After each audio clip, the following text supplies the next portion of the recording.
4 rounds down, 4 rounds to go. We have reached the halfway point of the season in the Porsche Sprint Challenge Southern Europe.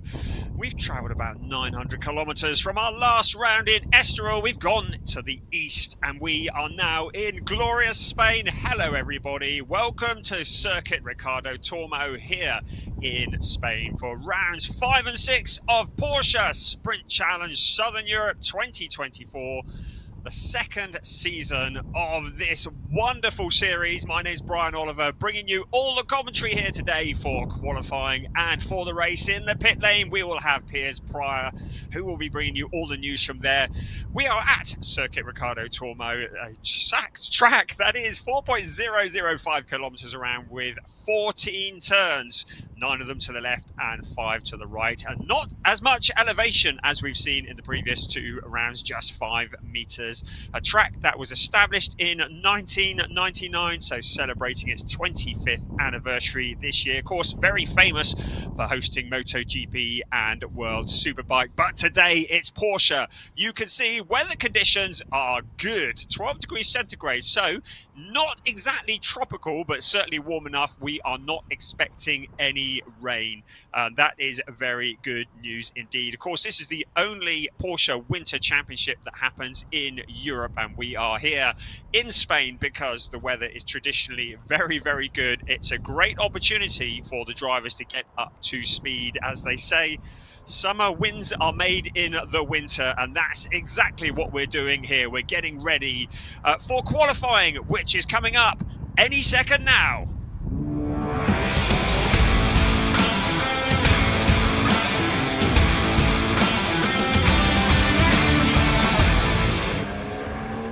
So we've got 4 qualifying sessions that are going to be happening today, this morning, getting ready for 4 races that will happen this afternoon. The cars are in 2 divisions. We have the sport division and the club division. It is the sport division that are heading out first for their very short and sharp 15-minute qualifying session for round 5 of the season. There will be a short break and then they will be back on again for qualifying for round 6 of the season.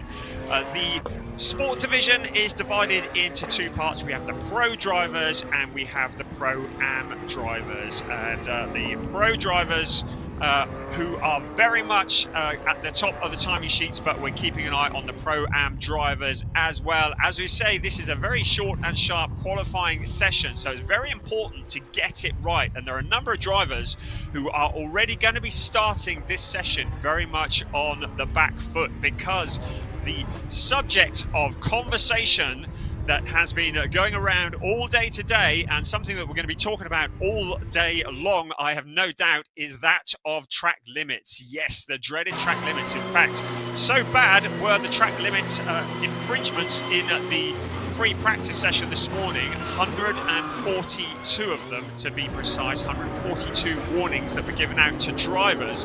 They were all summoned by the race steward and had a jolly good talking to just before this qualifying session started.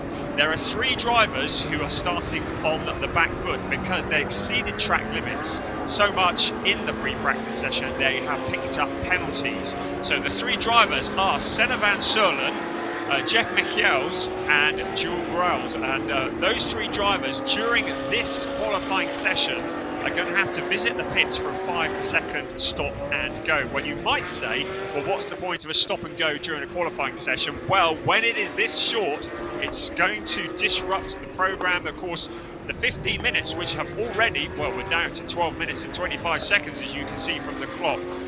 In that time, the drivers need to get their tyres up to temperature, get them into the window. They need to get in a banker lap, they need to get in a hot lap, and they need to find the space out on the track. Lots that has to be done in a very short period of time, so having to come back into the pits for a stop and go of 5 seconds will disrupt that. There is no doubt about that. So those 3 drivers already on the back foot, and the drivers will be very much under scrutiny during this qualifying session, because if they exceed track limits, they will have lap times cancelled. We're looking there at Hugo Ellis in the number 54 car, and he's a driver who so far has scored a 4th place in round round 3 at Estoril last time out. So a driver who's very much found some pace, the driver from the UK racing for the legendary Team Parker Racing, out on track at the moment. Now, during free practice this morning, it was Ariel Levy who once again was very much setting the benchmark. Of 1:33.416 was his fastest time. Sebastian Freeman, though, has been very much up there as well in all of the practice sessions. Ariel Levy, who has very much been dominating this championship so far, he's won 3 out of the 4 rounds. Sebastian Freeman is very much there as well. He had 2 second places last time out. But also in the championship, keep an eye on Alex Tauscher, because he is very much challenging as well. Ariel Levy leads the championship by 36 points from Alex Tauscher, and Sebastian Freeman by 37 points. So it is possible, with 50 points available during the day today, it is possible that Ariel Levy could secure the championship in the sport division here today at Valencia, but it would require Alex Tauscher to have a fairly bad day. But Ariel Levy, such is his dominance, as I said before, 3 out of 4 wins. So out of 4 races, he's won 3 of them, and quickest in free practice this morning. So lots to look out for there. The Pro-Am race is a lot closer. Jules Grell is currently leading Alex Ryman by just 3 points, and Chenzing Oguzhan by 23 points. So very much between, at the moment, Jules Grell and Alex Ryman, just 3 points separating them in the Pro-Am Championship. You get the feeling that one is going to go all the way down to the wire. We're looking out on track at the moment. You can see on your timing screen, Sasha Norden a 1:42.008. That is not representative. Drivers getting the heat into the tyres, getting them up to speed, getting them into the window.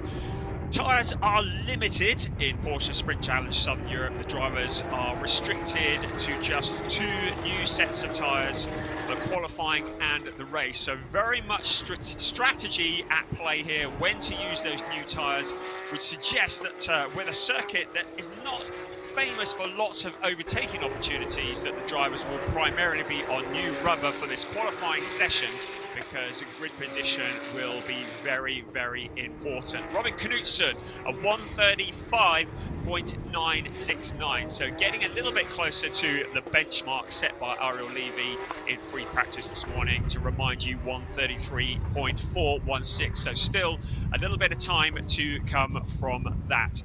Drivers will need to get the heat into the tyres, into the brakes, find the track position, and not exceed track limits. And I expect that the lecture from the race director this morning may have had some effect, because at the moment we haven't had any alerts of any track limits. Oh, and in fact, I spoke too soon. Car 32, track limit in turn 1, relevant lap time disallowed. So Robin Knutsen has fallen foul of the race director and has had his time disallowed. So turn 1 seems to be the area where the drivers are exceeding track limits the most.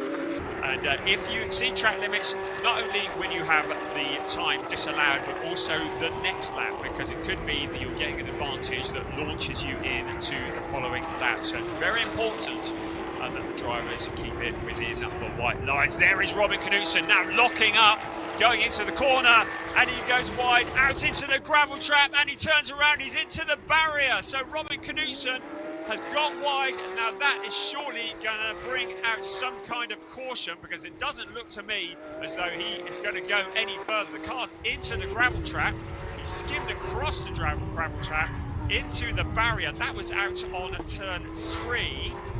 The yellow flag is showing, and now we are to a red flag. So this session, with 7¼ minutes remaining, is suddenly brought to a halt, and this is exactly why getting out there, not messing about, getting a good time on the board nice and early is so important, because there are a number of drivers who have not put in a representative time yet, including Ariel Levy, who's currently down in 24th place. They will now have 7¼ minutes to get the cars back out on track, get the heat back into the tyres, find some space, keep it within the white lines, and put in a hot lap. So it is going to be a fairly frantic 7 minutes and 17 seconds once this gets going. We've had confirmation that Robin Knudsen is all okay. You saw him going wide into the corner, and it was out on the exit of turn 2 down towards turn 3. He skimmed across the gravel trap, made contact with the barrier, and that is almost certainly going to put him out of qualifying for round 6 as well. So the second qualifying session. Having said that, doesn't look like a lot of damage to the car, so they may be able to turn that around and get him out for the second of the qualifying sessions. But there is only 5 minutes or so between the qualifying sessions, between qualifying for round 5 and round 6. So an awful lot to do, and the driver himself will have his confidence a little dented. He is at the top of the time screens at the moment, a 1:35.969. We're expecting that to be eclipsed by a couple of seconds. But, yeah, it's going to be a very frantic 7.25 minutes remaining. The car's now coming back into the pit lane. Conditions here, excuse me, a little bit chilly. The wind is blowing. It's not as tropical. You see people in shorts there in the pit lane. Well, they're kind of wishing they'd worn long trousers now, aren't they? It's chilly, so getting the tyres into the window will be more than just the work of a moment. Of course, tyre warmers are not expected. Now, we've been informed there will be a 10-minute delay here before we get this session underway. So we've got 10 minutes until the session back up and running again, and then it really will be a very frantic session. We've got 30 cars. This championship, Porsche Sprint Challenge Southern Europe, is very, very popular. It's only the second year, but has grown in credibility and popularity very much. A lot of drivers wanting to be in it. And it is very much, the sport division is sold out. We have 30 cars that are going to be out on track, and they're all going to be out at the same time on this circuit, which is just a fraction over 4 kilometers around. So finding that space is going to be very, very important and very, very critical, and keeping it within the white lines. Just to repeat what I said earlier, track limit infringements during free practice, there were 142 during a short practice session. That is how much of an issue it is here. Drivers looking to extract as much as they can out of the circuit, using every millimetre and pushing it as far as they can. But it is, as we said already, a championship that could potentially be decided today. We have Ariel Levy, who is leading the championship by some 36 points from Alex Tausch. Alex, who has had a kind of an up and down season so far. He won the opening race, but then has been involved in a few incidents, certainly in round 2 and round 3. He started on pole position in the first race at Estoril last time out, but ended up in 10th place after a little bit of contact with another driver. Then in the second race at Estoril, finished in 4th place. He could still get his hands on the championship. We only need Ariel Levy to have a bad day today, or indeed just one bad round, and Alex Tausch could suddenly be up there. But it is Ariel Levy who leads the way in the championship with 92 points ahead of Alex Tausch, who has 56. The battle for second place is very close. Sebastian Framer just 1 point behind Alex Tausch. And Sebastian Framer are very much in the category of drivers who have improved significantly. He was joint 3rd in the 2023 Porsche Sprint Challenge Southern Europe Championship, but he's also been running in Porsche Carrera Cup Germany last year, and he's a driver who just seems to be finding his way, getting into the groove, getting quicker, and has been at the top of many of the timesheets during the various practice sessions that we've had over the last couple of days. So the drivers are racing. for their championships in the pro class and in the pro-am class. There's also a combined classification for the drivers, and that is the overall sport and club division driver classification, which is the sum of the points scored in the division and their respective class added together. So that means that Ariel Levy in the overall championship has 184 points. That's 72 ahead of Alex Tauscher and Sebastian Framer. That is the both the pro and the pro-am championships added together. We've got a few interesting names that have joined us here on the grid for this race and this rounds 5 and round 6 at Valencia. None more so than Flint Schuring. Really good to have Flint here. He was originally scheduled to be here for the entire season, but got called up on other duties as well. But he's now joined us here.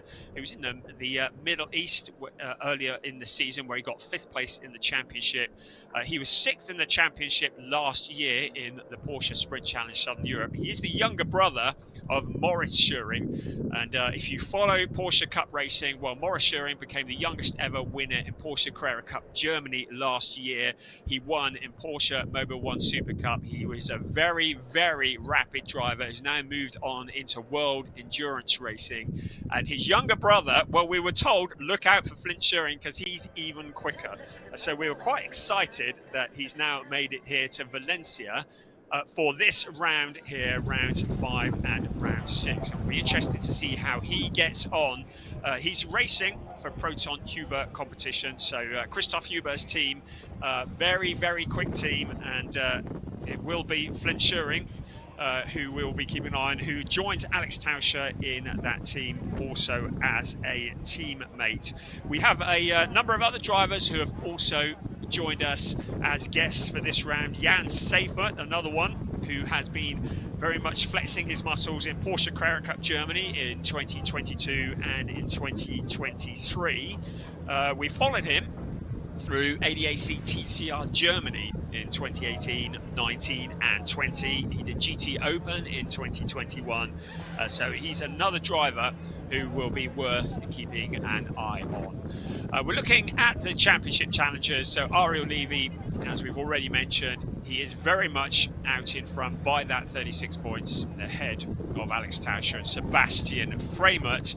Louis Rosset is in 4th place. He's 45 points adrift. And Horst Felix Felbermeier, who rounds out the top 5. He is 46 points adrift with 46 points. And Marco Giltrap, keep an eye on the number 84 car. The driver from New Zealand in the Team GP Elite car. A very quick team, a very quick car. Was looking very, very strong in Portimao, but had a difficult time in Estoril. Picked up a penalty in round 3, a 22nd penalty that saw him drop from 7th to 19th, but finished 9th in round 4. So keep an eye on Marco Giltrap as well. We're looking there at Josh Stanton, another of the Proton Huber drivers from the UK, the number 95 car. And he's a driver who was 8th in the Pro-Am Championship of Porsche Carrera Cup Great Britain in 2023. And he was also the AM champion in the 2022 Porsche Carrera Cup Great Britain. There is the Sebastian Framer car, and expecting great things from Sebastian. No pressure there then. The German driver who is gearing himself up. Right, you can see the green lights are back on. The clock is ticking down. This is going to be a critical 7 minutes for these drivers. They've got to get out on the track. It's a traffic jam in the pit lane already. All cars will need to be out on track. They've got to get out there, find some space. Now the car at the front is Jan Seifert. He's done a good job getting out of the pits first. He's going to have a clear track in front of him. And hopefully this lot will be out on track by the time he gets around the final corner. Looks like they're all getting out fairly quickly. So 6.5 minutes to get those tyres into the window, get the brakes up to temperature as well. Track limits, particularly this corner that we're looking at now, turn 1, drivers need to keep it within the track limits. Otherwise, there will be a penalty incoming. there is a pit lane infringement that has been noted in relation to Josh Stanton. So it might have been that he didn't stop quite in the right place. Whatever it was, the stewards are having a look at that as well. But now, out on track, a lot of work to be done in 6 minutes for these drivers. Look at the traffic jam, jostling for space and position out on track. Pietro Armani moving to the inside of Gianluca Giorgi. Great to have the Italian driver joining us, another of the drivers joining us for this round, for these 2 rounds. A driver who we've seen in Porsche Carrera Cup Italy, now flexing his muscles in Porsche Sprint Challenge Southern Europe. A lot of the drivers, as we've already said, gearing themselves up, preparing themselves for the summer seasons, for championships that are going to be running throughout the year. But this is by no means a minor championship. This is a championship that drivers want to win in. They want to get the championship. The Porsche Sprint Challenge Southern Europe, it's a championship that is gathering prestige as it goes along, and the drivers need to be and want to be at the sharp end of the grid. So, Robin Knutsen was the reason for the red flag. He's got a 135.969, but he is not going to be taking part in the remainder of this session. That was a lock-up. Looked like Gianluca Giorgi locking up going into turn 1.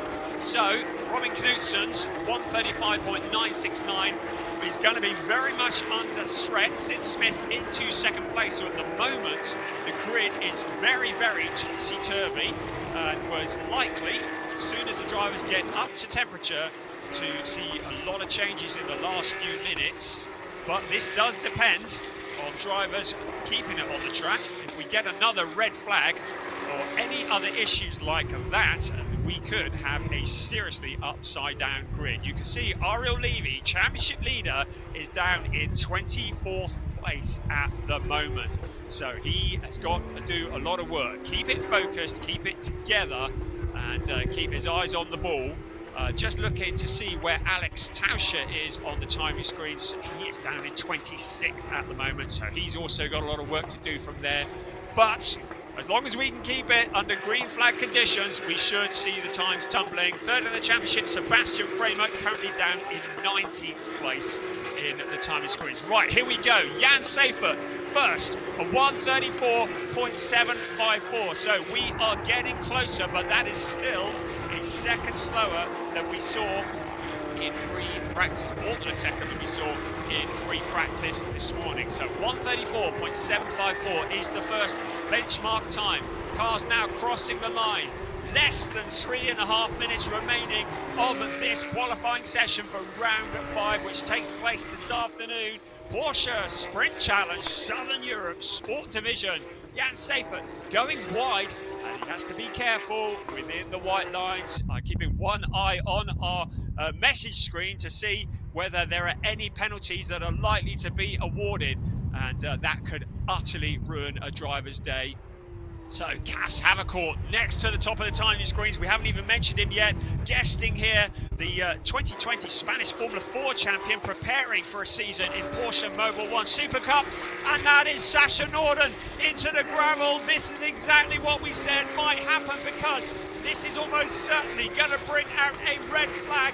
And if that is the case, it could be the end of the qualifying session. Drivers have not put in a competitive time. A number of the drivers, Ariel Levy down in 24th.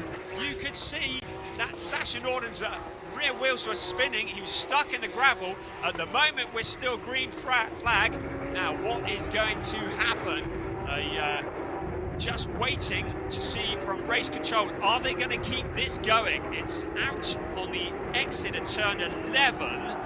That Sasha Norden is stranded. We are still going at the moment. Car 77 has had a time disallowed. Jules Grau, that time disallowed for track limits at turn 6. Hugo Ellis jumps to the top with a 134.399. Now we've got a code 60 that is out, which means drivers cannot exceed 60 kilometers an hour.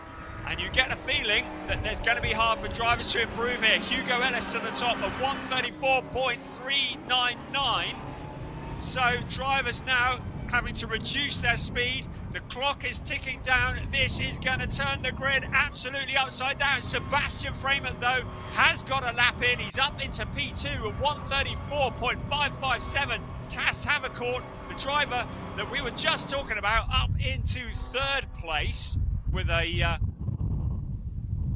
1:34.578, but you can see the clock is ticking down. We are code 60, which means drivers cannot exceed 60 kilometers an hour, which means lap times are not going to improve. That driver there, Ariel Levy, 27th. He is going to have a mountain to climb because he's not going to be able to qualify anywhere near the front in this, which will be round 5. His record of wins is almost certainly going to come to a stop without a miracle because he has won the last 3 races in a row, but he's going to have to do it from a long way back because there are 30 seconds remaining of this qualifying session and he has not put in a competitive time. He left it too late to get a timeout on the board, and there he is now, loitering at the back of the pack. Behind him is Marco Giltrap, 24th, so a lot of the big names at the back of the pack. Sebastian Freeman will be rubbing his hands together. Second place on the grid, a 1:34.557. That is going to increase his chances of getting back into the championship hunt. This will launch him close to Ariel Levy if he can turn this into points. And if Ariel Levy has problems getting through the traffic, of course, that car, the number 78 car, has been so quick. Just because he starts down in 27th place doesn't mean that he's not going to make his way up through the pack. But I would have to say, with cars that are all identical in the pro category, Ariel Levy is going to have his work cut out to get on the podium from 27th on the grid. The driver starting behind him will be Alex Tauscher. He will be 28th. The driver starting in front will be Flint Schuring, another of the big names, Horst Felix Felbermeyer in 25th place, Marco Giltrap in 24th. Looking at the Pro-Am category, Jules Grohl is all the way down in 23rd place. Our leading Pro-Am driver is one that we haven't even mentioned yet, Henri Chuamala, who joins us for the first time here this weekend, and he will be on pole position in the Pro-Am category. What a way to start that will be, and that is 11th place overall, so very respectable position to be in. So we have a very jumbled up grid for what will be round 5 of the season. We're going to have a short break and then it'll be to round 6 qualifying, but what a dramatic qualifying session that has been. A red flag and then a code 60. It means that the pack is seriously jumbled. In second place is Cass Havercourt, because I do believe that we have had, yes we have, we've had Sebastian Freeman's lap cancelled. So looking at the result, Hugo Ellis will start on pole position for Team Parker Racing, Cass Havercourt second, Jan Seifert in third, Sid Smith in fourth, Josh Stanton in 5th, Angus Whiteside in 6th, good name for the Brits. Pietro Armani in 7th. Now Sebastian Freeman, I believe, has had a lap cancelled, so he's back down to 8th. Dreek Janssen in 9th. Henri Chuamala, the leading Pro-Am driver, in 10th. Thomas Cangro in 11th. Alex Ryman, another challenger in the Pro-Am Championship, in 12th. Ahead of Fernando Monnier. And Robin Knudsen, despite that crash, actually qualifies in 14th position. 15th, Louis Rosset, ahead of Gianluca Giorgi in 16th. Sasha Norden, who brought out in code 60, ahead of Chenzi Okuzan. Urian Bach and Jules Grau round up the top 20. Then Marco Giltrap. Look at these names: Jules Grau, Marco Giltrap, Horst Felix Felbermeyer, Flint Schuring, Ariel Levy, all together. We haven't even mentioned Oliver Gray. Great to have him here in the Opera car, number 9 car in 25th, ahead of Anthony Imperato. Alex Tauscher all the way down in 27th place. He's got a lot of work to do from there.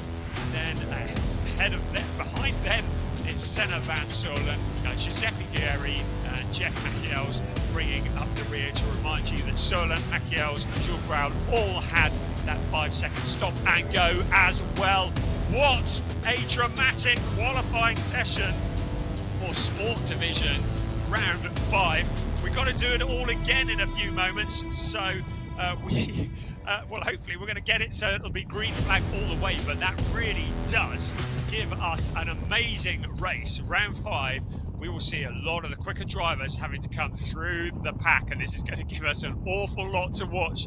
It's going to be an exciting race, not to take it away from the drivers at the top of the grid, of course. They've all done very well to qualify up at the front, but a very British look to the front of the grid. So a moment of a pause here as we wait for the cars to get ready and look to see whether any are changing tyres as we get ready for round 6. Don't see a lot of action in terms of tyre changing, and would suggest that one of the good things about having a qualifying session where we had very little actual green flag time is that the drivers did not use tyres up. So I'm just looking, the Q2 will restart at 11:12 local time due to the code 60. Right, Piers Pryor down in the pits. That's an exciting one, Piers. What you got for us? Yeah, just been in the pits chatting to the teams and drivers behind the scenes. Most of the drivers very much in the zone, getting ready for second part of qualifying, so I haven't got a time to chat to any of those. Got a quick word with Team Parker Racing. Of course, Hugo Ellis going pole in that first session. Right place, right time was sort of the word from them, getting a lap in when it mattered.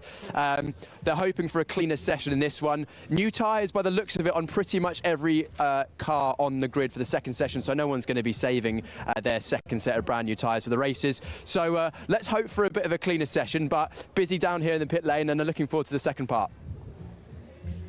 Thank you, Piers. Oh, well, so much for my theory about them saving tyres then.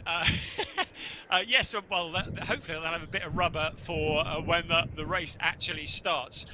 So it sounds like there has been a bit of tyre changing that has gone on, and they are on to new rubber for the next round, which is round 6. And yes, we echo that. Hopefully this will be a cleaner session than the previous one.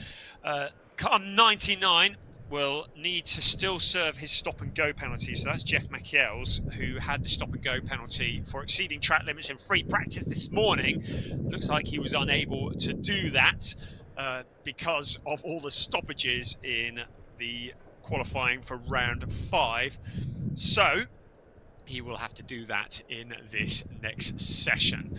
So lots to think about. So a moment of calm, and the drivers regathering themselves. Right, we do need the drivers to keep it out of the gravel trap. That is for sure in the second qualifying session of the day. Of course, when this is all done, we get to do it all again in the club division. They will also have qualifying for round 5 and round 6. But we would expect to see the qualifying results at the end of this session to be quite different to that in the first session. Having said that, Hugo Ellis, a very useful driver, and a 4th place in Estoril was his best of the season so far. We are now getting ready for Sport Division Qualifying 2, Porsche Sprint Challenge, Southern Europe.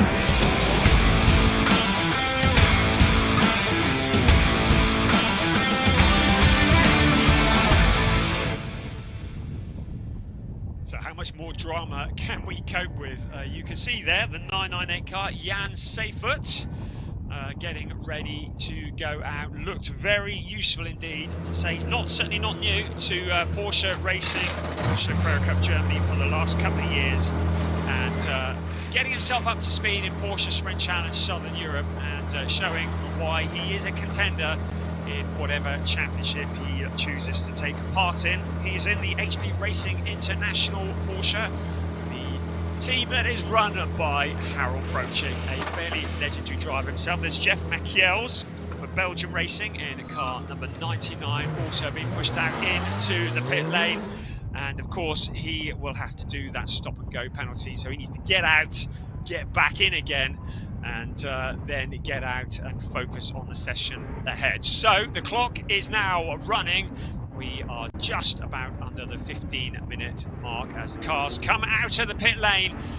We said this circuit was unusual. It's certainly very different to the previous two, a lot less in the way of undulation. But one of the things that is especially different as the cars run in an anti-clockwise direction, the pit lane on the outside of the circuit. But running in an anti-clockwise direction can do all sorts of things.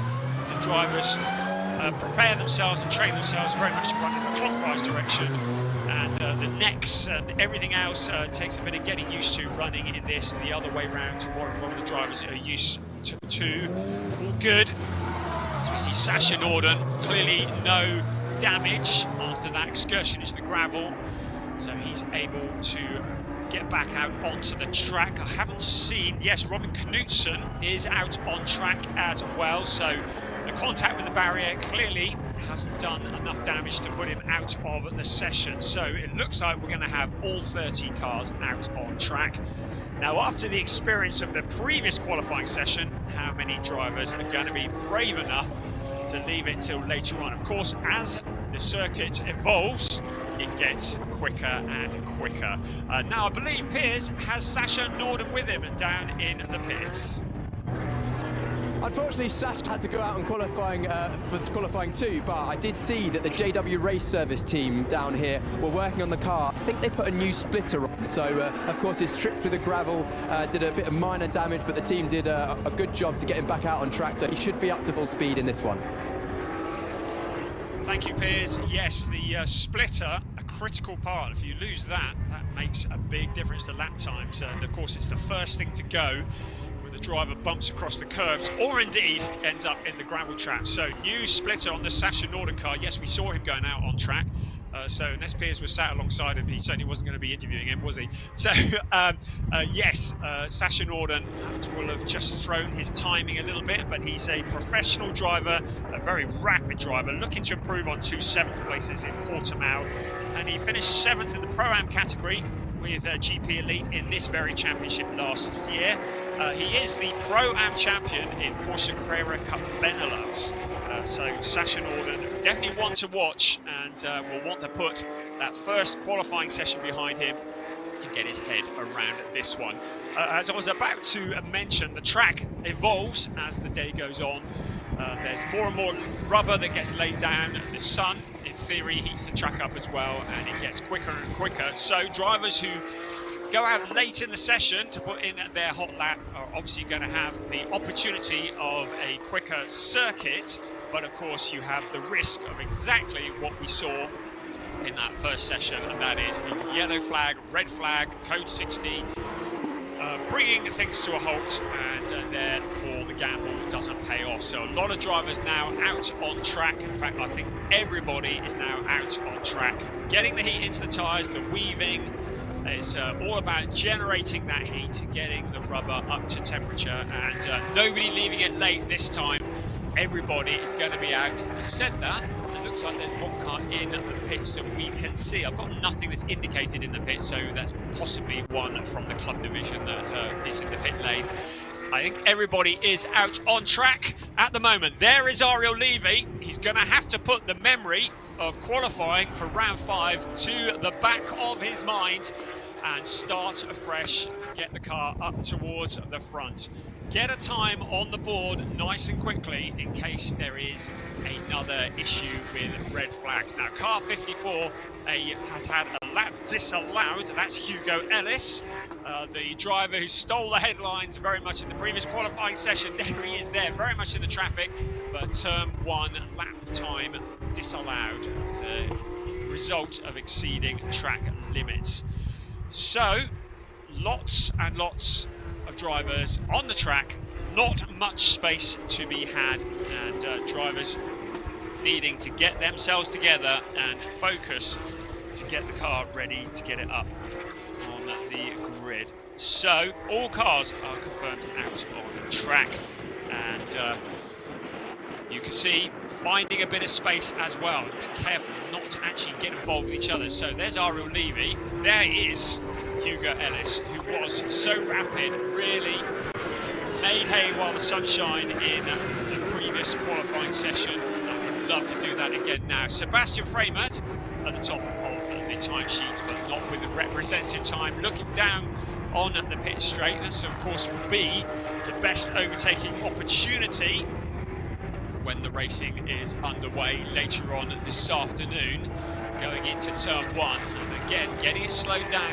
into that turn and not exceeding the track limits will be critical. And you just get the feeling we are going to be talking about track limits all day long. Chenzi Oguzhan is under investigation for speeding during the code 60, which is bad news. Also, other cars under investigation for infringements of code 60 are car 9, which is Ollie Gray, car 91, Anthony Imperato, car 27, Giuseppe Giueri, and car 31, Sebastian Freimert, all under investigation for possible infringements under the code 60 in the previous session. Thomas Cangro jumps to the top of the time sheets at the moment at 1:35.827. We're expecting cars to be in the 33s. We didn't see it in the previous session because they didn't go long enough, but we're expecting to see cars into the lower part of the 33s potentially. 33.416 was Ariel Levy's time this morning. And if this remains green for the entire distance, then that may well be what we're looking at again. Senevan Serlin, a track limits lap disallowed for exceeding track limits, so it's still happening, isn't it? Car 91, Anthony Imperato, and car 32, Robin Knudsen. He's had a time disallowed, so several of the drivers falling foul of the stewards, and of course the drivers just want to push it as best as they can, as much as they can. They want to get it to the front, and every last centimetre counts on a circuit like this. You need that grid position. There is car 54, the driver who starts from the front in round 5, and he would dearly love to do it again in this race. There is no doubt about that, and he's doing exactly what he needs to do. 1:33.954 on provisional pole position. Alex Tauscher about 1.5 tenths behind. Flint Schuring 2 tenths behind him, and in 3rd place, and Horst Felix Felbermeier, Derek Janssen up there as well. Right, so now 7.25 minutes remaining. We've been green all the way. We're going to start looking for purple sectors. Sid Smith at 21.446, so he's gone purple in sector 1, currently down in 19th place. So we'll keep one eye on Sid Smith, because he could potentially be joining his fellow countrymen up at the front of the grid. But Hugo Ellis, how good is he looking here? He's really enjoying this Valencia circuit, and proving to everybody that the qualifying in round 5 was nothing to do with red flags and everything to do with talent. Sebastian Freimert just missing out up into 2nd place. So Sebastian Freimert up into 2nd, but Ariel Levy now up into 2nd. So he jumps Sebastian Freimert, our championship protagonist, all towards the front. A 1:33.638 for Hugo Ellis. So that qualifying for round 5, certainly no fluke. A very, very quick time for Hugo Ellis. Ariel Levy just a little behind, 2 tenths behind, with a 1:33.857. Then Sebastian Freimert, Alex Tauscher has improved, but Horst Felix Felbermeier goes to the top, a 1:33.589. Horst Felix Felbermeier up to the front. Flint Schuring joining him with a 1:33.632. So Flint Schuring, we thought he was going to be quick. The two of them have bumped Hugo Ellis down into 3rd, Alex Tauscher into 4th, Ariel Levy into 5th. Now let's see Alex Tauscher, quick as anybody in sector 1. And then it's Ariel Levy in that 5th place still at the moment. But Horst Felix Felbermeier, the man currently on provisional pole position, a 1:33.589 in car number 88. Looking, I've got one eye on the message screen to see that nobody has exceeded track limits. So Felbermeier continuing to improve. Alex Tauscher, though, keep an eye on him. He's the quickest of anybody in sector 1 at the moment. He's into sector 2, so he may well be launching himself back up. He's into 5th place at the moment. Ariel Levy down to 6th. Hugo Ellis is down into 4th, because Ariel Levy has now jumped up into 3rd place. So Felbermeier, Schuring, Levy, Hugo Ellis, Cass Havercord, the driver who's guesting here this weekend, up into 5th place ahead of Alex Tauscher. But Alex Tauscher is a middle sector, nothing too spectacular. So having gone purple in sector 1, it doesn't look like he's been able to keep that going into sector 2, but he may well improve yet. Car 27 has had a lap time disallowed for track limits. That is Giuseppe Giueri again, but it's Horst Felix Feldmeier leading the way. There is Alex Tauscher. Just behind him on the circuit is Horst Felix Feldmeier. So both drivers are looking to improve. That is Alex Tauscher, car 13, currently in 6th place. He was the quickest of anybody in sector 1 on the previous lap, but wasn't able to put it all together to get a lap that moved him any further up the back. But P6 still pretty good. He's now out on circuit looking to improve. Car 13. Just behind is Drik Jansen. There is Jan Seifert as well. The driver they are chasing, though, is the blue car, Horst Felix Feldmeier, car number 88. This is Alex Tauscher, goes deep into the corner, giving it everything he's got. Careful to keep within the track limits, picking up a bit of curb. He goes to the left, to the right. Horst Felix Feldmeier following his every move into sector 3. Alex Tauscher looking to improve, but he's backed out of it. So Alex Tauscher has decided to back out of it, get himself some space and try again. We saw him go deep into the corner. So Alex Tauscher still not improving on his position of 7th place. Flint Schuring, very impressive in 2nd place at 133.632. Horst Felix Feldmeier, though, on provisional pole with 3 minutes remaining. Who can catch the number 88 car? Flint Schuring in 2nd, Ariel Levy in 3rd, Hugo Ellis, the very impressive Hugo Ellis, currently in the pits.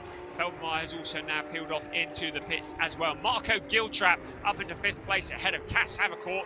Then it's Alex Tauscher, Robin Knudsen, Sebastian Freeman and Louis Rosset rounding out the top 10.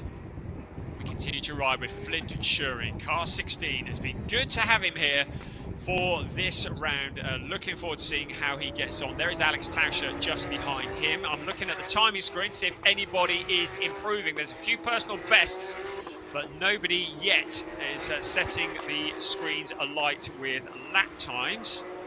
So it is still very much in the hands of Horst Felix Feldmeier. Ariel Levy in that 3rd place, looking to improve. He's out on track at the moment. Feldmeier into the pits, so it looks as though he is done for this session.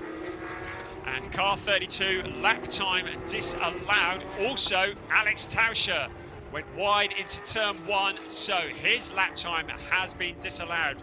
Alex Tauscher, 2nd in the championship, currently 7th in this qualifying session. A lot of work to do from there.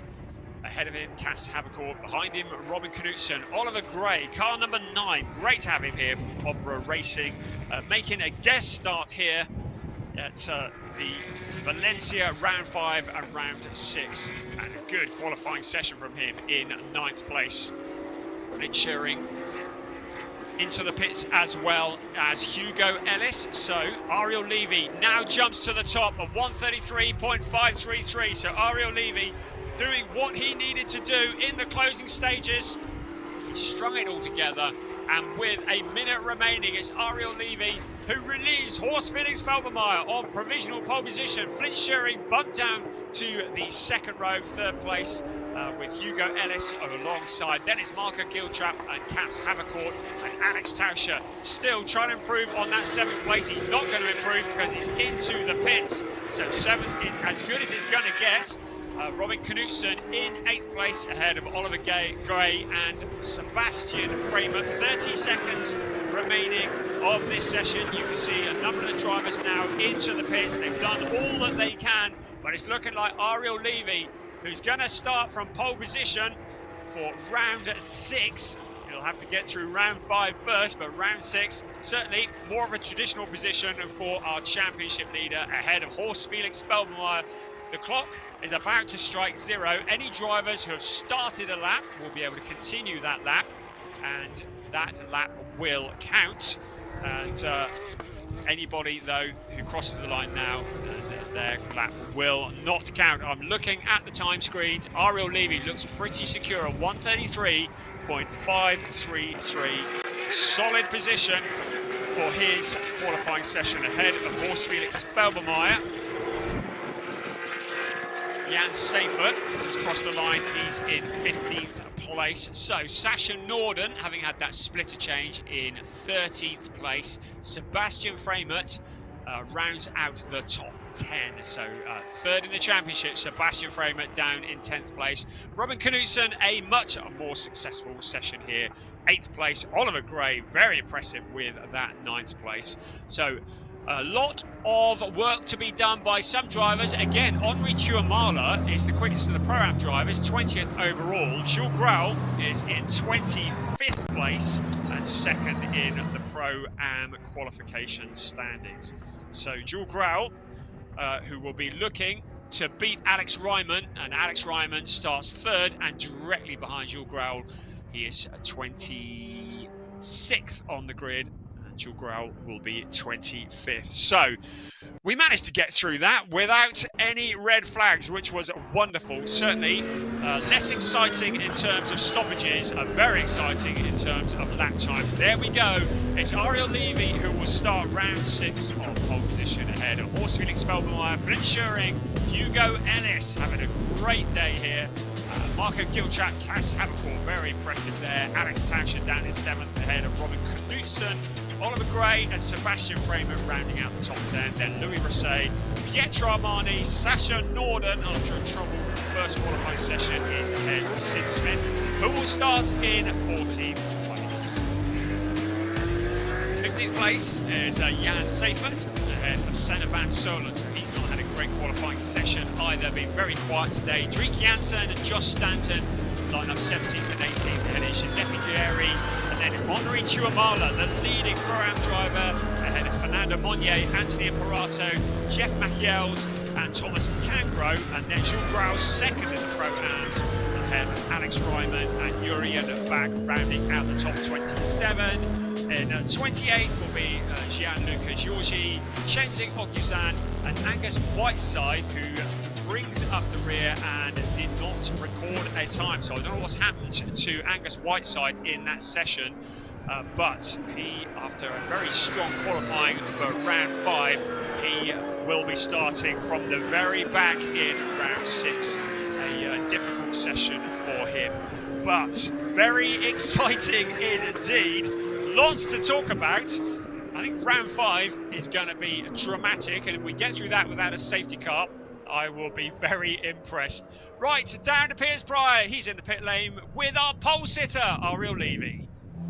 Yes, a familiar sight, Ariel Levy at the top of our timing screens. Ariel, the first part of qualifying was tricky. We'll talk about the second part first. You got a great lap in, pole position once again for race 2. Yeah, this qualifying was super important for me because the first 2 days of practice were a lot more difficult than what I got used to. We fought a lot with the car and the setup of it, but I think that in the last moment for today's free practice we found something, and I think I managed to show it in qualifying. Yeah, you did. The first part of qualifying though was tricky with the 2 disruptions, meant that you're going to be starting quite a long way down the field, but we saw at Portimao you can make some positions up. Is that just going to have to be how you attack race 1? Yeah, I think qualifying 1 was really unlucky, but I was not the only one, and I think the only thing I can do now is limit the damage that happened. So yeah. Brilliant. Well, anyway, congratulations. We'll let you get warm because it is very, very cold in the pit lane here. I'll leave you pole sitter for race number 1. I'm hoping I could grab a word with potentially someone else from the top 5 positions, because we're near the Proton Huber garage, which is just up here. Horst Felix Felbermayr, of course, being right up the grid. Is he still around? No, I think, unfortunately, all the drivers are heading off, getting ready for prepared for the race later on. So we'll start to look ahead towards Club Division qualifying 1, which will be with us just in just a few moments.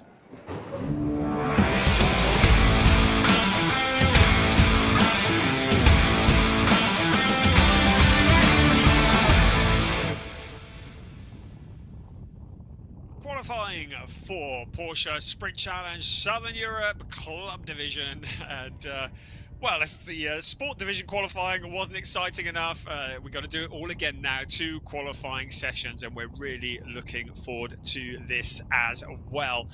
We need to be able to get through this without any red flags, don't we? And the drivers have seen that leaving it late in the session can bite quite hard. So, once again, 2 championships within this division. We have the AM Championship, and it couldn't be closer. It literally couldn't be closer. Robert Sulmer and Felipe Wills are tied on 77 points at the top of the championship in the AM category.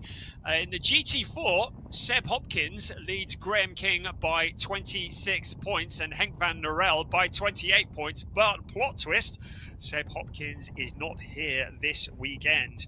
We have Robert Cronin in the car as well, who is very rapid indeed. The Irish driver from Ballylickey is jumping into the seat of the Treble 2 Team Parker Racing car.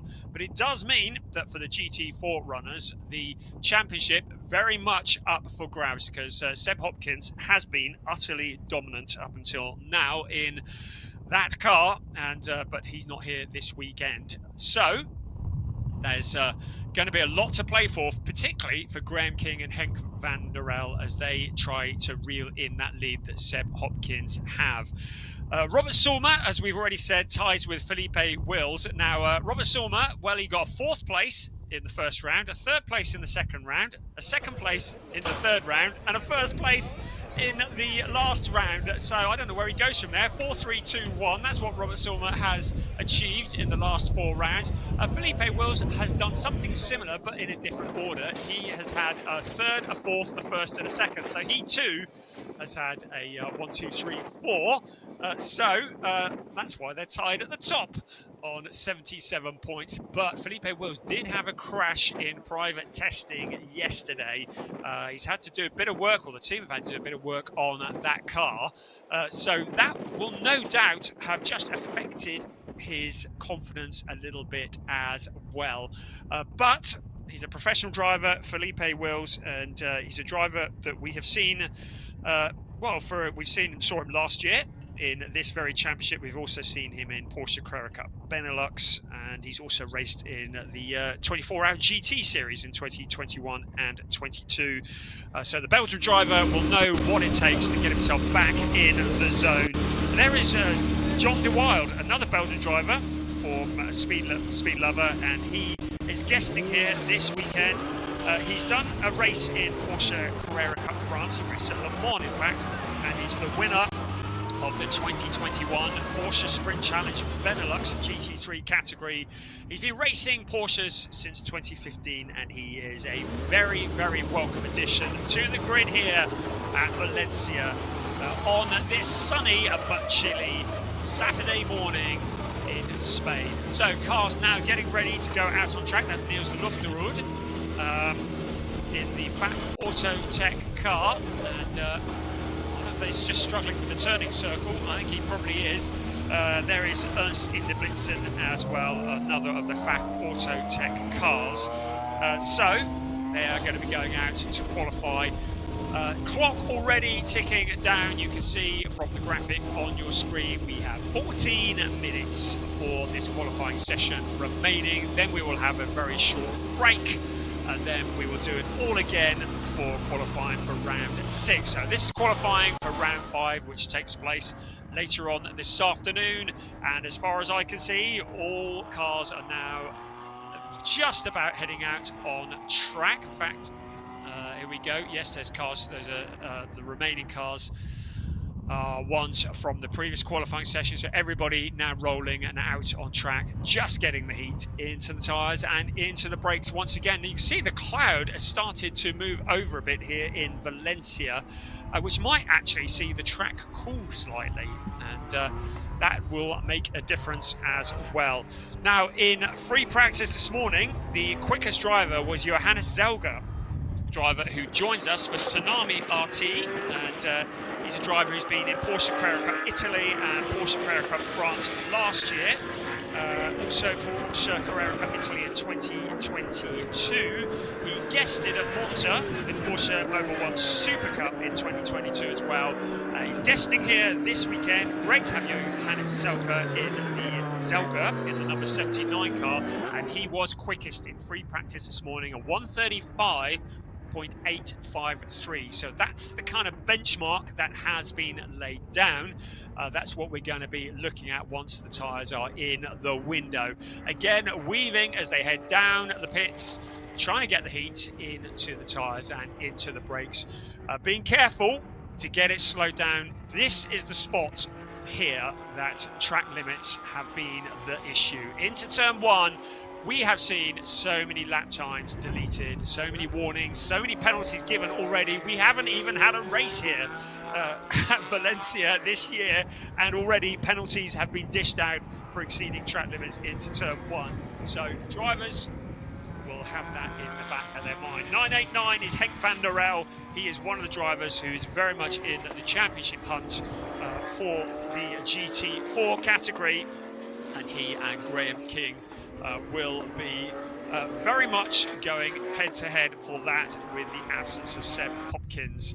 Certainly we'll keep an eye on car 11 and 989. They are both in the GT4 category, so all the other cars that we're looking at in the club division or in Porsche 911 GT3 Cup cars, but the GT4 cars are Porsche Cayman GT4 RS Club Sports, a little less powerful, but still very, very fast around here. And as has been proven in the previous 4 rounds that we've had, they can mix it with the GT3 cars very nicely indeed. In fact, Seb Hopkins are beating many of the GT3 cars in the Treble 2 Team Parker racing car.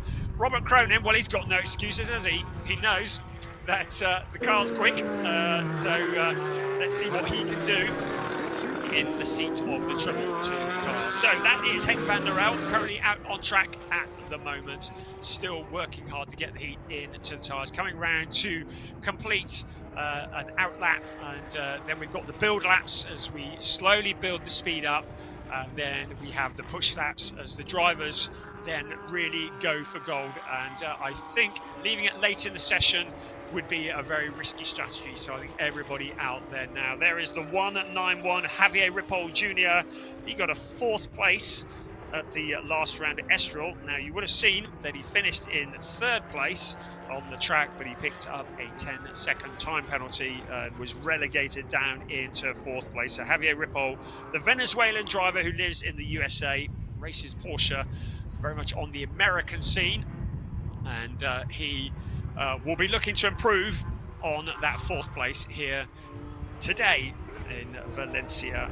Michal Mylov, another driver from the USA. He's raced in the Porsche Sprint Challenge North America, the Cayman Pro-Am category in 2023, and finished in 2nd place. And that's Alexander Dobik, the driver from Ukraine. He's in the Hanika racing car. It's a new team from Spain, and they are also in the, was in the 2023 Supercar Challenge. So car 33, Alexander Dobik, great to have him here as part of this. Right, let's have a little look at the time screens, and still nobody has posted a representative time at the moment. It is Marabi Mekvabishvili with a 141.549 at the top. Alexander Dobik immediately eclipses that at 138.669. But we are expecting at least a couple of seconds off that time. No pressure, chaps. Henk van der El up into 3rd place in the GT4 car.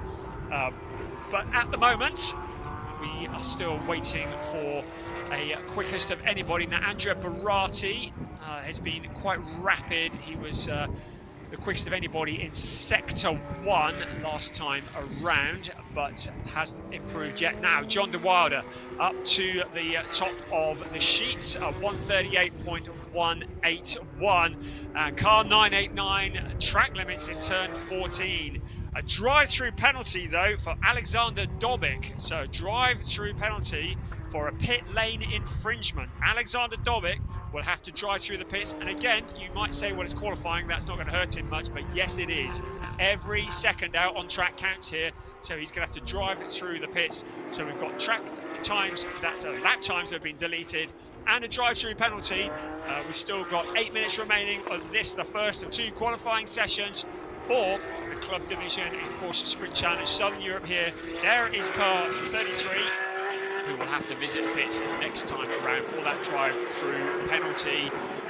191 had that track limit. Javier Ripoll Jr. the next to have a lap time deleted because of turn 1 infringement. So that's Henk van der El and Javier Ripoll Jr. both with times deleted. Marabi Mekvabishvili, a 137.016. We're getting closer to the target now as we see the car peeling off into the pits for that penalty. There is Marabi Mekvabishvili, but Andrea Barati, a 137.002. So times are now tumbling. So there was the car that was on provisional pole position, now down to P2. John de Wilder in 3rd place, ahead of Michal Milov. Felipe Wills to the top, a 136.475. So the first of the drivers to really show his hand. Felipe Wills to the top at the moment. And the driver who is at the top of the championship along with Robert Sulmer. Now let's have a look. Where is Robert Sulmer at the moment? I'm looking down. He is in 10th place. So Robert Sulmer yet to show his hand. He's some 3 seconds slower than that car there. Felipe Wills, who is our provisional pole sitter at the moment. But we have about 6 minutes and 20 seconds remaining, and an awful lot can and probably will happen. John de Wilde into that 2nd place, Andrea Barati into 3rd. So John de Wilde doing a great job. Both he and Felipe Wills in the Speed Lover car, and it was briefly Robert Sulmer who jumped to the top with that provisional pole, but Marabi Mekvabishvili, who has been very rapid here in all the practice sessions, now a 135.85 seconds. That's 4,000 slower than the fastest time that we saw in free practice this morning. So very representative, 135.857 for Marabi Mekvabishvili. Felipe Wills suddenly down into 3rd. Robert Sulmer into that 2nd place. So the times are changing pretty well with every second that passes. There are drivers that are getting quicker and quicker. Alexander Dobik, he's into the pits at the moment. So he came in for that drive-through penalty and he hasn't actually rejoined. So he's still in the pits. Everybody else, 19 other cars out on track. Felipe Wills, you can see him just going wide out of turn 1. Again, that will be looked at by the stewards. Needs to be careful. There is Marabi Mekvabishvili. He has been man on a mission in car number 39. He's currently provisionally in 2nd place. Felipe Wills is our provisional pole sitter. Car 5, track limits in turn 1. So that is Peter Heglin, a driver who joins us as a guest in the FAC Autotech car here for this event today. He has had his lap disallowed. Also, car 11, Graham King. Now that will affect him very much in his championship hunt if he can't get it back up through the order. He's currently down in 18th place, so he's got a lot of work to do there in the GT4 car. So Graham King, having had that lap disallowed for track limits. There is Marabi Mekvabishvili, a 136.90, 135, beg your pardon, .857. So very fractionally slower than about 200 slower than our provisional pole sitter Felipe Wills, with 4 minutes remaining of this session. Looking to see if any improvements. Peter Heglin continues to push hard. He's gone purple in sector 2, and Andrea Barati, who's currently 7th, was purple in sector 1, but didn't follow that up with anything too spectacular in sections 2 and 3. Across the line again comes Felipe Wills, but he drops down into 3rd place. Peter Heglin, we said he was quick, he's up into P2. So Peter Heglin, a 135.698, 2/10 off provisional pole, because Johannes Zelga, the driver who was quickest in free practice this morning, up into that pole position, a 135.493. Johannes Zelga, our new provisional pole sitter. Felipe Wills into 2nd place now, the 135.835. So Felipe Wills, having been on provisional pole, now eclipsed by Johannes Zelga. Great to have him here and showing how quick he really is. Marabi Mekvabishvili, that's a car pointing in the wrong direction. It's Alex Barati, car 22, Andrea Barati, who is in 7th place now. Can he get it going? Because if he can't, this will bring this session to a very premature end. You can see the back end is sliding out of the 191 car, Javier Ripoll Jr. You see the tyres crying enough as they went around the corner. Car treble 2, lap time disallowed. So that is Robert Cronin in the Seb Hopkins car, who's had his lap disallowed for track limits. Now it looks like we are back up again. So pleased to say Andrea Berardi has got it going. Any drivers who would have been passing at the time will have had to have backed off it because the yellow flags were showing. There is Johannes Zelga, our provisional pole sitter, the driver who's guesting here for this event from Italy, showing a clean pair of heels to everybody else. Felipe Wills in that second place at the moment. Marabi Mekvabishvili looking to improve on his third place, but not managing it at the moment. I can't see any major improvements on the time screens. Felipe Wills is giving it all he's got. Javier Ripoll Jr. in the traffic, trying to work his way through. Here is our provisional pole sitter, Johannes Zelga, coming through in car number 79. And the traffic is quite heavy for Jürgen Vollitz in the number 71 car. He's getting caught up behind Javier Ripoll Jr. just ahead of him. So there is Johannes Zelga, provisionally on pole position with less than 90 seconds remaining, about a minute and a quarter remaining of this session.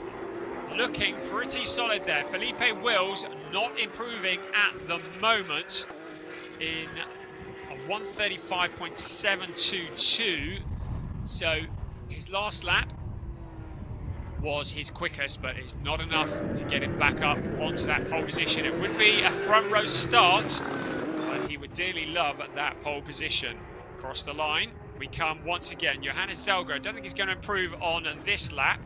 1:35.493 is the benchmark time that he has set for provisional pole position. Here he crosses the line, and here comes Felipe Wills, who doesn't improve into turn 1, maybe having taken all out of the tyres that he can in this qualifying session. Car 11 has another time disallowed for track limits in turn 6. That's Graham King. So Felipe Wills in that second place. Marabi Mekvabishvili is into the pits, so he's not going to improve. Great job from Peter Heglin, guesting this weekend for FAC Autotech in 4th place, ahead of Robert Sulmer, championship challenger and championship leader, down in 5th place. Robert Cronin, the quickest of the GT4 drivers, in 13th place. The clock has struck 0, and it doesn't look like anybody is going to improve certainly onto the front row of the grid. It is Johannes Zelga who's looking solid. Robert Sulmer, he's set a personal best in the final sector, but was not able to do anything before that. So Sulmer jumps up to P5, but still a bit further back than he really wanted to be for this session, but certainly close enough to do something about that man there. Currently, Felipe Wills in 2nd place, still trying to improve on this, the final lap of his qualifying session. The checkered flag is out, but this lap will count. He peels off into the pit lane, unable to improve. And it is Johannes Zelga who's going to start this race from pole position. It will be round 5 of the Porsche Sprint Challenge Southern Europe Club Division 2024. Johannes Zelga and Felipe Wills will occupy the front row of the grid, and Marabi Mekvabishvili ahead of Javier Ripoll Jr. A good qualifying session from him in the 191 car. Then Peter Heglin and Robert Sulmer, championship leader, in 6th place, ahead of John DeWild. Good job from him in 7th, ahead of Yuka Irola, Andrea Berardi and Michal Mayalov in the 10th place. So, car 33 is under investigation. That is Alexander Dobik for not serving the drive-through penalty. We saw him come into the pits. I don't think he rejoined, so he is under investigation. There is your pole sitter for round 5, Johannes Zelga, looking delighted. He was very quick in the practice session. That's a great paint job on that car as well. But Johannes Zelga for Tsunami RT, and he qualifies on pole position with Felipe Wills, who will start alongside him. Marabi Mekbabishvili and Javier Ripoll Jr. will look to ahead of Peter Hedlin and Robert Sulmer. John Wild and Yuki Arola will be on the fourth row. Then there'll be Andrea Barati, Miha Mylov, Didier Gloria. Haven't heard much about him, have we? He starts in 11th place ahead of Jürgen Vollett.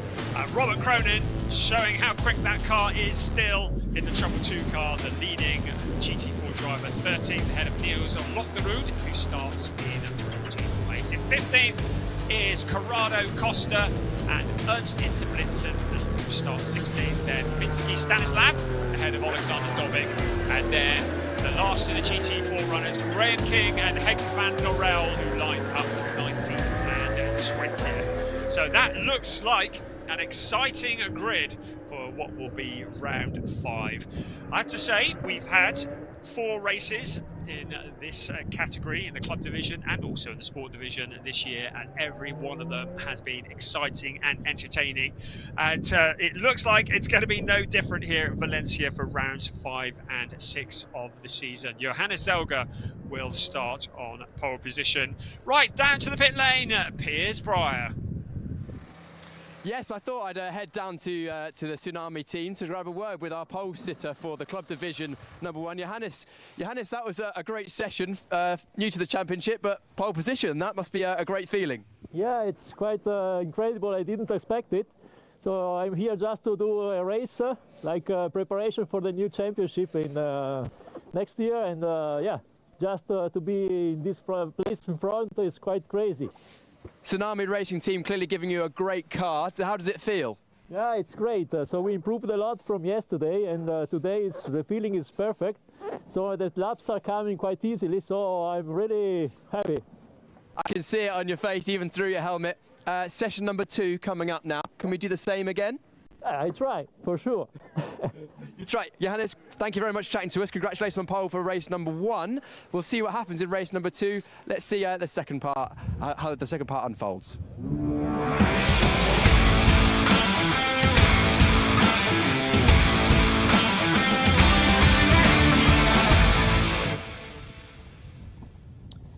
So we get ready to do it all again, and a very surprised Johannes Zelger there with his pole position, and looking to see if he can do it again in this session. And well, he seemed to be the only person who was surprised, because we have had one eye on him ever since he started in the practice sessions, and he has been very, very rapid. But really good to see somebody up there mixing it with all of the other drivers as well. You can see the pit lane is buzzing with excitement, because the pit lane is now open, the green flag is out, the green lights are on, and the clock is ticking down. The final qualifying session of the day, and this will be for round 6 in the club division. Porsche Sprint Challenge Southern Europe 2024. The drivers who have just been out on track now need to do it all again for this, which will be their second race of the day, which will take place later on this afternoon. And there is Jürgen Vollett, who is being pushed out into the pit lane, and he will be looking to improve on 12th place, which is what he had in the previous qualifying session. So out on to track we come. Got to do it all once again. They're going to have different tyres on, get the heat into them, get them back up to temperature, and then find the space out on the track and keep it within the white lines and get that hot lap in. The 23 car, Minsky Stanislav from Kyrgyzstan. Great to have him here as he goes out on track for Enrico Fulgenzi Racing. And there is Alexander Dobik, car 33, who had that drive-through penalty. Andrea Burati, one of the Enrico Fulgenzio Racing cars. Out onto the track he comes. Right, we've got a double yellow out at turn 1. I'm not entirely sure why, but I think whatever it was, that has now cleared.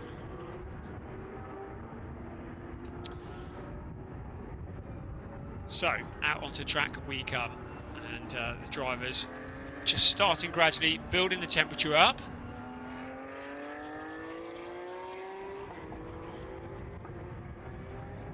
And being careful not to get raveled up with those that are coming around. I'm just keeping an eye on our messaging screens, just making sure that we are up to date on everything that is happening in terms of penalties.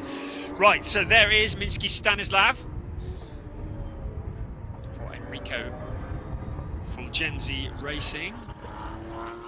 It's a distinctive orange, black and white cars. So, our lap time that we're going to be looking for, we're going to be looking into the 135s. It was a 135.493 that was set as the pole position time by Johannes Zelger in the previous session, and that is going to be very much the benchmark here as the drivers once again go through the cycle of building the temperature in the tyres, getting everything up to speed and finding a bit of space out on the track. It is a circuit that is 4.005 kilometers around. That equates to about 2.589 miles. And already mentioned, we run in an anti-clockwise direction. Not much undulation, quite the opposite to Portimao and Estoril that we had earlier on. We are in Cheste, which is about 20 kilometers to the west of Valencia. And it's a unique circuit because from the grandstands you can see the whole circuit. It is nicknamed Circuit Within a Stadium because from 65,000 of the grandstand seats you have a clear view of the whole circuit. So a place well worth visiting, and if you are in the area today, get yourself down. It won't cost you anything to get in, to come and sit on the stands and watch these monsters entertaining us here at this circuit, which celebrates its 25th anniversary this year. Has hosted DTM, GP2, it's done Formula 1 winter testing, and this weekend hosts Porsche Sprint Challenge Southern Europe for the second season. Rightly, it was the season opener here last year. Right. 1/3 of the session is gone. Drivers have had an opportunity to get the heat into the tyres and into the brakes. Now it's time to turn the wick up. At the moment, Corrado Costa at the top, but he is some 6 seconds off what we would expect to be a pole position time. Alexander Dobic is first driver to have turned the heat up in sector 1, but looks like he's backed off it again. So this is the important part. Drivers not just pootling around, enjoying the scenery. These are critical laps, building it up, getting the heat into the tyres, not going wide. And that's exactly what has happened there for the Enrico Fulgenzi Racing car. Corrado Costa, currently our provisional pole sitter. But unless something very dramatic happens, that will all change. Peter Heglin up there as well. Didier Gloria, well, he got a 3rd place in Estoril, and he also crossed the line in 6th place.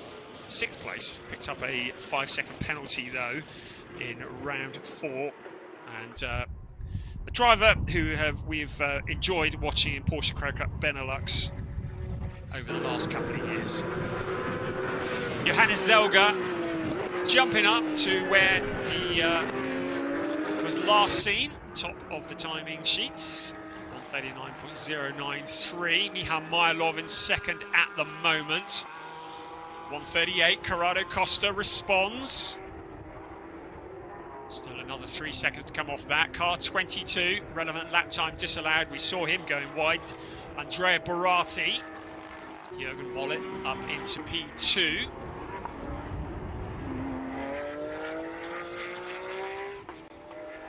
So, still just building it up slowly. Getting the car into the window.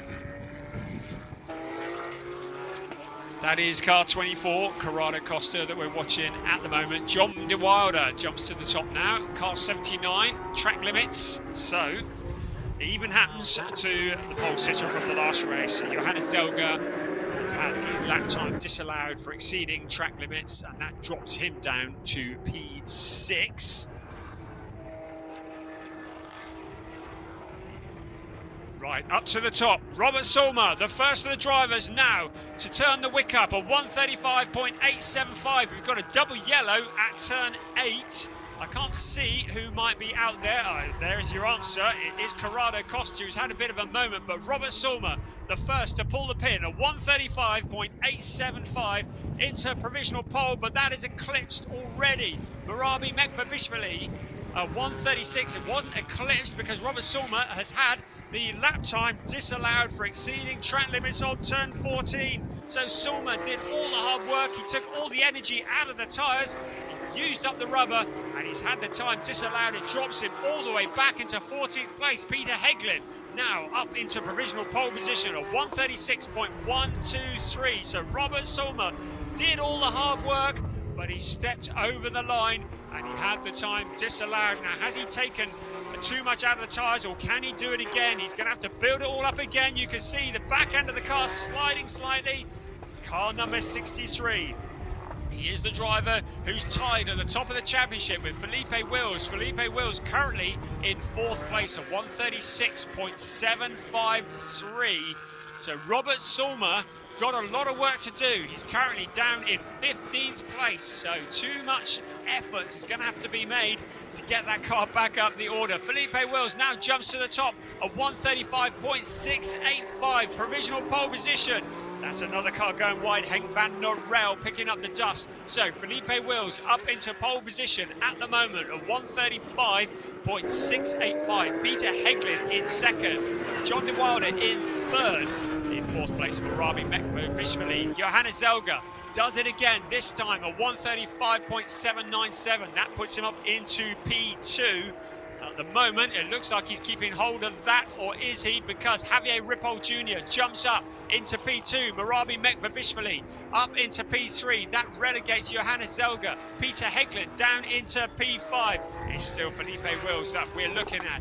In car 50, we've got a yellow flag at turn 11, so somebody's had a moment there.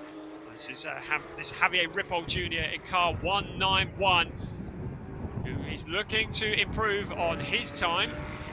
2nd at the moment, so Javier Ripoll Jr. up into that 2nd place. 5 minutes remaining of this session. This is where the times continue to tumble. It is Felipe Wills who's on provisional pole position, 135.685. Javier Ripoll Jr. in this car here in 2nd place. Murabi Mekvabishvili in 3rd. Peter Heglin in 4th. Across the line we come once again. Nobody is going purple at the moment that we can see. So still Felipe Wills, Javier Ripoll Jr. Great job from Javier Ripoll Jr. 4th place. And Estoril was his best finishing position of the season so far into turn 1, because Felipe Wills once again looking to improve. 135.546. That is the pole position time. That's the one they're all going to have to beat, but they've only got 4 minutes and 25 seconds remaining in which to do it. Here's Robert Sulmer, crosses the line once again, looks to improve up to P7. So did he take too much out of those tyres in that initial run that saw him have the time deleted for exceeding track limits, because P7 is further back? And that was a 136.457, so not as quick as he was on that previous lap. There is Robert Sulmer, still pushing hard.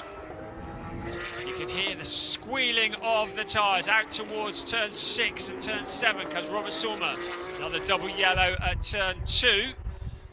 Robert Sulmer is well past that though, so he won't have to back off. Car 63, positioning his Porsche exactly where it needs to be, picking up a bit of curb into the corner, keeping the back end nice and steady, allows the car to drift out wide but not too wide. Out towards turn 10 he comes, and into turn 11. Car number 63 looking to close in on Felipe Wills. 135.546 is what he's trying to beat. It is Robert Sulmer, who is the joint championship leader, looking to improve. He goes out wide on the corner. I think he's kept it within the white lines. Car 63 coming to complete this lap. What's it going to be for Robert Sorma? He's looking to improve. He's down to P9 at the moment on account of other drivers improving. Out of the final corner he comes across the line. This is going to be an improvement, I think. He crosses the line, but it's only up to P6, so still can't do anything to get anywhere near the time that he set earlier on in the session. Felipe Wills continues at the front, the 135.546 looking pretty solid. Peter Heglin has jumped up into second, and Javier Ripoll Jr. now down into third. Marabi Mekvabishvili into the pit, so his session is done.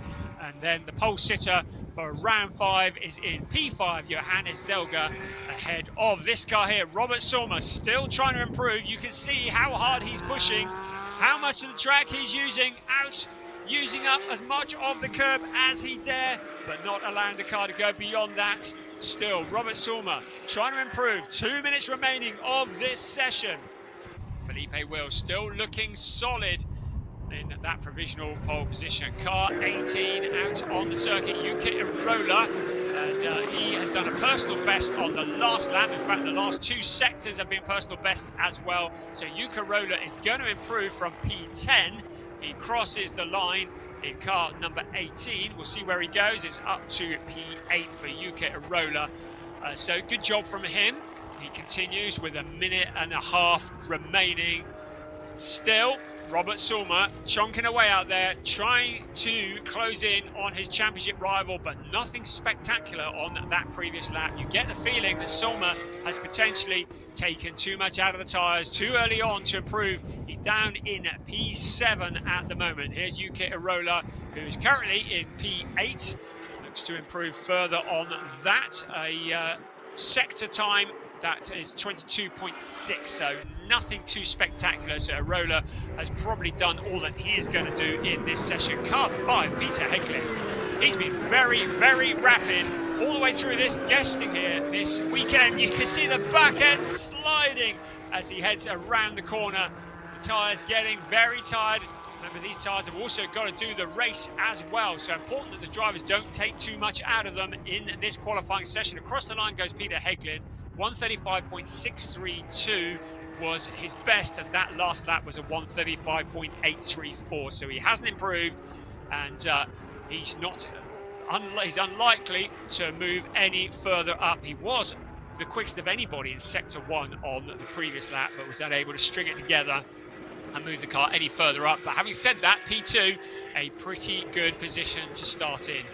Car 24, lap time re-allowed. So car 24 had a lap time disallowed, and now it's been re-allowed. So Corrado Costa, clearly the stewards took a look at it and decided that the lap time would be allowed despite what may have occurred. Across the line they come, checker flag is out, drivers who are on a hot lap will be able to continue, but Felipe Wills looking solid, 135.546, I don't think anybody's going to get anywhere near that. Remaining drivers across the line, Robert Sorma is a significant one, he looks to improve, but 5th place is as good as it's going to get for car 63, and there's a car across the track, and that is Miski Stanislav, who's had a bit of a moment, he rejoins. Fortunately, everybody else able to take avoiding action. That is out of turn 14, and he goes into the pit lane. So it's going to be Felipe Wills who starts on pole position. Peter Heglin, guest driver, who will start alongside him. Javier Ripoll Jr., good qualifying from him, alongside Marabi Mekvabishvili. Joint championship leader Robert Sorma and Johannes Zelger will line up on the 3rd row. The quickest of the GT4 cars, Robert Cronin, car treble 2 in 14th place. So continuing the run of that car, starting on pole position in category in every single race of the season. This time with the very impressive Robert Cronin at the wheel. So a lively qualifying session. Pleased to say we managed to avoid all the red flags and code 60s. And car 7 is under investigation for dangerous behaviour in the pit lane at the restart of Q2. So that was Didier Gloria, who is currently under investigation as well. So lots of the stewards to be looking at there. I'm pleased to say the track limits issues haven't been as great, although there certainly have been a fair few. And And that brings an end to the qualifying session for round 6. It is Felipe Wills who will start on pole position with Peter Heglin alongside Javier Rimmel Jr. Marabi Mekla-Bishvili line up on row 2 ahead of Robert Sulmer, Johannes Zelger, John De Wilder and Yuki Rola are 7th and 8th ahead of Didier Gloria, Andrea Baratti, Mikhail Mylov and Alexander Dovic, Corrado Costa and Robert Cronin, the fastest of the GT4 runners in the Team Parker Racing Porsche Cayman. In 15th place, Ernst Instablitzen for FAC Autotech ahead of Minsky Stanislav, Jürgen Vollet, Niels Lofterud, and then the other of the GT4 runners, Graham King, this time coming out on top of Peck and Norell. And that is qualifying done and dusted for round 6 of Porsche Sprint Challenge Southern Europe. There will be 4 races that will be coming up this afternoon, and we are very much looking forward to them. Lots of potential, lots of interesting drivers in interesting positions, and it is going to be an exciting afternoon of racing, as is always the case with Porsche Sprint Challenge Southern Europe. So the drivers now returning back to the pits to look at data, to have a think about all that has happened. Right down to the pits with Piers Pryor. Out a little bit. So, I thought I'd come down here to grab a word with our pole sitter for race 2, Philip Wills. Philip, that's a pretty good session for you. You must be happy. Yeah, I'm very happy because yesterday I went off the track. The car was totally ruined, so I was a little bit surprised about that. I had not much driving time because I was not here the first day, so I think it will be very difficult. But my coach Jaap van Lagen, he supported me very good, and I thought about it last night, what I had to do, and this morning I did a session for 45 minutes on new tires to prepare for the qualify, and it worked very well. So let's see, I'm very happy here because the track is very, very technical and difficult. So you have to be aware what you do. Well, you did a great job out there, clearly, because you got the lap time in pretty consistently. You were up there from the start of the session, but the team did a great job to get the car fixed. Yeah, they are amazing, and they never let me down, so I'm very happy what they did. Thank you, guys. Well, we'll see how you get on in the race. Thank you very much for chatting to us. Well, that's it for qualifying this morning. We just have the races to come. And before then, we've got a quick lunch break where you'll be seeing me very shortly. But let's look ahead to the races this afternoon, and Brian will run you down from what happened in qualifying. Thanks, Piers. What an exciting qualifying session it has been. Well, all the sessions have all been good. Good to hear from Philippe Wills, by the way, and Jaap van Lagen, who's been coaching him. Well, that says an awful lot. Jaap van Lagen, a real legend in the world of Porsche racing. So, club division, well, it's all to play for, isn't it? Because Philippe Wills is going to be starting on pole position for this race, and he's in a very strong position because his main championship challenger, Robert Sulmer, is all the way down in 5th place. Johannes Zelger will start on pole position for round 5. And Philippe Wills will start in 2nd place. And again, Robert Sulmer with the work to do from 6th place. But they will have half an hour plus 1 lap of racing in which to sort it all out.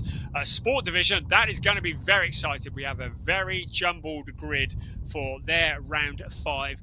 As a result of all those yellow flags, red flags, code 60s and all the rest of it. And so Hugo Ellis will be the man who leads the way in the first of their races in round 5. We will have one eye though on Ariel Levy, our championship leader, the driver who's won 3 out of the last 4 races, who will be starting towards the back of the pack, as indeed will be his main championship rivals, Alex Tauscher and also Sebastian Freimert. And having heard from Ariel Levy earlier, well, he draws comfort from the fact that his main championship rivals are starting with him at the back of the pack as well. Of course, no such problems in the second race of the afternoon, which would be round 6 of the season. Ariel Levy did a very solid job there, and he will be starting on pole position with Horst Felix Felbermayr, the driver still looking for that first win, and he will start alongside him. Keep an eye though on Flint Schuring, who will be starting 3rd on the grid, and Hugo Ellis, who has been so impressive here, car 54. We're going to have one eye on him in this race as well. Both those races 4 of those races are going to be well worth watching. Lots of interesting elements there, but I would suggest that Sport Division round 5 will be spectacular, with so many drivers out of position having to come through the pack. So we're getting ready for the lunch break in just a few moments. You can see the track marshals are working hard to get the track cleaned up. You can see there's a fair bit of wind. I'm told there's a tailwind down the pit straight, which may well have an effect, may well have had an effect in quali, and may well have an effect during the race this afternoon. Starting to cloud over a little bit as well. We're not expecting any rain, but these things can change in a moment. But it's certainly not as tropical as it might have been out here in Spain, here at the Valencia circuit. It is the second half of the season that starts right here. We've had 4 rounds already, and then it's 4 rounds still to come. 2 in Valencia today, and then 2 next weekend in Barcelona. Right, we're ready for the lunch break. Downs to your man in the pits. Ladies and gentlemen, I present to you Mr. Piers Pryor. Brian, thank you so much for your wonderful introductions. Well, even though we're in Spain, it is freezing, so apologies everyone at home if I'm starting shivering. It's the wind is really picking up. It's nice in the sun, but I'd much rather be in one of those toasty race cars. Anyway, lunch break. Time to chat to some of the drivers who we haven't had a word with this morning. And I thought I'd start at the end of the pit lane, down towards the Parker Racing Garage. And I've got some drivers ready for us over here. I want to start with a new driver this weekend, Robert Cronin.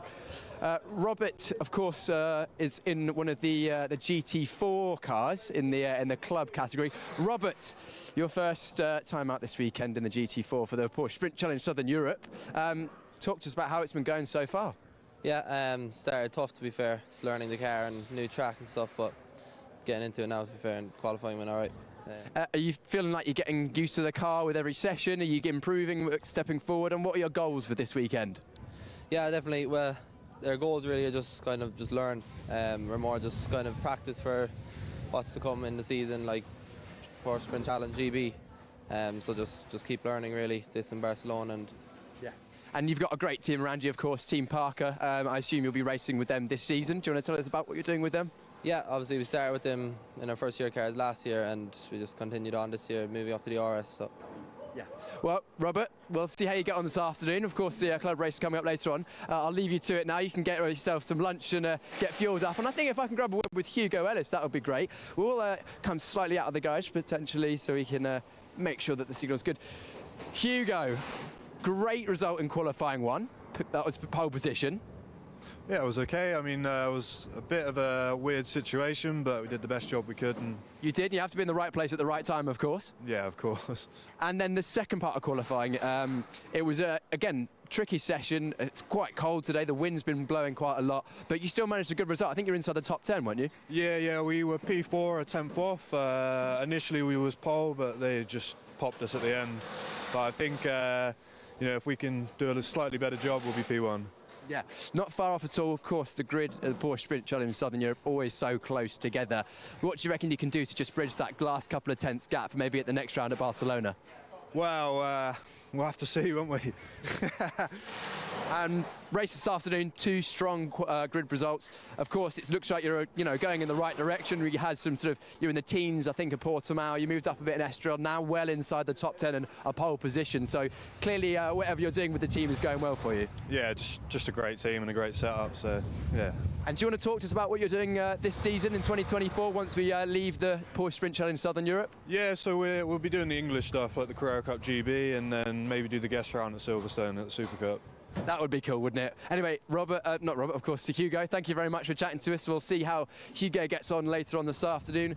Hugo, well, two of our British, well, I suppose British.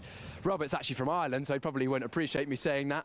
Now we walked around the pit lane. The Team Parker, Veloso are in here. We've got Angus Whiteside, who had a tricky morning. Didn't get out for the second part of qualifying, unfortunately, this morning, because they had an issue with the rear that I think they're still looking to fix there. If you can get in there, Laura, you might be able to see what they're up to. Angus, of course, another one of our British drivers who races in the Porsche Carrera Championship Southern in the GB. Then we're moving into the Enrico Fulgenzi team. Of course, you've got Corrado Costa there. And why don't we grab a word with Corrado? Corrado, please come on in. Corrado, the cars look great on circuit in the yellow livery, and sure you're enjoying driving them as well. Yes, it's wonderful. It is my team, Enrico Fulgenzi, has very, very good taste for the even for fashion. I am very disappointed because I try to follow the advices of my coach, but without a good result. I could make a lot better, but so I hope for the race because my best lap I spun two times, maybe not enough traction control. I am very, very young, so in the sense I am very old. I am 60 years old. But don't look it. Yeah, thank you. But it's not true. I'm 60 years old and I'm racing only from 1 year, and so I am not experienced. So I will make my best, I hope, in the two races. Of course, you mentioned the traction control and ABS settings. That's something you need to dial in and make it perfect for your driving, isn't it, in these Porsche cars? Yes. But here, for we amateur, is permitted the traction control, but they reduce it a little bit too much. They trust too much to me, but it was not a good choice. For the race, I will move the traction control to the initial settings. So, Corrado, talk to us about where you're starting this afternoon and what you want to do in the races. Can you go forward? No, I all the time, because I am inexperienced, all the time I lose position in the start. So now I start, I think 11, but for sure I will lose 3 or 4 position in my start. But okay, but it's all experience for me. And smiling all the way, I'm sure. Sorry? Smiling all the way, I'm sure. Yes, for sure. Corrado, thank you so much for chatting to us. Have we got some more drivers? Yes, absolutely. We've got another driver from the team here. How are you going? Sorry. It's possible in Italian speak? Say a few words to your Italians at home, please. Okay. And the question? Okay. Okay, so talk to us about how was qualifying for you? Come sta andando la qualifica? Cosa hai provato? No, non benissimo, non bene, not good. Siamo andati bene fino ad oggi e in qualifica ho avuto un po' di difficoltà, ma sono fiducioso per la gara di oggi. And what can you do in the race? What would be a good result for you in the race? Where do you want to finish? Buon risultato, come vuoi finire nella gara? Ma siamo stati quasi sempre per tutto il weekend nelle prime posizioni e almeno finire nei primi 5 sarebbe un grande risultato. Grazie. Thank you very much. It's great to chat to the drivers from all of the other countries. And we've also got, of course, our driver here. A great introduction to the championship at Estoril. You're coming into the round here, very different circuit there. How are you finding the Riccardo Tormo circuit? Well, I think it's really interesting and a really technical circuit. It's not really a lot of too fast corners, but you have to be quite precise here, especially in the braking sections, because you can outbrake yourself quite a lot. But it's really interesting one, first time here. But your pace has been really good in practice, Minsky. I think you were up there in pretty much all of the sessions. Can you do that in the race as well? Well, we try to do our best, but as they say, to finish first you have to finish. Brilliant.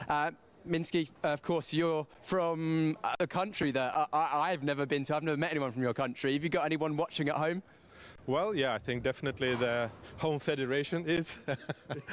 So, I hope to deliver the best. That anyway, I think, we can a little bit tell about this series also to people back home so that they can have an idea of what's going on here.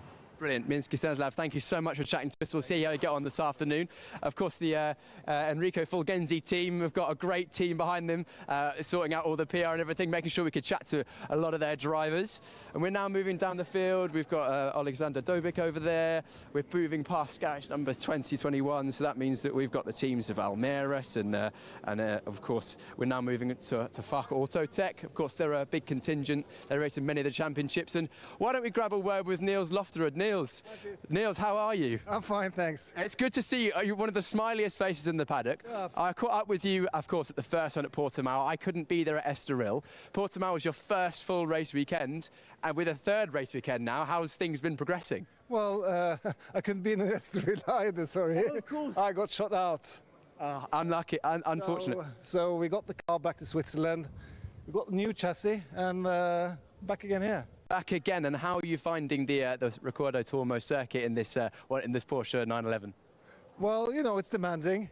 I'm slowly getting there.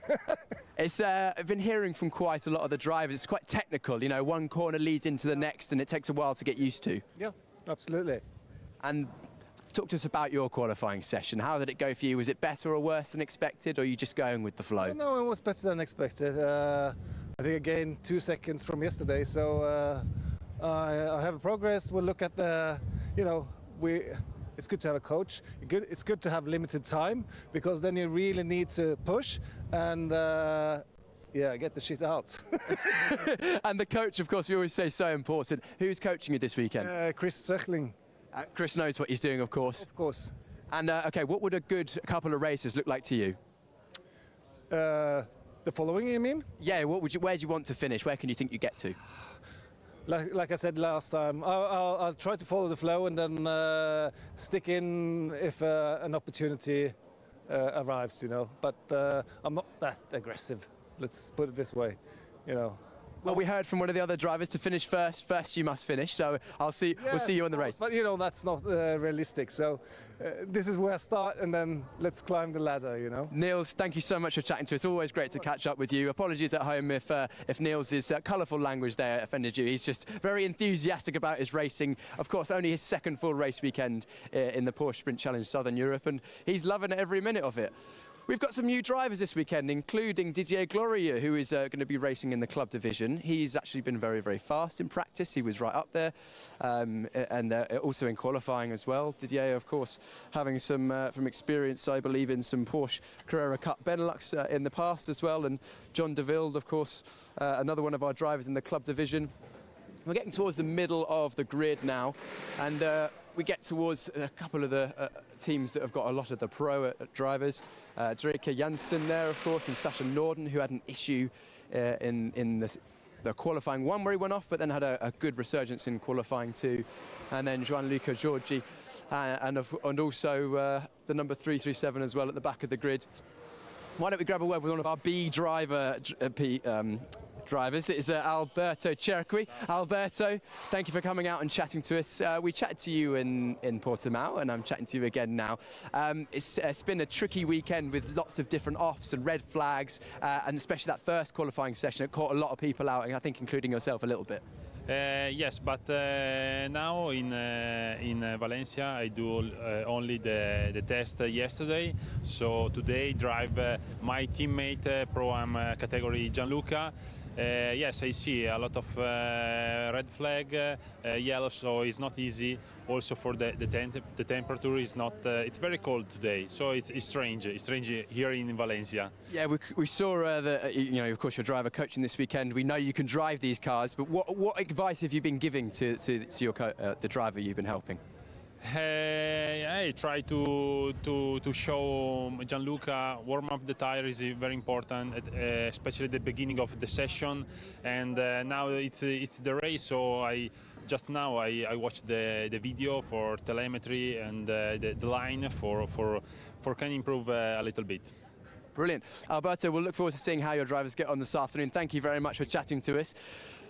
Oh, it really is cold, and I'm saying that as a Brit as well. So I'm sure these European drivers who are used to some warmer temperatures are struggling with that. And we heard there from Alberto that tyre temperature and tyre preparation is so important to getting a good lap, especially in qualifying.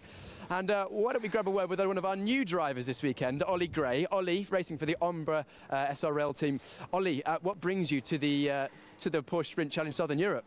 Yeah, it's just a switch in my career at the minute, switching to the sports cars scene after racing in Formula since I stepped up into actual racing cars from karting, and yeah, I'm really enjoying it so far. I've only previously done this weekend in the car, so it's a lot of learning, lots are different about the car, but other than that, really enjoying it. Quali was a bit disappointing. We were fastest this morning in FP, and then yeah, we had everything was a bit of chaos in qualifying, but we learned from it. Ollie, of course, you've raced in F3. Ollie Gray, for those at home, I'm sure they're aware of who you are. These cars must be so different to drive compared to an F3 car or even a sort of a sports car that you're used to driving. Because I think you're driving, is it ELMS this year? Yeah, ELMS in the P2 car with Inter Europol, which will be a tough competition. I think everyone's sort of coming over from WEC to do the P2 in the ELMS, so it's going to be tough, but also looking at the Porsche as well, because it's a great championship. Great championship, really, really close driving, including this championship as well. I mean, you mentioned a moment ago you had good pace this morning. Qualifying was tricky, especially the first part with, of course, the red flags and the stoppages. But then second part of qualifying, you're still within inside the top 10, but, you know, the margins are so fine, especially in these cars, I would imagine. Yeah, I think the good thing about this series is the cars are so well balanced. It's a lot down to the driver, and it's not like F3 where you see massive differences between the cars. And yeah, it's just a lot of skill-based driving, and that's what I've been learning all weekend, just how to drive this car, how to race this car. And yeah, we're getting there, but not quite there yet. Getting up to speed pretty quickly. Talk to us about the races now. Of course, there are 2 races coming up this afternoon. What do you think you can do? Well, the first one is going to be tricky because obviously the red flag came out at the wrong time for us. We were probably 50 metres from the finish line and we would have been P2, but we P24 or something now. So it's just going to be about learning how to race a big car rather than a Formula, and then really prepare for race 2 where we start 8th, I think, which will be a bit more of a performance race. I'm looking forward to race number 1 because the grid's all jumbled up, almost like a bit of a mixed bag. Ollie, we'll see you get on later on. Of course, Ollie, a young talent from the UK, having raced in single-seaters, Formula 3, plans to race, as you mentioned a moment ago, in the ELMS in LMP2 with Euro Interpol. And why don't we grab it on the word with one of our pro drivers, Jurien de Back. Jurien, we caught up with you at Portimao as well. Yeah. It's a very different circuit here. Yeah, right. Ricardo Tormo, different conditions as well, windy, cold. I'm freezing. Yeah. How's your weekend been going? Yeah, I think it's a pretty difficult weekend for us, but we need to find the setup and we're getting there, but still a bit difficult. But yeah, for us it doesn't matter which position now. We just want to gain as much experience this weekend to get ready for the summer. Brilliant. And of course, the summer you're racing in the Porsche, is it Benelux Series? Yeah, Benelux, yeah. Series. Yeah. Again, so close, the grid. Tricky, we've mentioned a lot of the pro drivers, that first qualifying session with the red flag and stoppage put some few people out of position. Did it affect you as well? Yeah, it was really difficult. The tires were not warm, and then first the code 16 and then the red flag. Yeah, it was really difficult, so couldn't get a good lap, but yeah, it's also we're gaining experience and learning also from that, so that's also really good. Learning a lot, of course, is a lot of why we're here. A lot of the drivers doing this winter championship because we're racing in the winter, whereas normally we'd just be testing. Yeah. You know, what sort of things have you been working on over the previous 2 rounds, and including this round? Yes, we actually want to try to the close racing in Porsche is really close, so that's crazy. And yeah, I'm pretty new with this car. It's my 2nd year and the first year without ABS. So also to learn the car a bit more, and yeah, that's really important for us. You mentioned that the ABS, of course, the AM drivers in the club division have the ABS. No traction control, no ABS for you guys in the sport division. And this circuit has a lot of banked corners, and I've been hearing from some of the drivers it's easy to lock up. Yeah, it's really easy to lock up. So. But yeah, also that is learning, and for me it's now pretty okay, locked up some couple of times, but yeah, that's also with this car. So part of the learning process. Yeah. Jurien, thank you so much for chatting to us. Oh, tell us, what would a good couple of races look like to you? Where do you want to get to? Top 15, top 10? I hope to get to the top 15, and yeah, let's see. Jurien, we'll see how you get on. Thank you so much for chatting to us. Wandering towards the start of the pit lane now. Of course, Jurien driving for the Hans Weiss Motorsport. We're now gotten towards the Proton Huber. It's a big group of cars here, a lot of fast drivers, including Sebastian Freimuth there, of course, a new driver as well. Schuring as well, and then a fast driver in our club division, Michal Mekvavishvili, was right at the start, right at the front of the club division in that qualifying session just gone. And we're now at the GP Elite team. Why don't we get Marco Giltrap? Marco, all the way from New Zealand. This is not New Zealand summer, is it? It's very much winter in Europe? No, I'm definitely a bit annoyed I'm missing out on the summer back home. I think it's quite nice, but there's no better place to get more mileage than here at the moment, and that's what it's all about, you know, getting some laps in before the season, and that's what everyone's doing. But it just so happens that the field is pretty competitive, so that's also good for practice as well. Very good for practice, and as much as we're missing out on the New Zealand summer, you are getting to drive around a pretty cool car, pretty cool circuits. Marco, good pace again this weekend. I think you've been consistency inside the top 10. That first part of qualifying, though, we've been chatting to a lot of the drivers, pretty tricky. Did it catch you out with the red flag? Yeah, absolutely. We just we made the decision to go out a bit later, and that really cost us. It was just unfortunate. There's nothing we can do, so it's just about fighting forward from there. And then race 2 quali was a lot better. We're P5 with only just over a tenth off P1, so it's super tight at the moment. So I think race 1 will actually be a very good race. All the fast guys coming from the back. Oh, I'm very much looking forward to race 1. I don't know, a lot of the drivers, of course, disappointed with their sessions being a bit shaken up with the red flag. Race 2, though, again, it's going to be very close, and it shows how close it's going to be. However, this Ricardo Tormo circuit, technical, a lot of corners going back on themselves. It's going to be close, but hard to overtake, potentially? I think potentially, but that hardness also makes it quite interesting. You know, people go for a few more desperate moves that might shake the field up a little bit, especially with people coming through, so it'll be exciting for sure. Very much exciting. And what can you do? What would a couple of good races look like for you? To be honest, race 1, you just want to limit yourself with any damage. I mean, the turnover is very short, so any damage will really cost you. So you want to make your way through the field, but also focus on race 2 where the real points will come. Yep. And your teammate Ariel is P1 again in race 2. I imagine it's really good to have that definitive reference point. You know, you're working towards, of course, you're here to practice, and you're working towards your season up this season. Remind us what you're doing after the Porsche Sprint Challenge Southern Europe, and also, you know, what is Ariel doing? Give us a couple of secrets about how he's managing to get at the top of the grid so often. He's a weapon in these cars. You know, he's been driving them for a few years, but we're slowly catching up. The gap's a lot less than it was. So later on in the season, I'll head down back to Australia and New Zealand for Kura Cup Australia, and try and push for a good season there. Brilliant. Well, thank you very much for chatting to us, Marcus. It was, of course, Giltrap has come all the way from New Zealand to race in the Porsche Sprint Challenge Southern Europe. And we're going to head back down the pit lane and see if we can grab a word with any last drivers before we end the lunch break. It's been great to chat to so many of the drivers, you know, getting to know the faces behind the visors and figuring out, you know, how they're feeling about the race is great. And why don't we grab a word with Sebastian Framert if he's able to. Sebastian, can we grab a word? That would be amazing. It's Sebastian, right? Yeah. Come out of the pits just for the camera. Sebastian, great pace this morning. A bit unfortunate though, and especially in the first part of qualifying with the red flags. Yeah, really difficult quali this morning. Yeah, we were a bit unlucky. I think a lot of quick drivers were unlucky, but it's for everybody the same.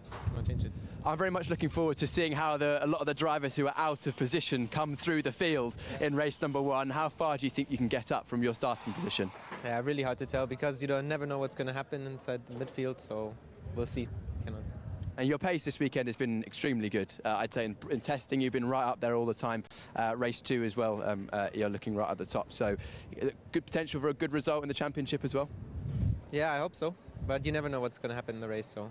You do never know. Sebastian, we'll let you get ready for the race, which is in just a few moments' time. Sebastian Framert, of course, one of the drivers who races in the Porsche Carrera Cup. Germany quite a lot, or Deutschland. He's a very, very fast driver. And we've also got a new driver this weekend, I think, is Sebastian Schuring, I think. Yes, he's a new driver to the team. We've already spoken to Jurien de Back. He's getting the helmet on because we've only got a couple of minutes now until the first race of the afternoon, which is going to be the Sport Division Round 5, race number 1 coming up in just a few moments. Make sure you stick around to watch that.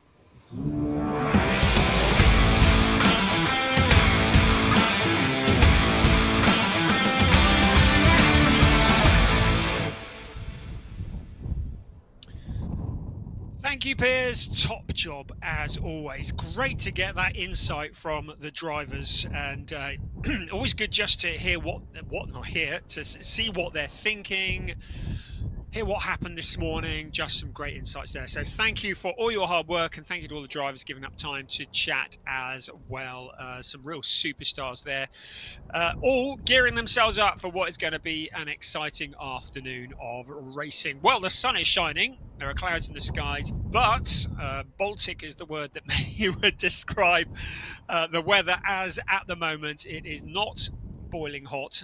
It is a little bit chilly, and that may well be a factor. I mean, it'll help with tyre wear, but it will also not help in terms of getting tyres up to temperature. To remind you that in all categories, the tyres are heavily regulated. The Michelin tyres, the drivers are allowed 2 new sets for the day. That has to include the qualies and both the races. The first of the races is going to be very, very exciting. We've already said it, the sport division, round 5. It's got a lot of cars out of position, and that's going to be very exciting to see how our main championship contenders can come through the pack. Ariel Levy, well, of the championship contenders, he is the leader, and he is currently starting in 23rd position. He's directly ahead of Alex Tauscher on the track, 2 places ahead on the grid, who is second in the championship, and Sebastian Freeman starts alongside Alex Tauscher. There's going to be a fair bit of scrapping between them. Really want to mention again Cass Havercourt, who has qualified alongside Hugo Ellis. Well, we've already been extolling the virtues of Hugo Ellis, the British driver who's preparing for a season in Porsche Carrera Cup Great Britain, and from Poole in Dorset. Excuse me, place where I grew up myself, so our paths may have crossed in the past, you never know. So Hugo starting on pole position, Cass Havercourt starting alongside him. Now, he's one of the real up-and-coming superstar drivers. He's been in Formula Regional Europe last year. He was 4th in the championship with 2 wins. In 2022, he was 5th with 2 wins also, but he was the 2020 Spanish Formula 4 champion. This year, he's moving across to Porsche Carrera Cup Germany and Porsche Mobile 1 Super Cup, and we're really excited to see how he gets on. He's got Team GP Elite who are supplying his car, and they are a very, very quick team. They are the team that, of course, have hosted Larry Tenforder, the champion in Carrera Cup Germany, the most successful driver in Porsche Carrera Cup Germany, in fact, ever, and he drives one of the Team GP Elite cars. And so Cass Havercourt in that car, will be very quick, and I'm very excited to see how he does alongside Hugo Ellis. Jan Safer, who will start 3rd on the grid, driver that we've seen in Carrera Cup Germany in 2022 and 2023, and certainly in the latter part of last year, Jan Safer really started to find some pace, so really started to get into the groove. Will be looking to move his way up the order in Porsche Carrera Cup Germany this year, and this is the perfect preparation, racing alongside many of the contenders who will also be in the Carrera Cup Germany Championship, which starts in a month or so's time. Also, Sid Smith is up there on the grid for a Team Parker Racing. Team Parker, the legendary team who are fielding so many drivers, and another British driver, Sid Smith, who starts 4th on the grid. Driver who came through the route of mini stocks racing, which is quite unusual. A lot of drivers who have come through karting, but Sid Smith through the world of short ovals and is preparing for a season in Porsche Carrera Cup Great Britain. His dad raced in the Blancpain series, so the 17-year-old will be looking to emulate his father as he moves into the world of GT racing, and he's driving from Malden in Essex.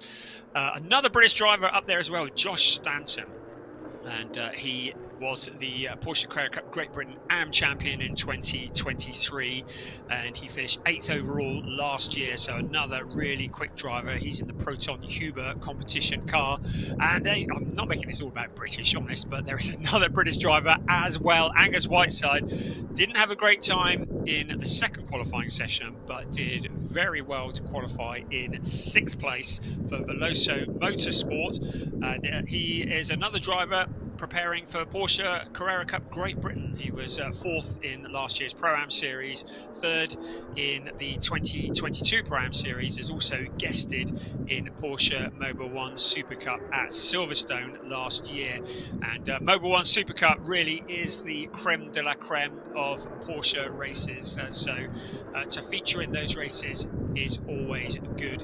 Of other drivers of note, well, we've heard from Marco Giltrap already, the driver who comes the furthest to be here on the grid in Spain today. Marco Giltrap from New Zealand, another of the Team GP Elite drivers, looking to improve on a second place, which was his season best so far. That was in round 2 at Portimao. Since then, 19th and a 9th, not been anything to write home about. And starting from 20th place, he's got his work cut out from there. But as he's already said, preparing for the Porsche Sprint Challenge in Australia this year.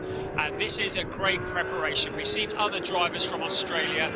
Harry Jones was one who had come over last year, and competed in Porsche Carrera Cup Germany. And it is a really good training because you are really up against the creme de la creme here in Europe. It really is the place where all the really good top drivers learn the ropes and learn the skills. Also keep an eye on Horst Felix Feldmayer, a long way back in 21st position, but surely not going to be long before we see Horst Felix Feldmayer on the top step of the podium. Has not actually visited the podium at all this year, but he did win last year in this series in Portimao and in Barcelona, but still looking for that first win this year is Horst Felix Feldmayer. Also, we've mentioned already Flynn Schuring in car number 16 from Proton Cubo competition. At the risk of repeating myself, he has a very rapid brother in Morris Schuring. You may well have heard that name. The youngest ever winner in Porsche Carrera Cup Germany, a winner in Porsche Mobil 1 Super Cup 2, and now racing for the legendary Manthey EMA team in the World Endurance Championship. And now his younger brother is looking to emulate him, and looking at his performances last year in Porsche Carrera Cup Benelux, it would be a brave man who bets against him taking a win in some championships, in more than one championship maybe this year. He's already competed in Porsche Carrera Cup Middle East, where he got 2 podiums, and he was third in the Porsche Carrera Cup Benelux, the Class 992 Championship in 2022 in Porsche Sprint Challenge Benelux. So he really is a very, very rapid driver is Flynn Schuring, and one that we will certainly be looking at. We're always very excited to see that he has booked in for this event. Now, just looking down at our Pro-Am drivers. So, of course, we've got Jules Grau, who starts all the way down in 19th place. A lot of work to do from there, has Jules Grau, as he looks to extend his lead over Alex Ryman. Now, where is Alex Ryman starting? He is starting in 11th place. So Alex Ryman has the perfect opportunity to close up that 3-point gap on Jules Grau in this race. So we will have one eye on, we're going to have an eye on every car on the track because there are so many drivers out of position. This is properly exciting. So Jules Grau in 19th place, championship leader in Pro-Am category. Alex Ryman in 11th place, second in the Pro-Am category. So that really does look like something spectacular. Chenzing Ogyuzan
We're here on the grid for the Porsche Sprint Challenge Southern Europe round 5 of the Sport Division. We've just observed a 1-minute silence on the grid here for the terrible fire and the lives lost in Valencia on Thursday. But now we can look ahead to the start of the race. And on pole position, we have Hugo Ellis for the Team Parker Racing.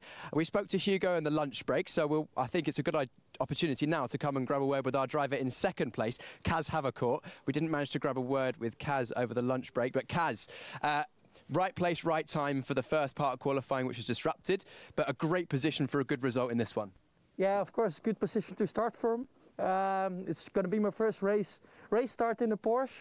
Thursday was my first day in the Porsche. I mean, it's good to be in the front row directly. You're not a stranger to the front of the grid, of course, winning many single-seater races, but have you had a chance to do any standing start practice in this car? I've done one yet in the pit lane, so I mean, it's going to be nice, interesting.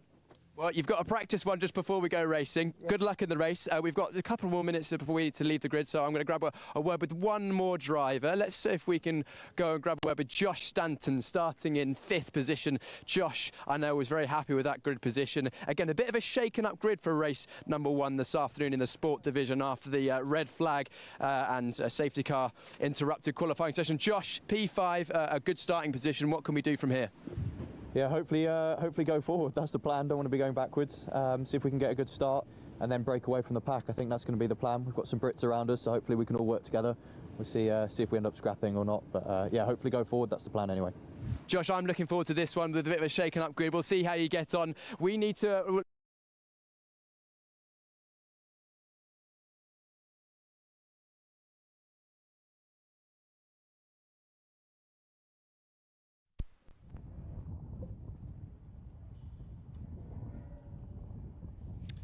Thank you, Piers. Good job as always. Right, you're looking down at the grid. We are getting ready for what will be a thoroughly I guarantee this will be a thoroughly entertaining race here. Round 5, is this the one we're all going to be talking about for years to come of the Porsche Sprint Challenge Southern Europe Sport Division? You can see the cars are all lined up on the circuit and the grid is now clearing. And the question is going to be, firstly, what can Hugo Ellis and Kaz Havercourt do from the front of the pack? Really excited to see these two young chargers going head-to-head. We're going to see what the slightly more experienced Jan Seifert alongside Sid Smith can do from row 2. We're also going to have an eye on our top 3 in the championship. Ariel Levy starting all the way back in 23rd. Sebastian Framert starting in 26th. And Alex Tauscher in 25th. They're alongside each other. To remind you, Ariel Levy leads the championship, Tauscher in 2nd, Framert in 3rd place. And they are going to need to fight their way through the pack to get their way up and score points. So we are looking at this circuit Ricardo Tormo here in Valencia. And we are getting ready. It's Hugo Ellis who scored pole position with Kaz Havercourt alongside Jan Seifert and Sid Smith alongside each other on row 2. Josh Stanton and Angus Whiteside making it an all-British row 3 of the grids. On row 4, Pietro Armani and Drake Janssen alongside each other. Henri Tuamala guesting here with Thomas Congrover company on row 5. Alex Ryman and Fernando Monnier on row 6. Row 7, Robin Knudsen and Louis Rosset, and then Gianluca Giorgi and Stasha Norden on row 8, Kenting Okuzan and Yurian Bak on row 9 of the grid, and then on row 10, Jules Grau, championship leader in the Pro-Am category, has Marco Gilchap Company, Horst Felix Feldmeier and Flint Sherry. Keep an eye on those two, but keep an eye on Ariel Levy and the very impressive Ollie Gray lining up on row 12 of the pack. They'll be charging through. Alex Tauscher, Sebastian Framert also will be pushing hard, as indeed will Senna Van Solen, Anthony Imperato, Giuseppe Carreri and Jeff McHield, who brings up the rear of the grid. So much to watch in this. We are going to have our eyes on stalks as we try to monitor all that is going to be happening up and down the pack. It is going to be the young chargers at the front. Hugo Ellis, who starts on that pole position with Cass Havercourt alongside, and the championship challengers pushing their way through from the back. To remind you, this is a standing start. It is a race that is 30 minutes plus 1 lap. No ABS is allowed in the Sport Division Pro cars. Pro-Am cars also in there as well. They're all running the Porsche 911 GT3 Cup car. And these cars, which produce 510 horsepower, if you have never witnessed a race with Porsche cars in them, I would strongly recommend you do. It is deafening, it is spectacular. There is no other racing like it. Porsche Sprint Challenge Southern Europe bringing us some nice early cup racing in the season. They say that the summer wins are made in the winter, but these drivers are looking to win this championship, and Ariel Levy, the championship leader, is looking to go and work his way through the field. He's got a lot of work to do ahead of him. Right, this crucial lap now as the drivers work to get heat into the tyres and into the brakes once again, and to get themselves ready for what will be an enthralling round 5 of an 8-round season. It's Ariel Levy who's won 3 out of 4. The only other driver to have won has been Alex Tauscher this year. One gets the feeling that we might have a third name to add to the winners list once this race is over, but anything can happen in the next 30 minutes plus 1 lap as the drivers now weave their way onto the grid. A good job from Hugo Ellis. He didn't allow himself to get too far ahead of the rest of the pack and therefore end up sitting stationary on the grid for too long. It looks as though everybody is pretty well on his heels and they are getting ready. The final few cars, there's a lot of cars here, a sold-out grid of 30 cars for Porsche Sprint Challenge Southern Europe this year, and the remaining cars now getting onto the grid as the yellow flag still flies, and in a few moments we shall wait for that to go green, and that will be our indication that we will be ready to go racing, and the cars will be ready for this round 5 of the season. So silence at the moment as the cars now wait, and it's been taking quite a long time for the back of the grid to form up, and now the green flag is waving. It means that we are ready. Porsche Sprint Challenge Southern Europe, round 5 is go, and away we go with Hugo Ellis moving across to block Cass Havercourt into turn 1. Havercourt takes a little look to the inside. Seifert in there as well. But it's Hugo Ellis leading into turn 1. Seifert having a look to the inside of Havercourt into turn 1. They come. The rest of the cars coming through. Josh Stanton. That is a car that's spinning. It's Sid Smith, I beg your pardon, spins. The rest of the cars manage to avoid him. The rest of the cars now fielding their way to turn 4 and to turn 5. But Sid Smith has to rejoin at the back of the pack, running 3, 4, even 5 abreast. What an incredible sight this is as these fields come through. But it's Hugo Ellis who's beaten them off the line. Cass Havercourt looking very, very eager in that second place, fighting for position further back. That's Robin Knudsen on the outside. He's ahead of that little pack of cars. Another car, that's Alex Ryman. He was in such a good position to make up positions in the championship, but he's had a spin and he's having to rejoin after the pack has passed by. Here comes our race leader, Hugo Ellis, leading Cass Havercourt. Havercourt looking very, very eager. Jan Seifert, though, to the inside. Josh Stanton in there as well. Sid Smith is also it's the car that spun, so he is now out of contention for this lead battle. Here come the rest of them. It is the 998 car, Jan Seifert in third place, who's now dropped back a bit from Cass Havercourt. Still, lots of competition to come. There is Derika Janssen, the number 48 car locking up Thomas Cangro. He goes deep into the corner. He loses a load of places. Across the line we come. Hugo Ellis from Cass Havercourt leading the way. Jan Seifert next. Angus Whiteside, Josh Stanton, Pietro Armani, Robin Knudsen. Good job up to 7. Louis Rosset. Then it's Janssen and Sasha Norden rounding out the top 10. So here comes the challenges for position. Marco Giltrap has made a great start. He's up into 12th place. Felbermeyer up into 15th. Tauscher up into 16th. So Tauscher and Framer have got past Ariel Levy. Levy down in 18th place. He needs to stay out of trouble. He needs to get to the end of this race. Senna Van Solen also up into 19th place. There are challenges up and down the pack. That's Sebastian Freeman in the number 31 car challenging Henri Tuamala. Tuamala is the leading driver in the Pro-Am category. He doesn't need to get involved in this battle. So, Draker Janssen, you saw him in the background there, also going a little bit wide.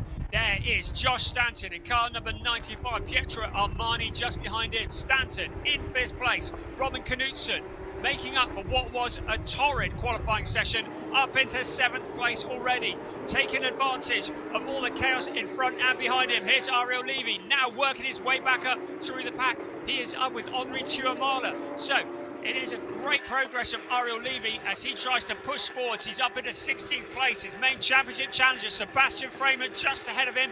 Horst Felix Feldmar, Alex Tauscher ahead of him as well in that 13th place.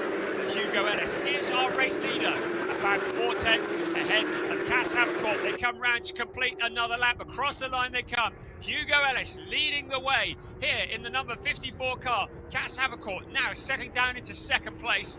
And they've broken clear of 3rd place. Jan Seifert, Angus Whiteside in there as well. So the race settling down a little bit. Hugo Ellis is our race leader. You're looking at Josh Stanton under immense pressure from Pietro Armani. Robin Knudsen, he has been looking so rapid here in all the practice sessions, now to the inside of the number 10 car, Pietro Armani. But Robin Knudsen, despite having looked so rapid, he had that connection with the fence in the qualifying session for this race, but he's come back from that brilliantly. And so Robin Knudsen up into 6th place ahead of Pietro Armani. Armani looking to fight back, but doesn't look to have the legs. Behind them, Louis Rosset in the number 29 car. Then Draker Janssen, that was Fernando Monnier going wide. You saw the car just bumping over the curb. Sebastian Freeman through.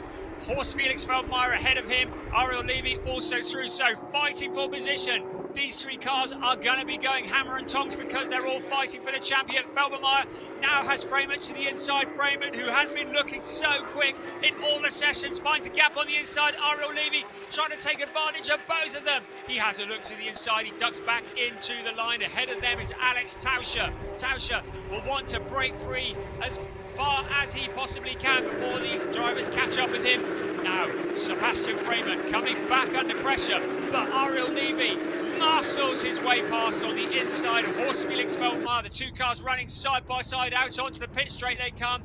And it's going to be Ariel Levy who has the inside line into the corner. You saw Marco Gilchak just ahead, having a look to the inside as well, under braking into the corner. Ariel Levy in front of Horst Felix Feldmar, also getting involved Fernando Monnier in the green and white car, but Ariel Levy, he has been so quick, he's now up into that 13th place, having found a route past car 88, Senna Van Solen. Great progress from him in the gold and black car, also closing in as well. 1, 2, 3, Henri Tuamala in there. Of course, Henri Tuamala, who is the leading driver in the Pro-Am category in 18th place overall. So a dramatic opening lap and opening few laps, and the car's settling down a little bit now, but still plenty of positions to play for. Our leader, Hugo Ellis, a little under 3 tenths ahead of Cass Havercourt. Jan Seifert in 3rd place. Then it's Angus Whiteside and Josh Stanton, Robin Knudsen, Pietro Armani, Louis Rosset, it's Draker Janssen and Sasha Norden rounding out the top 10. In 11th place, Marco Giltrap. He's made good progress from his 20th place starting position. And Alex Tauscher, who's done exceptionally well from 25th on the grid, now up into 12th place and doing what he needs to do to stay ahead of Ariel Levy. But Levy is going to be closing in on him before too long. Still challenges for position.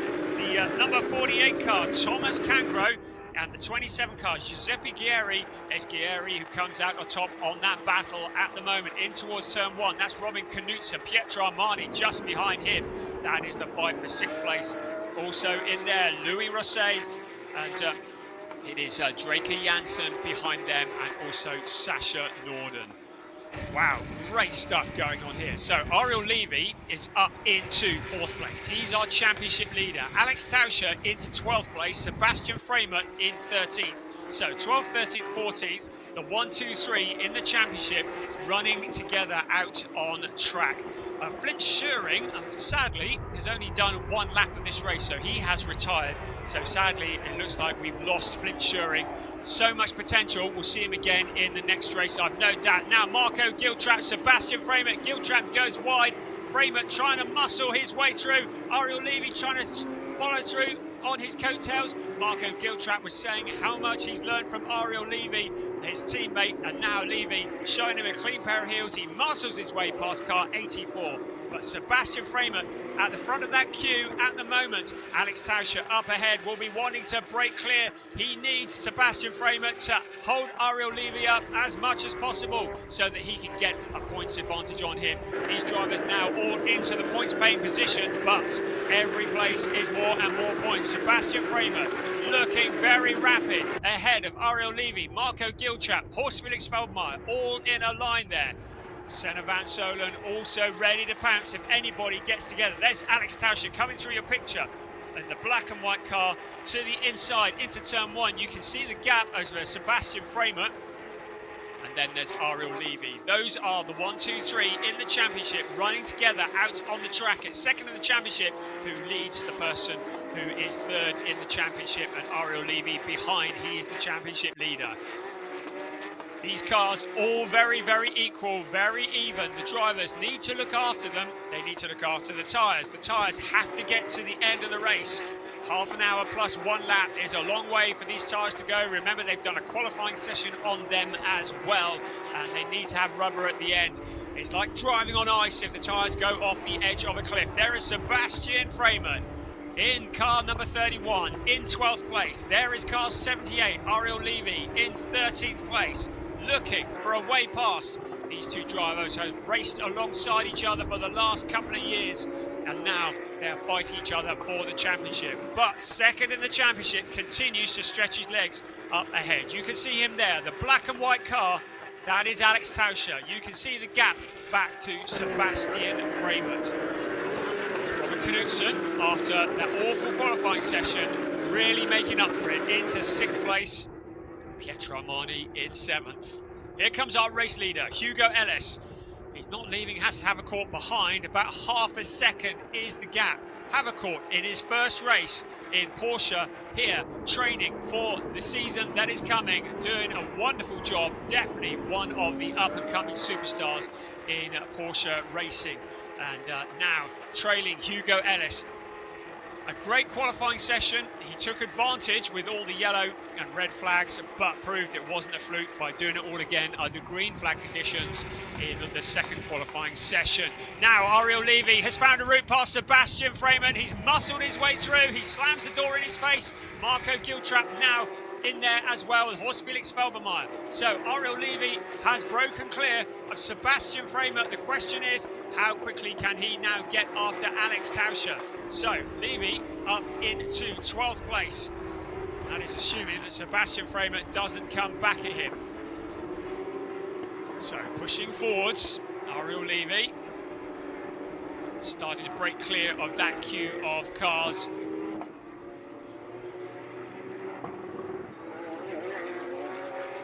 So our race leader is still Hugo Ellis. Ahead of Cass Havercourt. There is Pietro Armani and the 29 car of Louis Rosset. 7th and 8th place. The fight for 7th and 8th place is kicking off. Pietro Armani sees the black and green car on his inside. The two cars run side by side. Rosset gives him the squeeze, and Pietro Armani is going to have to submit that position, because if they head into turn 1, it's going to be Louis Rosset who has the position. Can Pietro Armani come around the outside? He can't exceed track limits, so he has to relinquish that place. He does go very, very wide. The race stewards may well take a look at that. We've had a number of track limit warnings whilst this race has been going on, and a 5-second time penalty has been given to car number 20, Fernando Monnier, for exceeding track limits. So a warning also to Pietro Armani. We saw what happened there. He went wide into the corner, and that has given him a warning. He does that again too many times, he may well find himself with a time penalty incoming.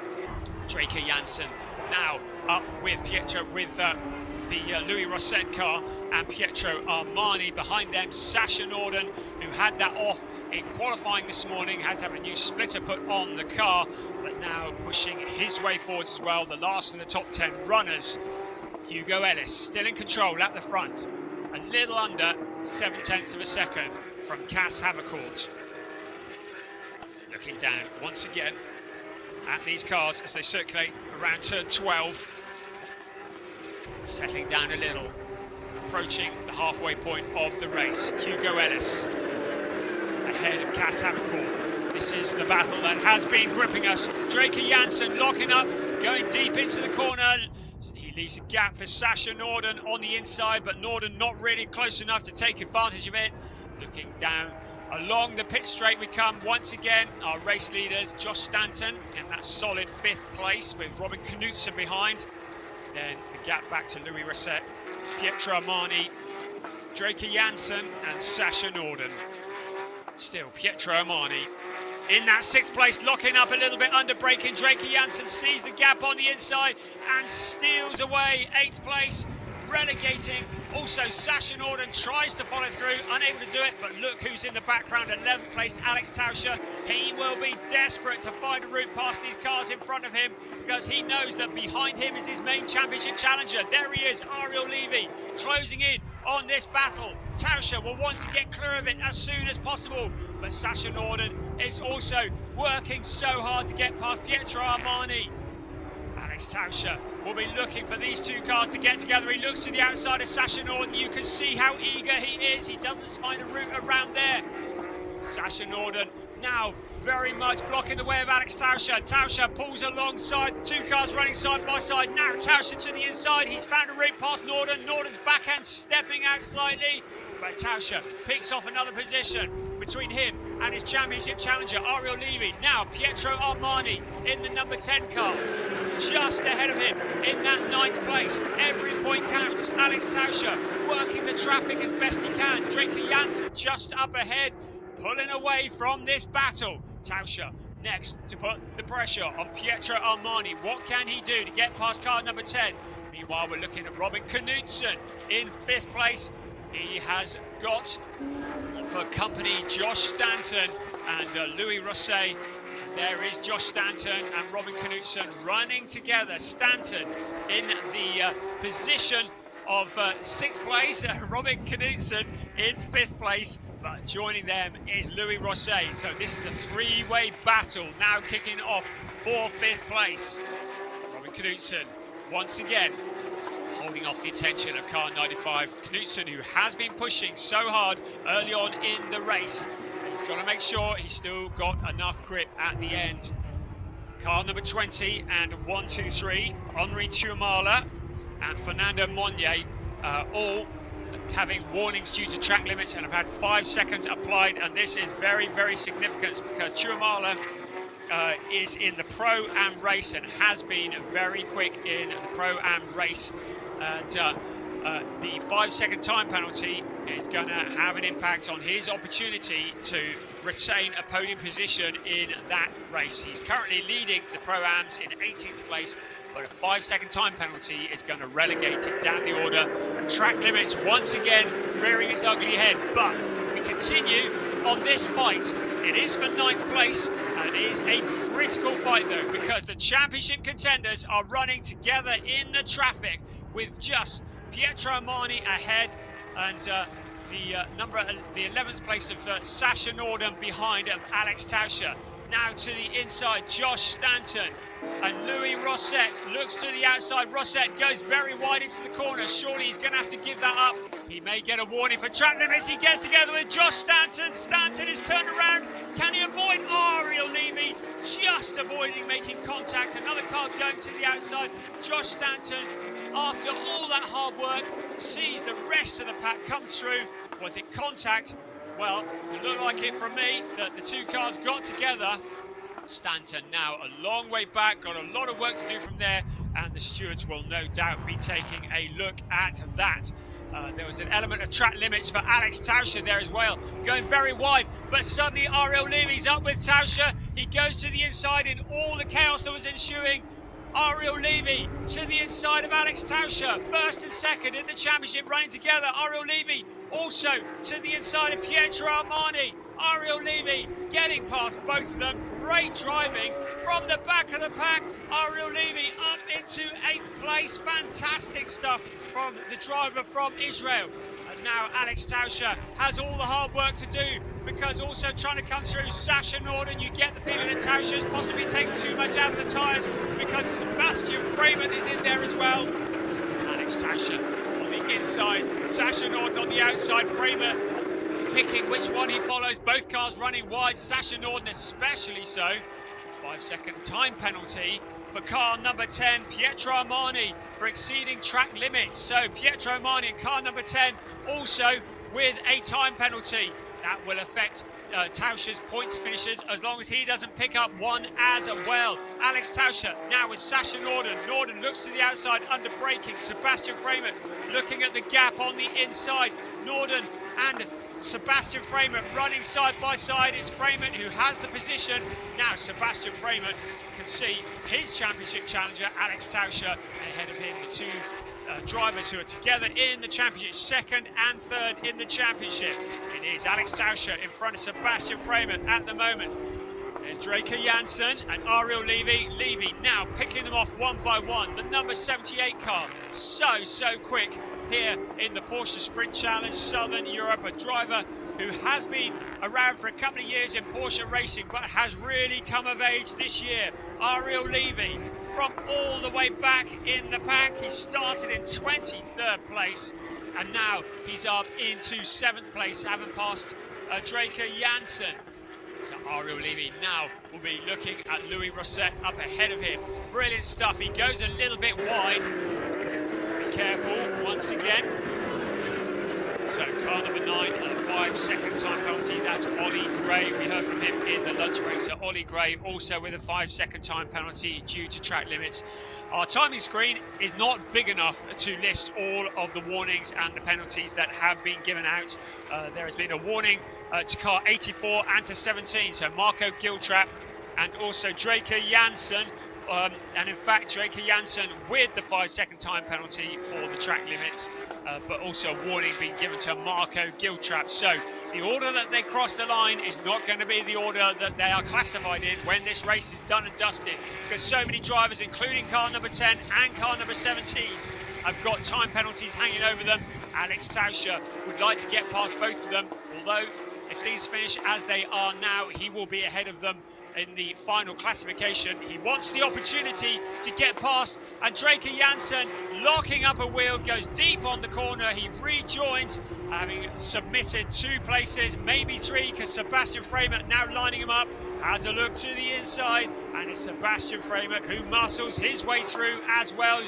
Draker Janssen trying to come wide. You see how hard he is pushing, but Sebastian Freeman steals that position away. Now, what can Alex Tauscher do?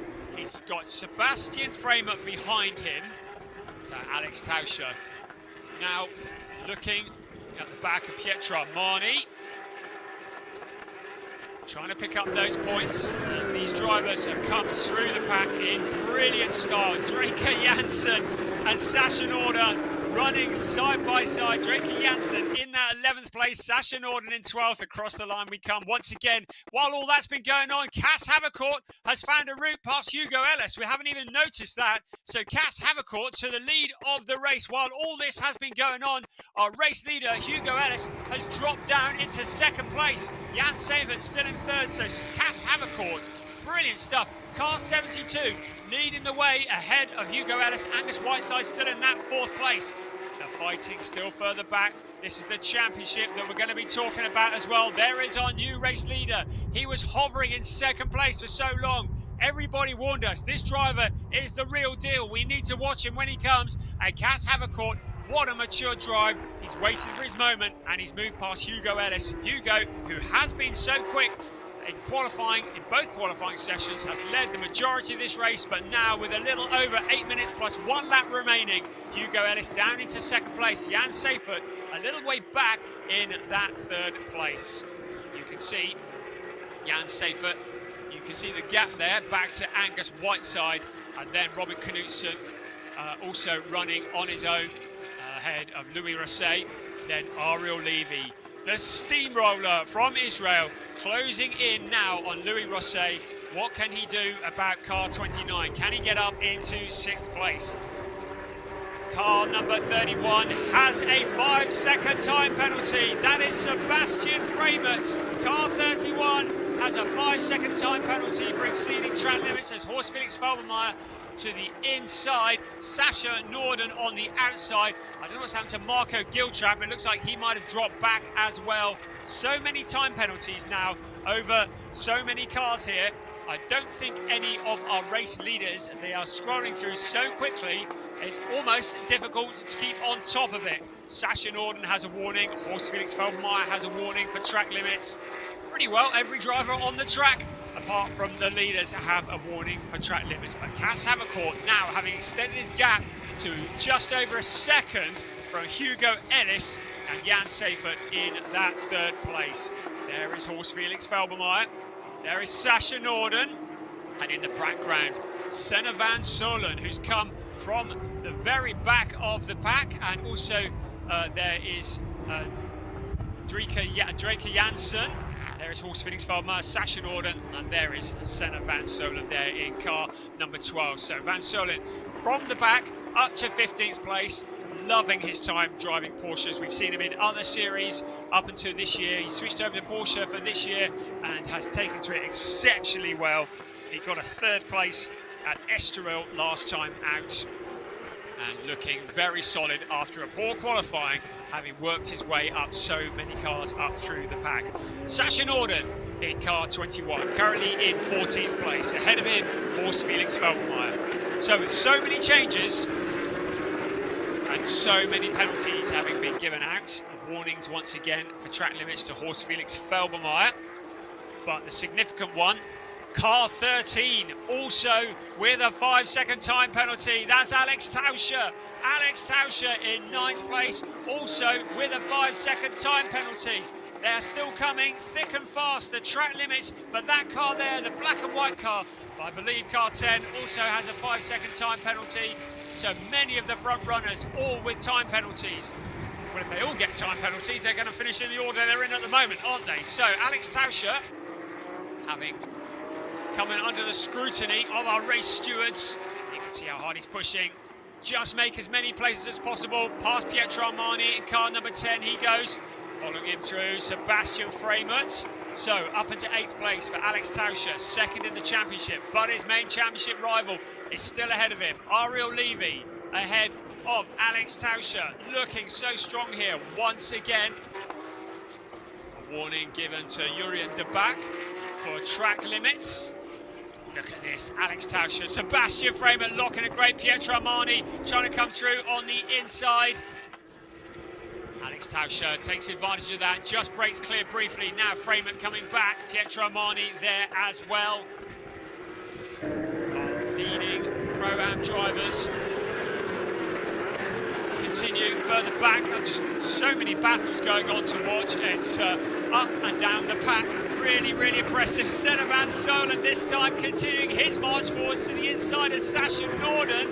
And Norden peels off into the pit. So Sasha Norden clearly with an issue, peeling off into the pits. I'm just checking, he hasn't got a penalty that I can see. So Sasha Norden into the pits. Now it is Alex Tauscher who's come under pressure from Sebastian Framert. Framert has found a route past, so car 31 past 13 up into 7th place. The 1, 2, 3 in the championship, running 6th, 7th and 8th in this race. Ariel Levy at the front of them, 3rd in the champion. Sebastian Framert is in 7th place. Then it's Alex Tauscher in 8th. Drake Jansen in 9th place. Marco Giltrap in 10th. There is Drake Jansen in car 17. Marco Giltrap in the 84 car. Behind them is Horst Felix Felbermayr, another who's come under the scrutiny of the stewards, and Pietro Armani has dropped back now to the 13th place. So Pietro Armani, after such a strong showing, getting caught up in the traffic, getting muscled out and dropping back through the pack. Ariel Levy has Robin Knudsen in 5th place ahead of him. Ariel Levy, who doesn't appear to have any issues with penalties over him. Jeff Machiels is the next one, who has got a 5-second time penalty, as indeed has Josh Stanton. So it's a 10-second on Jeff Machiels. He's had 2 5-second time penalties, and I believe that Alex Tauscher has another 5 seconds added as well. So Alex Tauscher once again with another 5-second time penalty. That makes it a 10-second time penalty to Alex Tauscher's time as a result of exceeding track limits. So 10 seconds now being added to many of these drivers' times once this race is over. So to remind you, when the checkered flag comes out, the order that they cross the line will not be the order that they are classified in. We have a little over 2¼ minutes plus 1 lap remaining on what has been a lively, chaotic race that has been led by the young newcomer, Cas Havercourt, the driver from the Netherlands, 20 years old, from Team GP Elite, leads the way. Another of the Team GP Elite cars, Marco Giltrap from New Zealand, back in the traffic at the moment in 10th place. Ahead of him, Draker Janssen. Alex Tauscher with those time penalties just ahead of them. Then Sebastian Framer, the leading Pro-Am driver, Henri Chuamala, 15th overall, doing a solid job on his debut here in Porsche Sprint Challenge Southern Europe. And that's Draker Janssen smoking a tyre. The tyres are wearing out on these cars with 90 seconds plus 1 lap remaining of this race. The tyres are starting to cry no more. You can see the cars going wide on the corners, the drivers fighting all that they can to try and keep themselves on the track. The next with a 5-second time penalty, Marco Giltrap in car number 84. So he's the next who's picked up a time penalty. Car 9 and car 10, that's Ollie Gray and Pietro Armani, all with 5-second time penalties for exceeding track limits. Still, Ariel Levy continues his fight forwards. Ahead of him is Robin Knudsen in that 5th place. Ariel Levy in 6th place, closing in less than a minute of timed racing. So I should think that the clock is potentially going to strike 0 before our race leader gets around, and then it'll be 1 more lap after that. Gosh, so many drivers now with time penalties being applied. The screen is literally scrolling with them. We have a yellow flag in turn 4 as well, just to add to our woes. Look at Robin Knudsen, championship leader Ariel Levy, and you get the feeling that Draker Janssen's tyres really are providing no grip whatsoever. There's another car, that's Jurien de Back, who's spun off, pointing in the wrong direction. That's out of turn 1 and 2, I think. He rejoins. We have 11 seconds of timed racing remaining. I'm looking to see where our race leader is and whether he crosses the line before the clock strikes 0. Here he comes. This is our race leader, Cas Havercourt. So he'll be out onto the pit straight now. And it will be the last lap that he starts now because the clock has struck 0. So the final lap for Cas Havercourt ahead of Hugo Ellis. Hugo, who led the race for so much of the distance, but now 1.5 seconds behind in 2nd place. Jan Seifert, a solid 3rd place. He's occupied that position for the entire race. Then Angus Whiteside, Robin Knudsen, great comeback from him, but with his mirrors full of Ariel Levy. Then Sebastian Freeman, Alex Tauscher, Marco Giltrap, Horst Felix Feldmeier, all with time penalties hanging over them as we wait for our race leader to come to complete the last part of the lap around turn 6, and towards turn 7 he comes. Cas Havercourt, the driver making his debut here in Porsche Sprint Challenge Southern Europe, Valencia, on debut, started on the front row. Now just has to bring it home the last few corners to take a win on debut. Car 72, Cas Havercourt, just holding it all together. I'm just scrolling up and down the timing screens to make sure he hasn't picked up any warnings or any penalties. As far as I can see, he hasn't as he heads towards turn 12. There is Robin Knudsen. Ariel Levy has closed in. Will Ariel Levy try to make a move on car number 32 and therefore extend his championship lead further, or will he settle for that 6th place? We're going to find out in just a few moments, because our race leader is now heading in towards the last corner, out onto the pit straight. What a brilliant drive. It's Cas Havercourt who takes the win in round 5 of Porsche Sprint Challenge Southern Europe Sport Division. A solid drive from Hugo Ellis into second place. Jan Seifert into third. Angus Whiteside crosses the line next ahead of Robin Knudsen. Ariel Levy in sixth place ahead of Sebastian Freeman. Alex Tauscher, Marco Giltrap next, and then Horst Felix Feldmeier. But to remind you, once again, this is not the final classification because there are so many time penalties that have been awarded. We're going to have to wait for race control to issue the official result because there will be changes. Many of the drivers picking up 5 seconds and in some cases 10-second time penalties as a result of exceeding track limits, and that is sadly the headline from this race.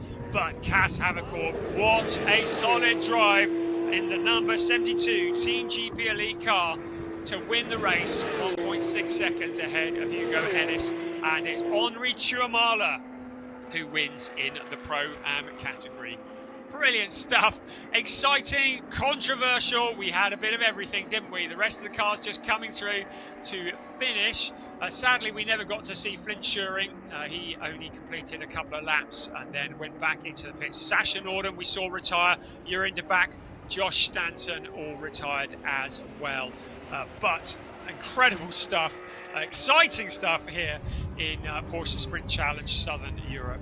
And I think I need to go and have a lie down after that. There is the unofficial result, one that will be subject to change. Cas Havercourt crossed the line first ahead of Hugo Ellis, Jan Seifert. I think we're pretty solid on the 1, 2, 3. Angus Whiteside, Robin Knudsen in fifth, Ariel Levy in sixth. Great job from the back of the grid. Then Sebastian Freeman, Alex Tauscher, Marco Giltrap, Horst Felix Feldmeier, Pietro Armani, all of them with time penalties. Senna van Serlen, Fernando Monnier, Ollie Gray rounding out the top 14. In 15th place, Henri Tuamala wins in the Pro-Am race. Good stuff there. Giuseppe Guerri, Jeff Machiels, Drake Janssen and Louis Rosset ahead of Thomas Cangro, Anthony Imperato, Sid Smith. Jules Grouse is next in the Pro-Am, second in the Pro-Ams ahead of Gianluca Gheorghi. Alex Ryman, after that spin, does well to come back to finish fourth in the Pro-Ams, 25th overall ahead of Chenzik Oguzhan. And then the drivers who didn't make it to the end, Josh Stanton, Jeroen de Back, Sasha Norden and Flint Schuring. Boy, that was just tense and exciting, an awful lot. We knew it was going to be lively, particularly with all these drivers coming from the back of the pack. But that man there, Cas Havercourt, well, I'm looking forward to seeing how he does with the championship contenders starting with him, because he is truly very rapid. We didn't see his move for the lead, but he found a route past Hugo Ellis and picked his time, didn't pick up any penalties, and he wins the race. I have to tell you, 139 track limit warnings in that race. In a half-hour race, we had 139 track limit warnings. That is something that I think our race steward is going to be having a little chat about with many of the drivers, and I wouldn't be surprised if there is another meeting that is called, because it does make it very difficult for people to follow. But the man who did not pick up any penalties got to the front and just led the way home. Cas Havercourt is there with Piers Pryor. Cas, what a race, what a start to your Porsche, I suppose, career potentially. You got away at a good start. We spoke about it on the grid, second place, but then you made a move for the lead, which was off camera. Where was it on circuit? It was on in turn 8 in the long left-hander. He made a small mistake with braking a bit too late, locking up, so I could pass him there. So I'm of course very happy about this position. I mean, it's the first race for me, third day in the car for me. So I mean, to be already on P1 is a good start of the season. What a good start to the season, and it sets you up again for this afternoon as well. You know you've got good pace, you've got the win under your belt. What are you going to do going into race 2? We're going to send it and get another podium. Well, you heard it here. We're going to send it, Cas. Congratulations. I'll let you celebrate with your team. We saw you gave him a high five. It'd be great to grab a word with Hugo Ellis if he is about. Where's Hugo? Hugo came second. Hugo's over there. I wander around this way. I might grab and wave down Hugo if he's available for an interview. Hugo, of course, getting a good start from pole position, but unfortunately just getting done there. Hugo, come on in. Hugo, a great result, second place, but I'm sure you're probably, I can see on your face, a little disappointed to not get the win. Yeah, just made a few mistakes really, and unfortunately we didn't win. Start was excellent though. You pulled away, you got away from the gap. There was a lot of track limit warnings, I think 139 track limit infringements throughout the whole race. You weren't one of them because you, of course, had a bit of space at the front, but still a great result, a good drive. Only a couple of small errors was the difference. Yeah, just a few errors, but hey-ho, we'll try again in the next one. And looking forward to the next one. Again, another good starting position, well inside the top 10. So can we have another podium? I should think so. Brilliant. Hugo, congratulations. Hugo driving for Team Parker Racing, of course, and our third place driver. How was that for you? A good drive for you there? Yeah, quite a enjoyable afternoon in Spain. Had some pressure early on, lost the front guys after a couple laps, and then basically just drove it home. Nice to start the season with a podium, and overall just really happy, but you see we have to keep working. Jan Seifert, of course, finishing third on the podium. I can hear some cheers going on in the background. Jan, just one quick word. Race number 2 coming up very shortly in just over an hour's time. What can you do in that race? Where are you starting? Well, I think after just having scored a podium, we'll take it a little bit easier, not damage the car, and then full attack in Barcelona. But we'll see, you know, make a good start and then just see what happens. But from P15, it's going to be not as easy as this one. Brilliant. Thanks for chatting to us, Jan. I'll let you chat to the team. Have we got our leader of the Pro-Am group? I'm going to have a wander through and see if we do. Of course, our leader in the Pro-Am group was Tuamala. Is he still around? I'm not sure. I think it must have gone upstairs, but we need to get ready for the podium. So I'll hand back up to Brian so he can talk us through the best parts of that race once again. Thank you, Piers. Talk you through the best parts of that race. Well, we're just going to need another half hour, really, aren't we? That was spectacular. I'm just keeping an eye on timings. I'm looking at penalties. As things stand at the moment, our timing screen has not been updated. So we haven't got the official result, but let's just take a look at some of the highlights from what was a spectacular round 5 here in Valencia. So it all started off with a fairly jumbled up grid. Cas Havercourt, who was in second place, second on the grid, and he was beaten off the line by Hugo Ellis. You see Hugo Ellis was very disappointed after that race because he really did get a solid start.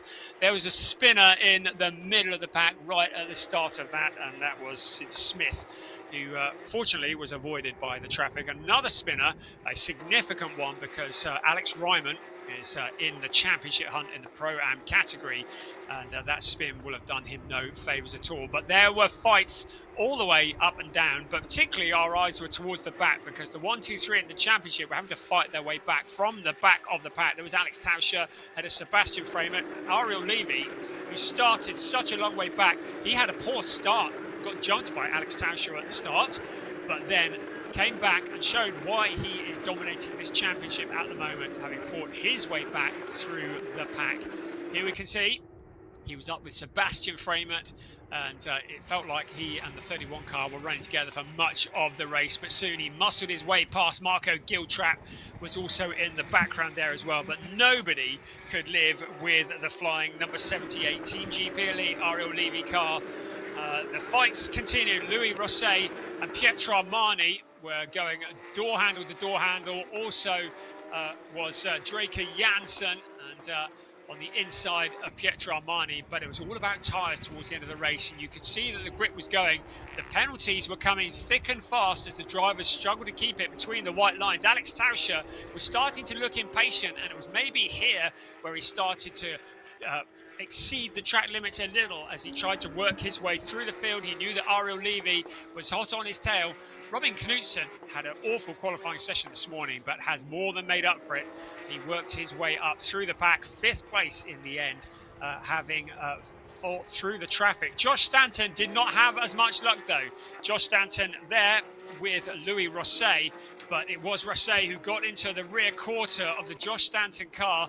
The stewards took a look at it, and Josh Stanton ended up pointing in the wrong direction. Now, whether there's any kind of penalty coming from that remains to be seen. Fortunately for Josh Stanton, all the drivers were looking across the corner and they managed to avoid contact. Alex Tauscher was out-fumbled in traffic. Pietro Armani in the middle, but it's Ariel Levy who jumped the both of them and took the positions away. Ariel Levy getting the points advantage. Alex Tauscher tried to come past, but Sasha Norden and he both picking up time penalties from the stewards, as indeed was the case with Sebastian Framert.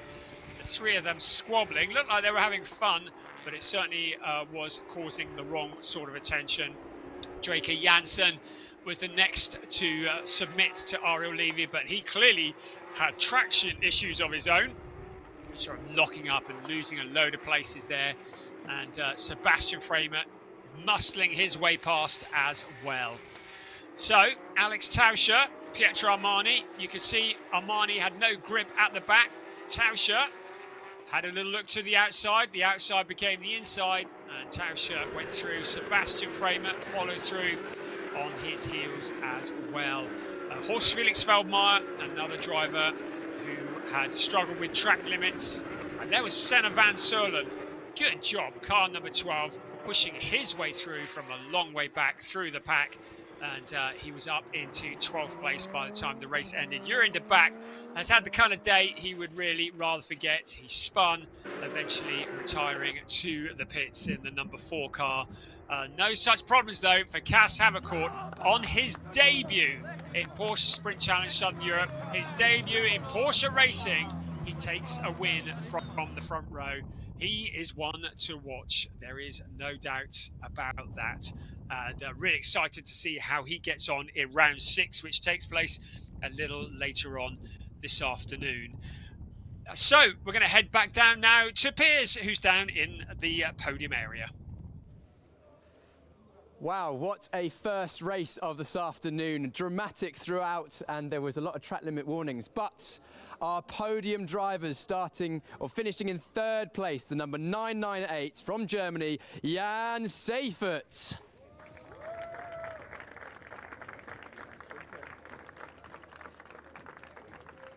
And in 2nd place, the number 54 from the United Kingdom, Hugo Ellis.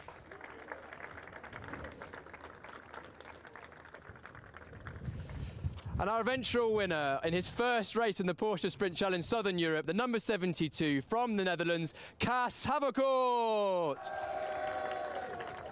Cas driving for the GP Elite team. Congratulations to the podium pro drivers in the sport division. They will now hand out the trophies once the national anthems have been completed.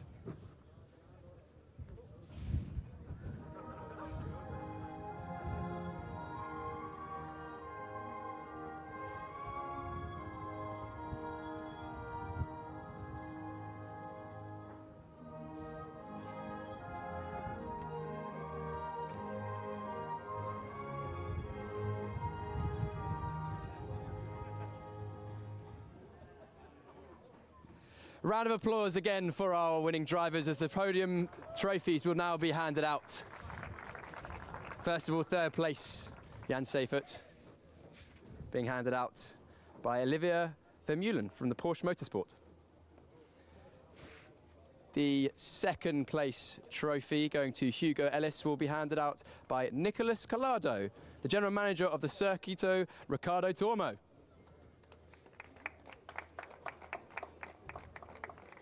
And our winning trophy, once again handed out by Olivia Vermeulen from Porsche Motorsport, is to that of Cas Havercourt.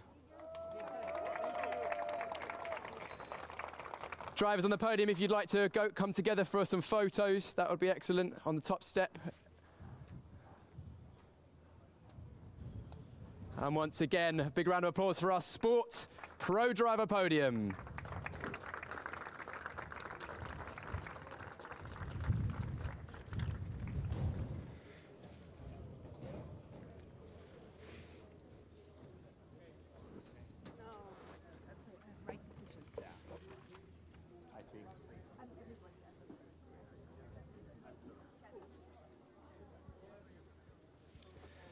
Just a moment while the ceremony for the Pro-Am division is readied.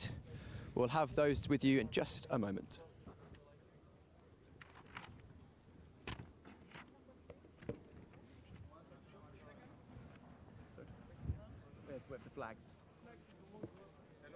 Okay. So the Pro-Am division now in third place. The number 37 from Italy is Gianluca Giorgi.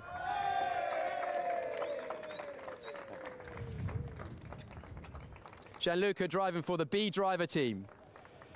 In second place, the number 77 from the Netherlands, Jules Raus. Jules driving for the Race Art team.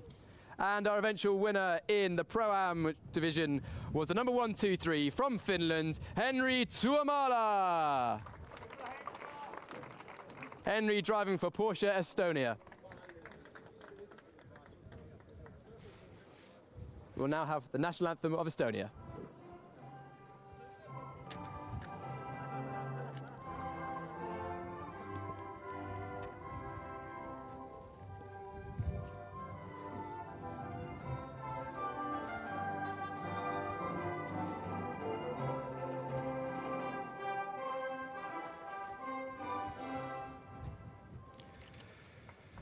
Yes, congratulations to our podium drivers. The trophy for third place once again being delivered by Olivier Vermeulen of Porsche Motorsport to our third place driver, Gianluca Giorgi.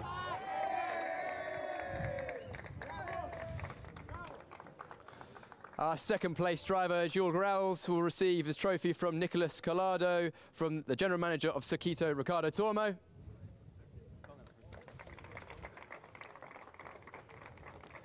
And our winning driver in the Pro-Am classification, Henri Tuomala, will receive his trophy from Olivier Vermeulen once again. One final round of applause for our podium in the Pro-Am classification. Drivers, if you'd like to gather together on the podium for a photo opportunity. And that concludes the podium ceremony for the race number 1 of the afternoon, round 5 of the Porsche Sprint Challenge Southern Europe in the sports division. We'll now be looking ahead very shortly to the first race of the afternoon in the club division. That will be here in just a few moments.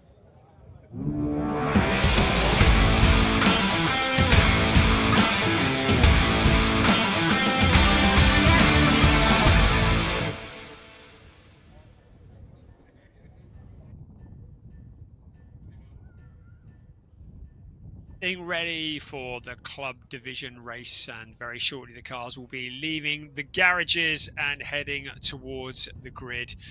And if the chaos of the previous race is ending to go by, this will be very dramatic indeed. We said at the start of our broadcast this morning that track limits were going to be a topic of conversation. Well, they have been a major topic of conversation, with 139 track limits warnings being given out in the previous race. I have to say that in qualifying this morning, club division were a little bit better behaved, and we didn't have as many, although there were a few. But it could be that this race is decided in the stewards box, and we really hope that is not the case, because we love to see the race decided out on the track, and it's such a shame when time penalties have to be applied after the race is done. It has all the potential of being something very exciting. Johannes Zelger starting on pole position in his debut in the Porsche Sprint Challenge Southern Europe. The Italian driver, who we've seen in Porsche Carrera Cup Italy and Carrera Cup France last year, has come to Porsche Sprint Challenge Southern Europe to stretch his muscles somewhat, and has done that, putting the car on pole position, which was, even by his own admission, something of a surprise. He wasn't expecting that, and Philippe Wills really wasn't expecting that. The championship leader, the joint championship leader, who will be starting alongside him on the front row. The other championship leader, yes, they are together on points. They've both got 77 points. That is Philippe Wills and Robert Sulmer. Sulmer starting in 6th place, so a bit of work to do from there. Robert Cronin has jumped into the seat that was occupied by Seb Hopkins in the GT4 category and has proven that he is just as quick. For Team Parker Racing, he is the leading GT4 qualifier by some distance, having qualified 13th overall, and he is making his debut here as well in the Porsche Sprint Challenge Southern Europe here today. So cars are now getting ready to head round to the grid. At the front, we've already spoken about Zelga and Philip Wills. Murabi Mekvabishvili starting in third, who has proven to be very quick indeed. Fifth place has been his best so far. That was the last time out at Estoril, but in every race this year, he has equaled and improved on a result. So he had 2 8th places at Portimao. Then in Estoril, last time out, he got a 6th. He's got a 5th place last time out at Estoril as well. And having qualified 3rd on the grid is in a very good position to improve his record even further. So we're going to be very excited to see what he can get up to. Javier Ripoll Jr. in car 191. His best result is 4th, and he starts in 4th place in this race as well. But keep an eye on Peter Heglin in car number 5. He's in a FAC Auto Tech car. They know how to prepare a car, that is for sure. Peter Heglin guesting here, and he was in the Porsche Mobile 1 Super Cup at Red Bull Ring and Monza last year. So he knows his way around a Porsche and clearly has dialed into this series straight away. And then, of course, there is the aforementioned Robert Sulmer, who's with him as well in 6th place on the grid. So lots to play for. Someone's car alarm's gone off, I think. Oh, no, that's the pit lane indicator. There is so much... Oh, it's off again. There's so much talent up and down the grid. Keep an eye on 11th place, Didier Gloria. He got a podium at Estoril last time out. He finished 6th in the Pro-Am category in this series last year, and has also been fairly prevalent in the Porsche Carrera Cup Benelux. So keep an eye on him, Didier Gloria, as he starts. He's a mid-pack, so very much in the area where there could be trauma or damage, but he will be working hard to push his way forward from there and score some good points. You can see we're just waiting down on the grid at the moment for some cars to appear. We have an empty track at the moment, but hopefully very shortly we will have some contenders out on the circuit ready to join us here at Circuito Ricardo Tormo in Valencia. Yes, here we go. Pit lane now open and the cars are coming around this wonderful circuit named after a 2-time world champion motorcycle racer, Ricardo Tormo, who very sadly died of leukemia in 1998 at just age 46, and the circuit was named after him when it opened the following year. It is the 25th anniversary of this circuit, and it's always a real treat when Porsche Sprint Challenge Southern Europe comes here. And the spectators on the grandstands, as I mentioned earlier, have the pleasure of being able to see the whole circuit. It is nicknamed the circuit within a stadium because you get a clear view of the whole circuit from 65,000 grandstand seats. And those seats are all very, very full at some events. Of course, MotoGP and World Superbike are very well known to have appeared here over the years. Very much a biking track as well. Many of the corners named after famous bikers, and Duan, well, I'll let you guess what turn 2 is named after, the Duan corner. So yes, a wonderful circuit, and it's great to be here as we get ready for the club division round 5.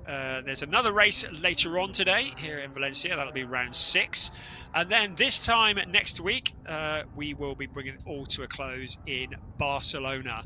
That wonderful circuit, another wonderful circuit, where it'll be round 7 and 8, and our champions will be crowned in the Porsche Sprint Challenge Southern Europe. So just a week to wait before the next round takes place.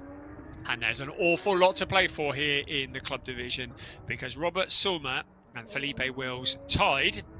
They've both had a win. They've both had a 2nd place. They've both had a 3rd place. And they've both had a 4th place. That has been the 1, 2, 3, 4 in the last 4 races.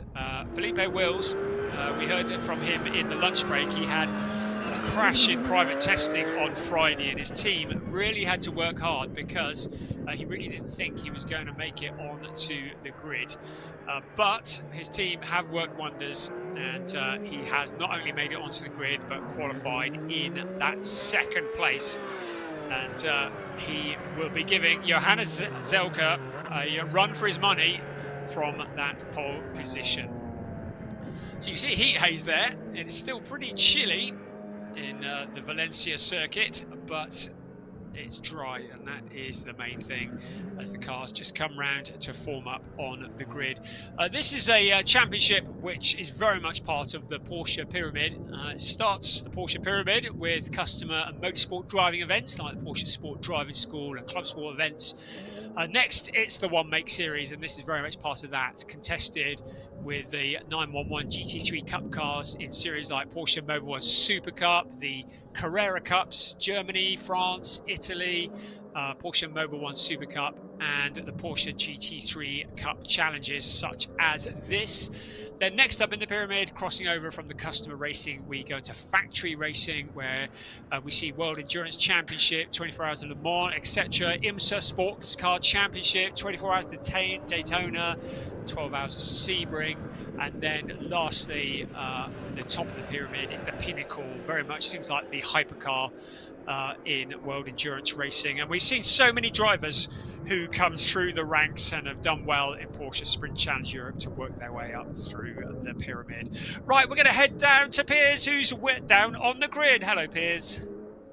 Hello, Brian. I'm back on the grid once again, this time for the club division. We had a little bit of a confusion a moment ago because the pole sitter rolled up on the outside as if it was the sport division. But of course, in the club division, we have a rolling start, so pole position on the inside. And once the Johannes Zelke is in position, I'm hoping that we can then grab a word with him. That would be quite nice. He, of course, was very fast in the first round of qualifying this morning, and again in the second round as well. And once he's had a word with his engineer, I don't want to interrupt in any of these important conversations. Then we'll see how he's feeling. Johannes, a great qualifying. We spoke to you earlier on. Whole different ball game, the race though. Now we see how the start. It's the first time I do like this, starting from the rolling start. And normally I was starting from the grid. So we will see. I will try to keep my position and then to defend it and hopefully to pull away. I don't know. We try to do the best. Tried to do them best indeed, and if you use the pace like you had in qualifying, I'm sure you will be fine. But it's very, very close. The top 4 or 5 drivers separated by barely a few tenths of a second. How are you going to defend the lead in this one?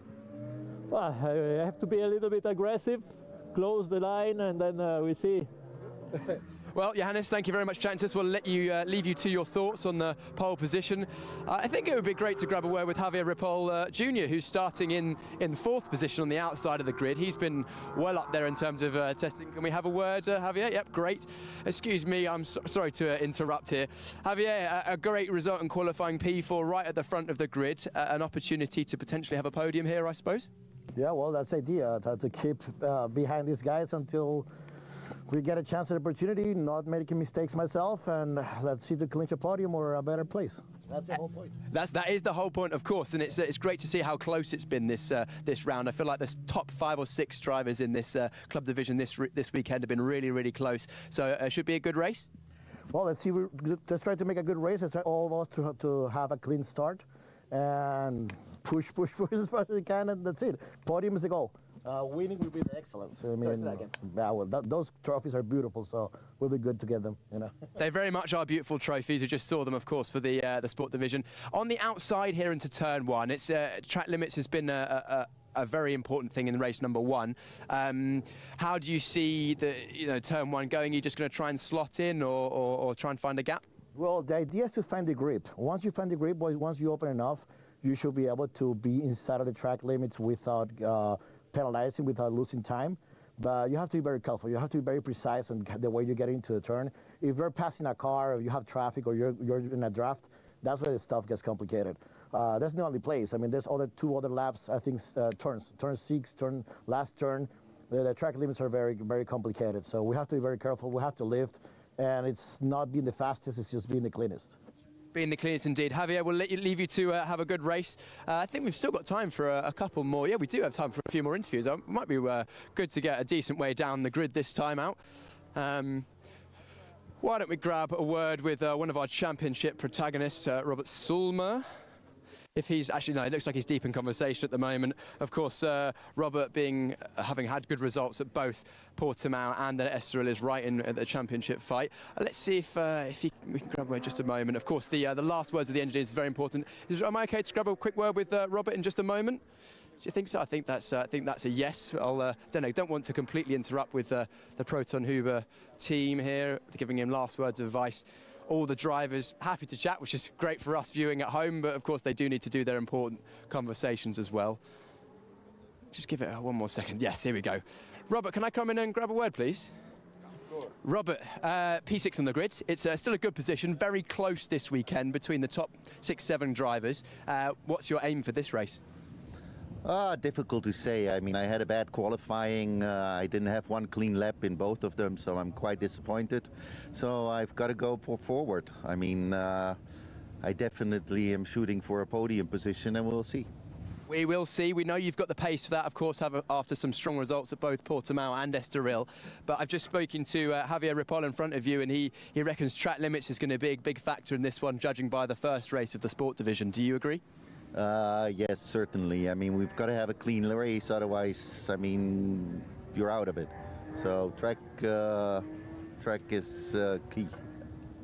Robert, thank you very much for chatting to us. I think the team want to have another word, so I'll let them get a couple of final words of advice. And the reason that track limits here is such an issue is because a lot of the corners have a long radius, sort of banked in the apex, and they kind of roll away at the exit with a bit of tarmac. And as a racing driver, your one job is to make the most of the track you have to you. But if you use too much, then you'll get penalised. So why don't we jump on in with our driver starting in 7th place, John de Wilde. John, what's the plan? Take 2, 3. I hope to finish 4th, 5th. It's very close. It's only like 0.3 of a second between 2nd place and 7th place, so we'll see. It's first time in this championship, so it's difficult to tell because I don't know the opponents. We'll see. It's going to be a learning experience for yourself, but great to see so many cars so close on the grid, though. I suppose that's why drivers like yourself are coming in for guest rounds? Sorry? So close, the racing is so close. Is that why you wanted to be in this championship? I was surprised that it's so close, so we'll see. It can go every way. We'll see. Hope for the best. Top 5 is your goal, yes? Top 5 is the goal, yeah. Brilliant, thank you so much. We'll see how you get on in there, John. Thank you very much for chatting to us.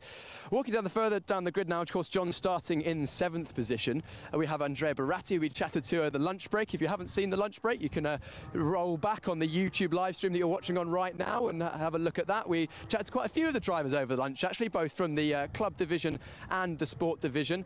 Jürgen Vollert is starting on the outside in 12th position, but I'm going to grab a word place driver, Didier Glorieux. Didier Glorieux, if we can still get a word. Is that okay to have a word, Didier? Hi. Hi. Here we go. First race is today. What do you think is going to happen? If I had a crystal ball, I could tell you. I don't know. I don't have any idea. I was not happy at all with qualifying. I stumbled into some traffic. Tire pressures were not okay, so I was really disappointed. I would have hoped to be like 4 or 5 places more to the front.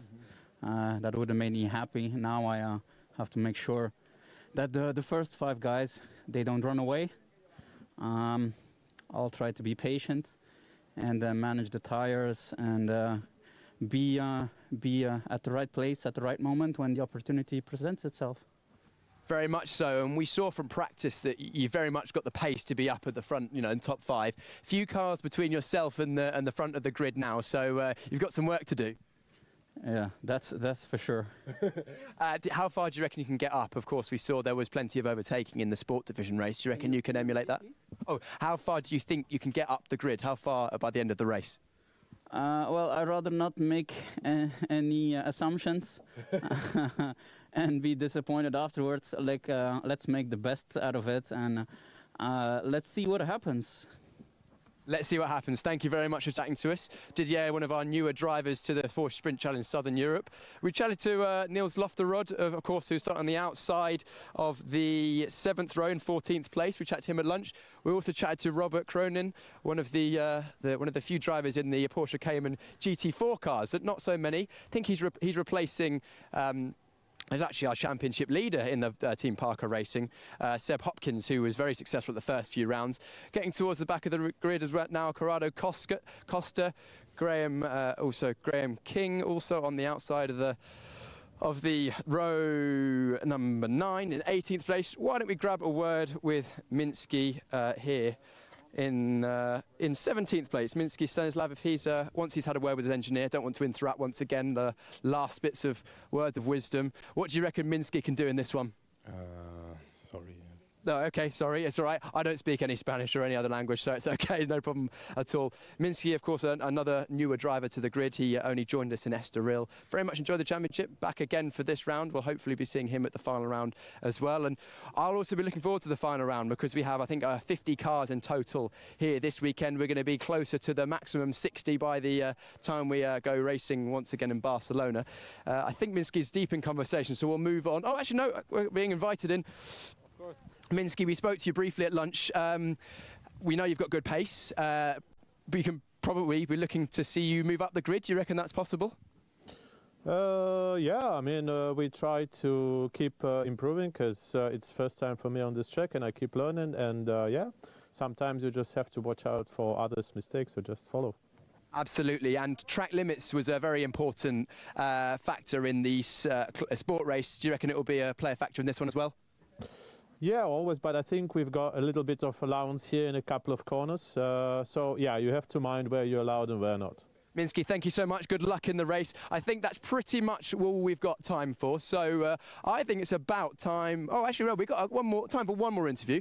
Shall we grab a word with Henk van Norrel at the back of the grid? Why not? Let's do that quickly. Henk, can we grab a... Yeah, Henk's always entertaining to chat to. Henk, last time I spoke to you was out in the Algarve. Today, Valencia. What's the race going to look like for you? Yeah, I am happy that I'm here, the first. And then we can see what we're going to do in this round. Good. Is the circuit suiting the car around here? How does it feel? I'm sorry, I understand you not so well, but... How does the car feel on the track? The car feels well. It feels very good. Yeah.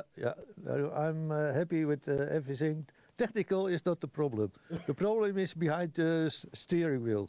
So let's see that we can do something. Henk, I'm sure that's not the problem. Anyway, good luck in the race. Thank you so much for chatting to us. That is now time for us to wrap up the grid walk. I'm going to hand you back to the capable hands and voice of Brian Oliver, who will run you through the grid, and we'll see how this race unfolds. Thank you, Piers. Wonderful stuff from Henk van der Rel. It's the nut that holds onto the steering wheel. That's the problem. I don't think so. Some wonderful insights there. So good to speak to the drivers, to see some of the personalities and get a feel for the people who are involved and entertaining us in Porsche Sprint Challenge Southern Europe. And they have done that over 4 rounds so far. And in this 5th round, well, so far, it's been excellent, hasn't it? Really curious to see how Johannes Zelger gets on. I think Philip Wills in the number 50 car starting alongside will want to get clear of the pole sitter if he can. Now, the difference between this and the previous race that we watched is that this will be a rolling start. ABS is also permitted on these cars, but the cars will be side by side when they come out of the final corner, and it will be a rolling start. That grid we are about to have a look at. And it will be Johannes Zelger who starts on pole position, that 135.493. Great job from him. Ahead of Philip Wills, then Marabi Babishvili and Javier Ribol Jr., both with really good qualifying sessions. Peter Heglin guesting here, and championship leader Robert Sulmer, joint championship leader, starting on row 3. Row 4 of the grid, and John DeWilder and Yuka Irola line up alongside each other. Then Andrea Barati and Michal Mayalov line up on row 5. Didier Gloria, he was very disappointed, as you heard, with his qualifying alongside Jürgen Follett, and they occupy row 6 of the grid. On row 7, Robert Cronin, the leading of the GT4 qualifiers. A good job from him alongside Niels Lufterud. Gerardo Costa and Ernst Indebitzen occupy row 8, and Minsky Stanislav and Graham King are alongside each other on row 9 of the grid. Then we heard from him just now, Henk van der El and Alexander Dobik bringing up the rear on row 10. We are all set fair here at Circuit Ricardo Tormo for round 5 of Porsche Sprint Challenge Southern Europe, the club division. The cars starting on their formation lap. To remind you, this is a circuit that is 4.005 kilometers around. That equates to about 2.489 miles, 14 turns, 9 to the left and 5 to the right. The car's running in an anti-clockwise direction, rather unusually. It's an FIA Grade 1 track. The width of the main straight is about 876 meters. The width of the main, not the width, the length of the main straight. That would be a heck of a straight, wouldn't it? There's very little undulation, about 5 meters of undulation around this circuit. Something very, very different to Portimao and Estoril that we've seen for the first 4 rounds of this series. Conditions are good, a little bit chilly, but we're not expecting any rain as the cars now circulate around turn 8 and turn 9. As they head back round towards the grid, and it will be the job of Johannes Zelger to bunch the cars up and allow them to grid up side by side on this wonderful circuit, and then we will have 30 minutes plus 1 lap of racing ahead of us. So the cars, as before, using this time to get heat into the tyres and into the brakes to make sure that when we arrive in turn 1, they can firstly slow down for it and secondly get around it. And as always, here we go again, the alert for track limits. Track limits alarm is sounding because it has been the topic of conversation. 139 warnings in the previous race. We would love it to be a little less than that in this one. We want to see the race decided out on the track, not in the steward's box, but track limits must be enforced. It's very, very important. All part of the discipline of racing Porsche Cup cars. And the cars now lining up side by side, heading out towards turn 14 and out onto the pit straight. Very shortly, the safety car will duck off into the pits, and it will be Johannes Zelger and Flip Wills who leads the field across the line. So the last few stragglers coming through, and the cars running side by side. Headlights are ablazing. We are getting ready for round 5 of Porsche Sprint Challenge Southern Europe. The club division is go. The clock is ticking down, and a great start from Johannes Zelger. He's made a good jump on Philip Wills. Wills falling back into the clutches, 4 abreast, coming into turn 1 behind Robert Solmer. What a great start from him. He's already up with Philip Wills, his main championship contender. So the 2 cars running together out on track in towards turn 2. Number of cars doing the late braking on the outside, keeping it within the white lines. It looks like everybody's made it, but a great start. Johannes Zelger, he really did get the jump. Philip Wills in second, but Robert Solmer up into 3rd place already. Did exactly what he needs to do coming into this race. To remind you, he is level on points with the car in front of him in the championship lead. And now on his back bumper, he will be looking to make a move. There's Didier Gloria, who we heard from earlier, just ahead of him, Yuka Irola. Now look at Robert Solmer, having a look to the inside of Philippe Wills. Rabi Mekvabishvili has dropped back a little at the start of this one. Didier Gloria to the inside of Yuka Irola. He has the inside line. He was so disappointed with his qualifying, but now he's got a balance on that car by the looks of things, and he's able to pick off a few places as he moves forwards.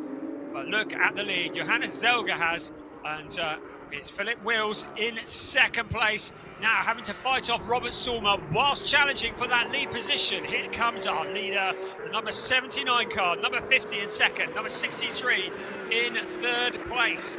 So the 1, 2, 3 just breaking clear slightly, a challenge for position further back, and that is John De Wilder who's coming through the pack. Peter Heglin, they're running side by side, so good start from both of them, but keep an eye on Robert Solmer in 2nd place. He's just having a little look, filling the mirrors of Philip Wills. He wants to find a route past. Peter Heglin on the inside of the 51 car.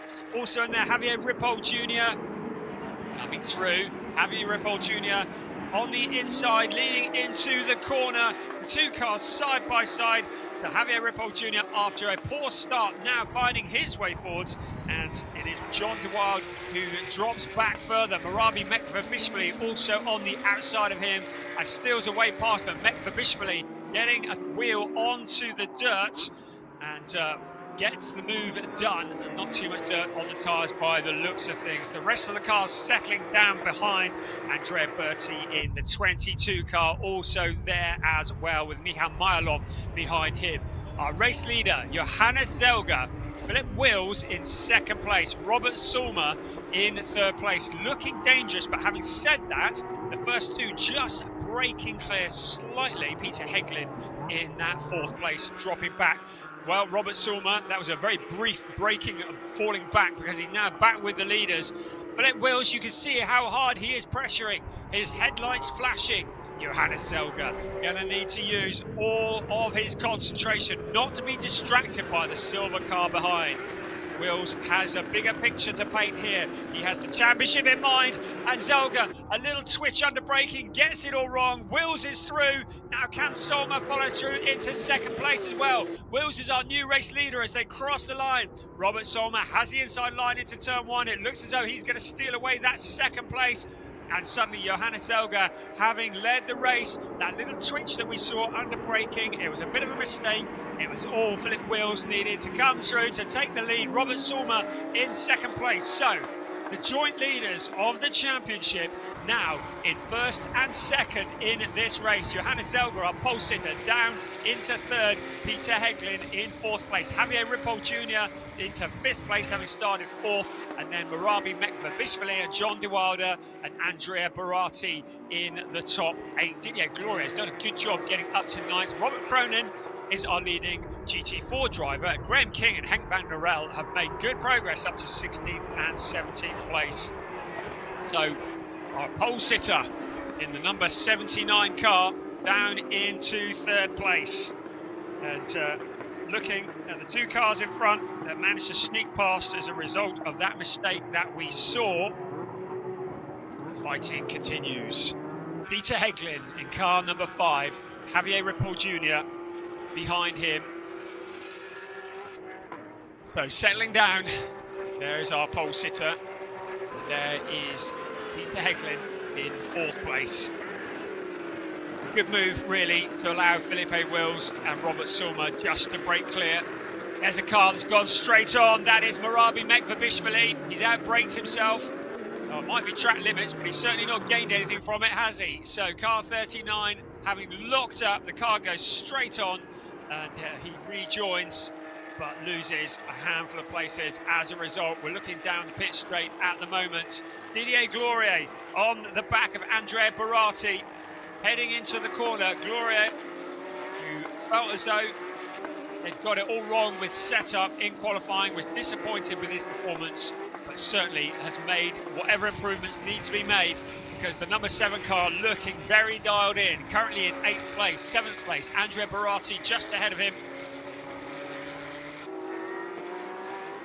There's Andrea Barati, car number 22 for Enrico Fulgenzi Racing. Didier Gloria, a speed lover, made his debut this year in this series. Last time out at Estoril, was not at Portimao. And the 51 car of John de Wilde in 6th place, running very much on his own at the moment. Those are our race leaders. Philip Wills and Robert Sulmer. 1-2 in the championship, 1-2 in the race.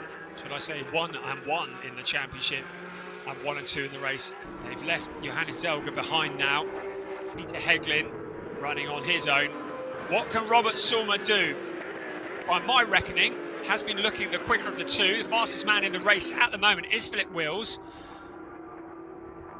But Robert Sulmer has been keeping him very much in his line of sight.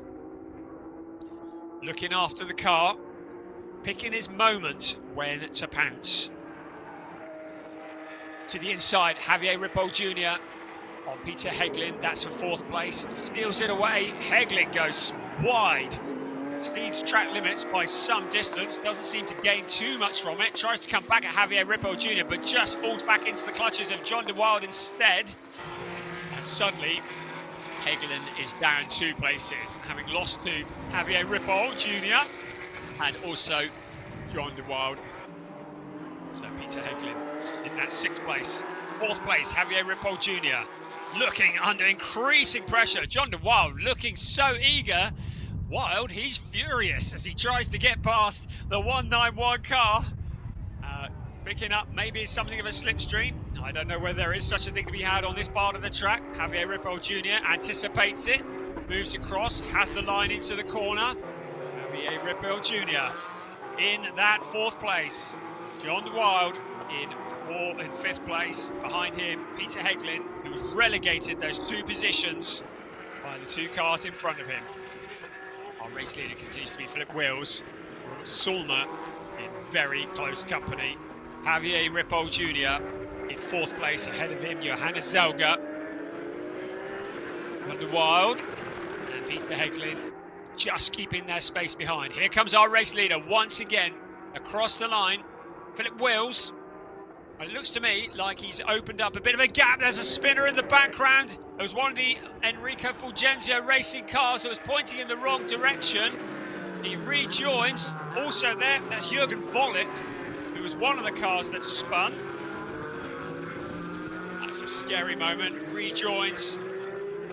I think it was Minsky Stanislav, was it? Maybe not, but certainly Jürgen Vollet has rejoined. And it was Minsky Stanislav who's just ahead of him at the moment. And I think it might have been Andrea Berardi, because he's dropped down the order as well. Javier Ripoll continuing in 4th place. Behind him, John de Wilde looking very eager. Suddenly, Peter Heglin, having lost those 2 positions, coming back at the 2 cars in front of him, regathered himself and re-challenging our leading GT4 driver, Robert Cronin, up to 10th place overall and leading in the GT4. Henk van der Rel is up to 16th and 2nd in the GT4s and 3rd in the GT4s. Graham King in 18th place overall. We look down from turn 12, there's Javier Ripoll Jr. in that 4th place at the moment. The fight for 4th continues. At the front, Philip Wills has opened up a gap of about 1.2, just under 1.3 seconds from Robert Sulmer. Then it's Johannes Zelger, and then a big gap back to this fight. The closest fight on the circuit at the moment, Javier Ripoll Jr., John Wilde and Peter Heglin, all fighting over that 4th place. Here's Javier Ripoll, distinctive black and orange car. 191. Javier Ripoll Jr. looking to improve on his best of a 4th place. Currently in 4th, so if the race finished now, would equal his best result in Porsche Sprint Challenge Southern Europe. The Venezuelan driver who lives in the USA, races Porsches on the American GT scene. Now with the Belgian driver, John de Wilde, just turning the heat up, trying to force him into a mistake. Going deep into the corner, de Wilde taking a much tighter line, but still Javier Ripoll holds on.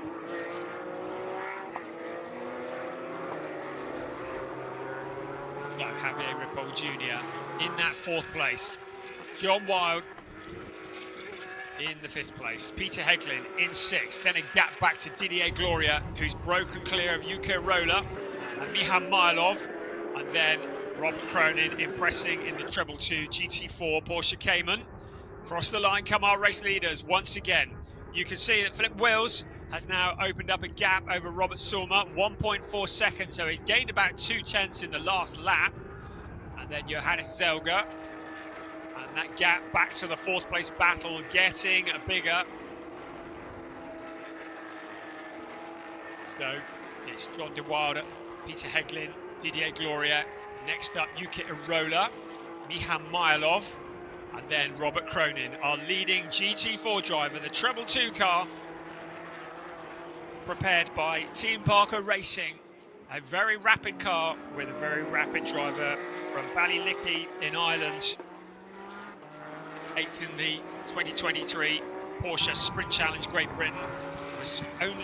Came out of karting a year or so ago, and now into car racing, one of the real up-and-coming stars of racing. The car that Seb Hopkins has raced to the top of the championship in the GT4 category, now taken over by Robert Cronin, and we heard from him in the lunch break. If you didn't, do wind back and have a listen. Really interesting guy, and one of the real superstars in Porsche racing, and proving that with a position which is well clear of his nearest challenger, Henk van der Rel, in 16th place, who is second in a GT4 category.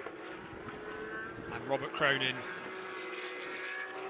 running very much on his own at the moment.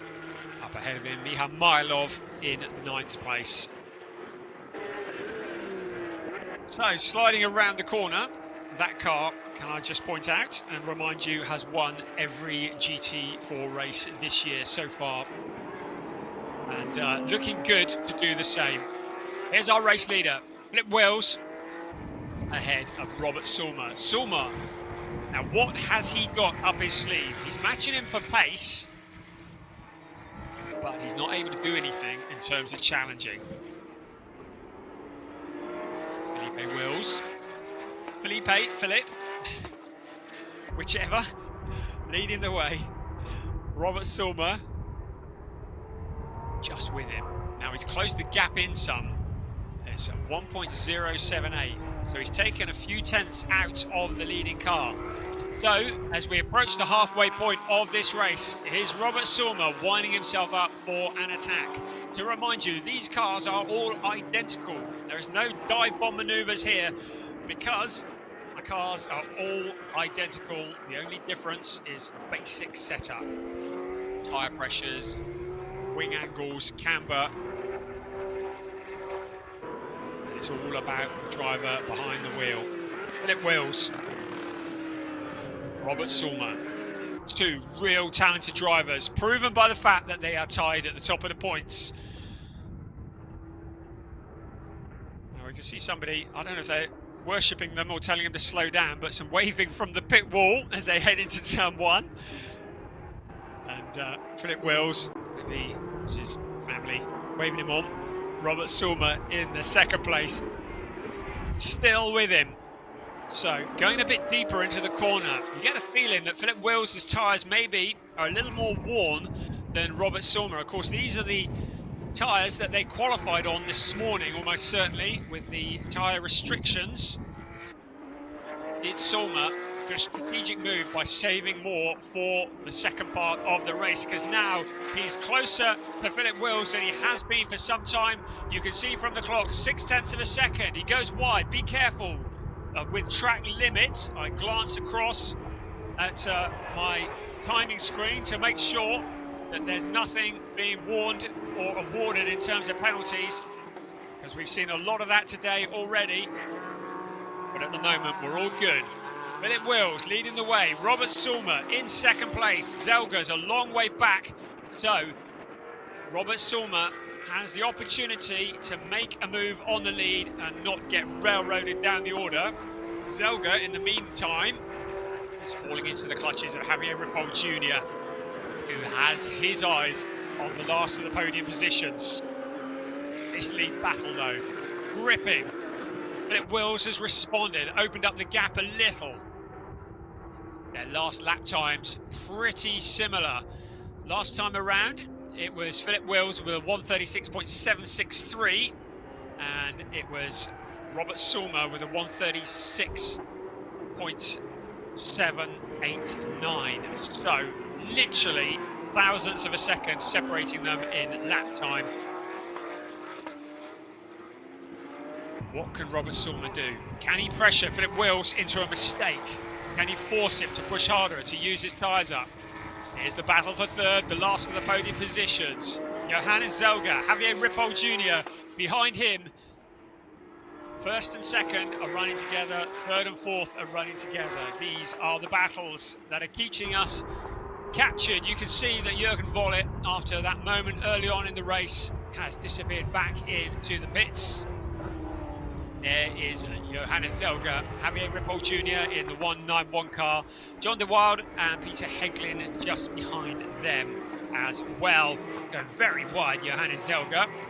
Warnings have been given to car number 5 and treble 2 for track limits. So Peter Heglin is one of them and Robert Cronin is the other. So warnings for track limits.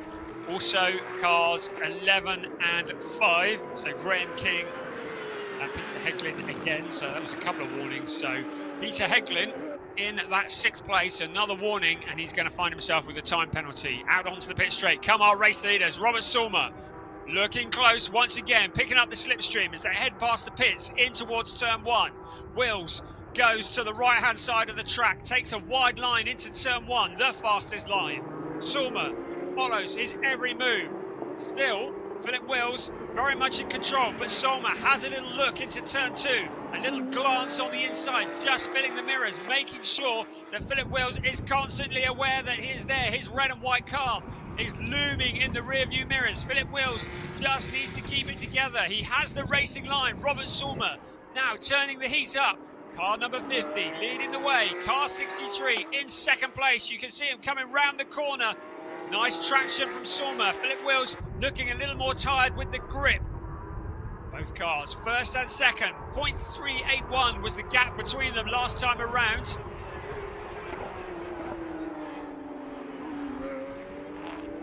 Still we continue on. Order exactly the same at the moment. But you do wonder where this is going to change. 11 minutes remaining of this race, plus 1 lap. Philip Wills has led every lap so far, having overtaken Johannes Zelga. Not quite every lap. Johannes Zelga started off and then Philip Wills got past. And Philip Wills has led from then on. Robert Sulmer, though, has come through from further down the pack after a poor qualifying this morning. Has made up for it. A mistake from Philip Wills. You saw him getting it wrong under braking. The back end steps out. The 2 cars running side by side along the pit straight. Robert Sulmer now alongside, absolutely neck and neck, exactly as they are in the championship, side by side with each other. Robert Sulmer under braking has the inside line. Philip Wills is going to try and take the faster line around the outside. He goes wide off the track. Robert Sulmer takes the lead. He picked his moment. He forced Philip Wills into a mistake, and Robert Sulmer is the new race leader. Philip Wills dropping down into 2nd place. Johannes Zelga in that 3rd place. Javier Ripoll Jr. in 4th. But we saw Sulmer, he'd been waiting, he'd been turning the heat up. Philip Wills, what happened? Was it the tyres? Did he miss a braking point? Was he distracted by the red and white car in his mirrors, whatever it was? He twitched under braking. That was the only opportunity that Robert Sulmer needed, and he was through and into the lead. Now, can he open up a gap over Philip Wills? It is Robert Sulmer leading the way from Philip Wills. And we'll see what the gap is when they cross the line next time around. But Robert Wills looks to be opening up a gap already. Philip Wills doesn't appear to have the grip or the pace to respond. 9.5 minutes plus 1 lap remaining of this race. It's Robert Sulmer. He waited for the moment. Is this going to be his opportunity to move ahead in the championship hunt? Philip Wills, level in points, will drop behind if the race finishes as things are now. Johannes Zelga in 3rd place, still there. Now, number treble 2, that is Robert Cronin, our leading GT4 car, has got a 5-second time penalty for exceeding track limits. So treble 2 has that 5-second time penalty, and that could be significant. This is the fight for 3rd place. Javier Ripoll Jr. looking to the inside of Johannes Zelga. Zelga has him covered off at the moment. Ripoll stays in that 4th place. The 2 cars absolutely glued together. Car 79 leaves a gap on the inside, but he can't get it slowed down. Javier Ripoll Jr. got through. He wasn't able to slow the thing down, and it was Zelga who retook the place back again. Brilliant stuff. So briefly, Javier Ripoll Jr. had that 3rd place, but he came through with way too much speed, and Zelga just came through and said, I'll have that back, thank you very much. So still, as you were, Zelga in that third place, Javier Ripoll Jr. in fourth place. All of this is allowing John de Wilder to close in on the both of them. Zelga continues on, opens up a bit of a gap on Javier Ripoll Jr. Can he do the same thing again? Will Zelga be wiser to it this time around? Javier Ripoll Jr. was the fastest man on the track last time around, lapping quicker than any of the leaders. So, Javier Ripoll Jr. has the car, he has the setup, he has the speed, but he couldn't slow it down into the corner.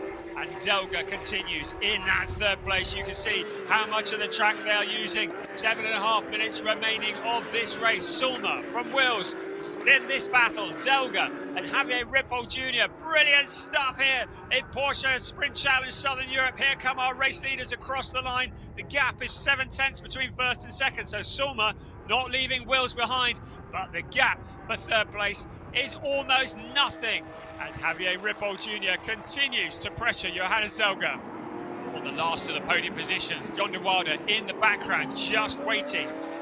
Peter Heglin, to remind you, has a warning for track limits in 6th place, and then Didier Gloria, car 7 in 7th place, a little way back from them, still trying to find his way forwards. So it is as you were in the fight for third place, but it did change just briefly, didn't it? And Javier Ripoll Jr. now has an idea of what he needs to do to steal that position, to get his best results so far of the season. You saw our leaders going through there. Sulma is not exactly leaving Felipe Wills behind, is he? So first and second very much together, then a gap back to this enthralling battle for third place. Here are our leaders. It is Robert Sulma, Philip Wills, first and second, running very much together. Wills closed back in on Sulma, so now the boot is on the other foot. Sulma, having been pressuring Wills into a mistake for so long, he got that position, but suddenly Wills looks like he's found a bit of pace, has he found a bit of grip? Suddenly he has become the attacker. Looked into the outside of Robert Sulma, filling his mirrors, pressuring him in any way he can. 5 3/4 minutes remaining. Along the pit straight we come. It is Robert Sulma, Philip Wills, first and second, almost glued together as they head into turn 1. Sulma will take the wide line into turn 1. He fends off Philip Wills for the time being. Johannes Zelga behind, Javier Ripoll Jr. and John de Wilde fighting for that third place. Our race leader, Robert Sulma, Philip Wills, joints together on the points, nothing between them. And there's been nothing between them in this race as well. So evenly matched. Brilliant stuff as they fight for the lead of this race. There is Johannes Zelga, once again, the distinctive multicoloured car with Javier Ripoll Jr. very much putting the pressure on. He had that moment where he got in front, albeit very briefly, but couldn't slow it down. Now Sulma responding a little, opening up the gap from Philip Wills. Wills was quicker on the last lap by about 2 tenths of a second. Now, Sulma, though, has responded. So here come our leaders. Once again, out towards turn 12.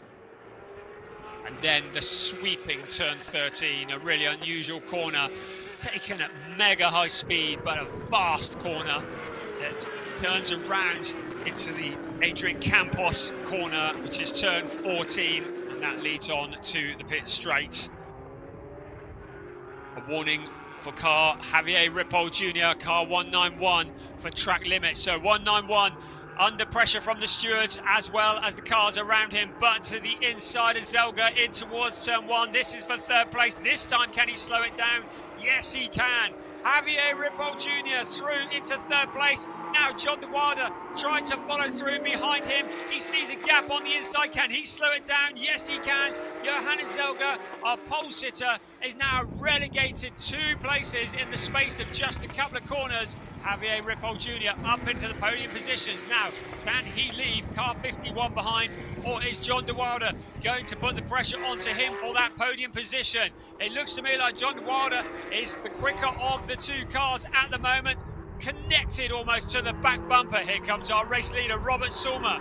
And there is the battle for third place. So many fights up and down the pack, but this is absolutely gripping. Javier Ripoll Jr. in that third place at the moment. He's gone deep into the corner, back to the race leaders.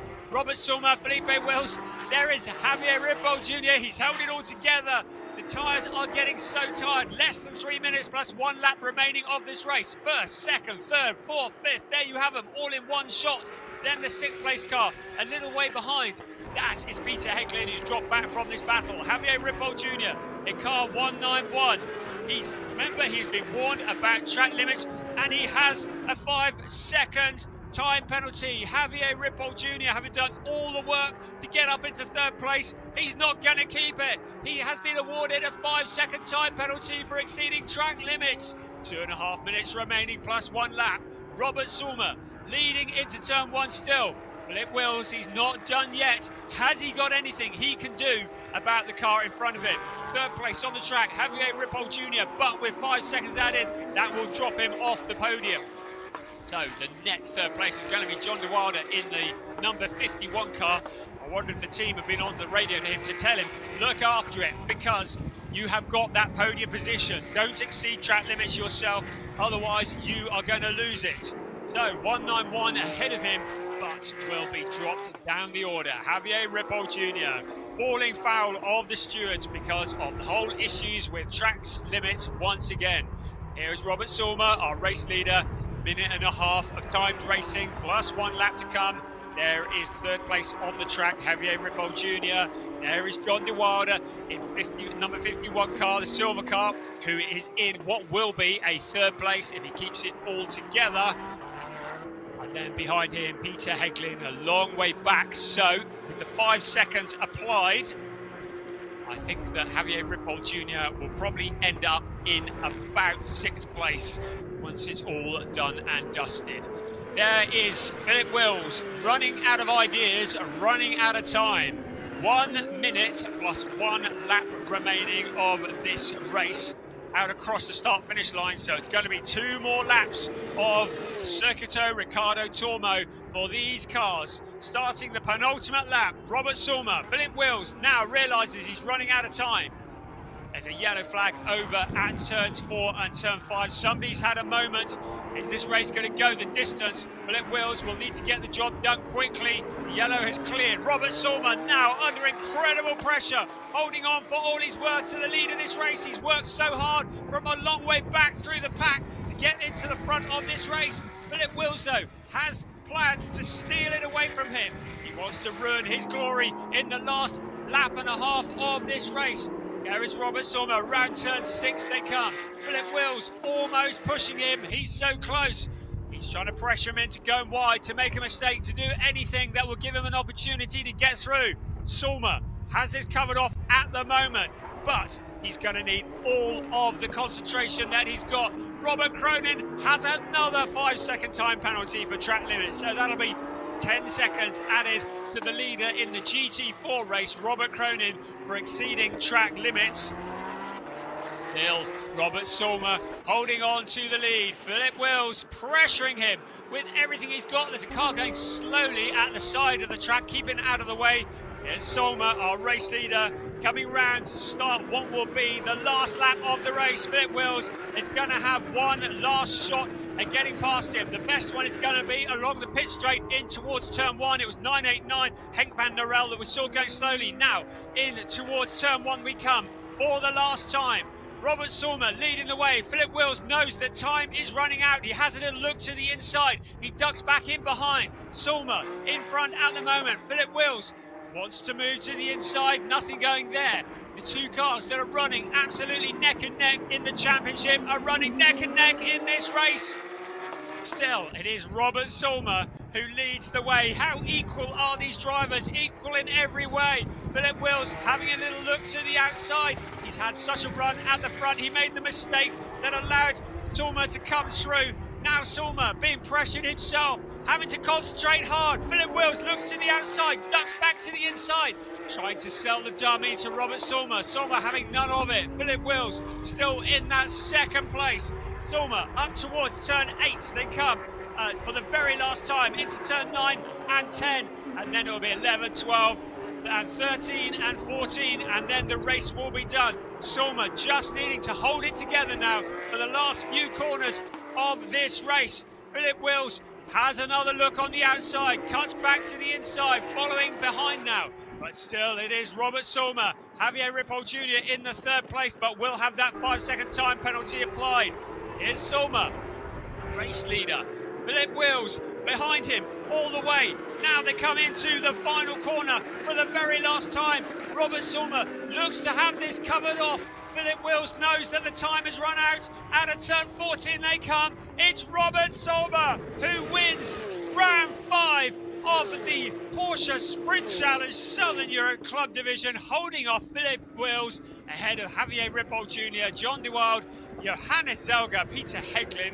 We're going to wait for Didier Gloria to come in 7th place, and then it'll be Yuka Irola and Miha Mylov. But what a brilliant race, and how much pressure was Robert Sulmer under at the closing stages of that race. Brilliant stuff. And Philippe Wills, well, he tried everything, didn't he? Here comes the car that's going to cross the line first in the GT4 category, and that is Robert Cronin. But to remind you, he will have 10 seconds applied to his time. That will drop him down the order. So I think that's looking, I think he may still, he may not win the GT4 race. We'll have to see where that one all shakes out when the stewards have applied the penalties. But great entertainment from all of these cars here. Robert Sulmer and Philip Wills, there is nothing to separate them. The two drivers who have been equal. They've got the same number of wins, or at least they did have until just now. Same number of seconds, same number of thirds, same number of fourths, and the same number of points. But now the championship just creeps very slightly the way of Robert Sulmer. But Philip Wills will have another opportunity later on this afternoon to respond and to steal that championship lead back. Brilliant, wow. So good stuff here from Porsche Sprint Challenge Southern Europe Club Division at Circuit Ricardo Tormo. The rest of the cars just coming across the line. Once again, it is the track limits that feature in the headlines.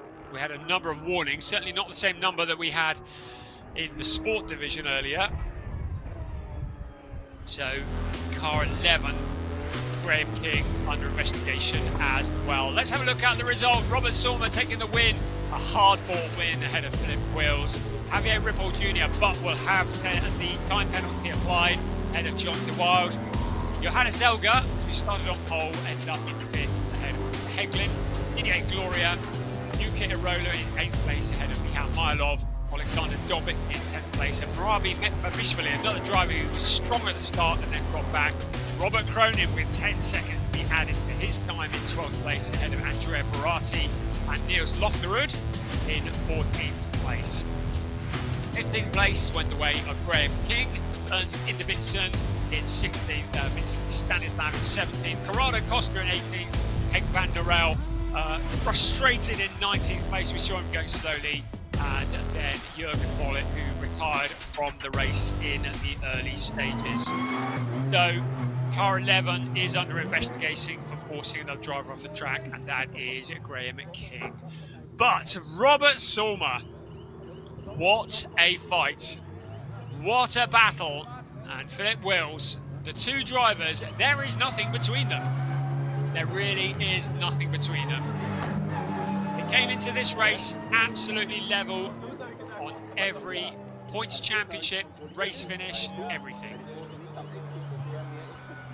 And the two of them going head to head for the duration of this race. And with, you have to say that Robert Sulmer, who started 6th, he came from 6th place to take the win. Philip Wills, who started 2nd, coming through to finish in 2nd, having led. Oh, car's getting a bit of a wash there as well. It's always good. And he now can just relax for a few moments So we're going to head down to the pit lane. Piers is with our race winner. Yes, I am. I'll let Robert get his balaclava off. Robert, we spoke to you on the grid. You were looking forward to the race. Hey, that was a hard-fought one, though, right? It was fun. Yeah, it was great. It was a nice race, so I liked it a lot. Yeah.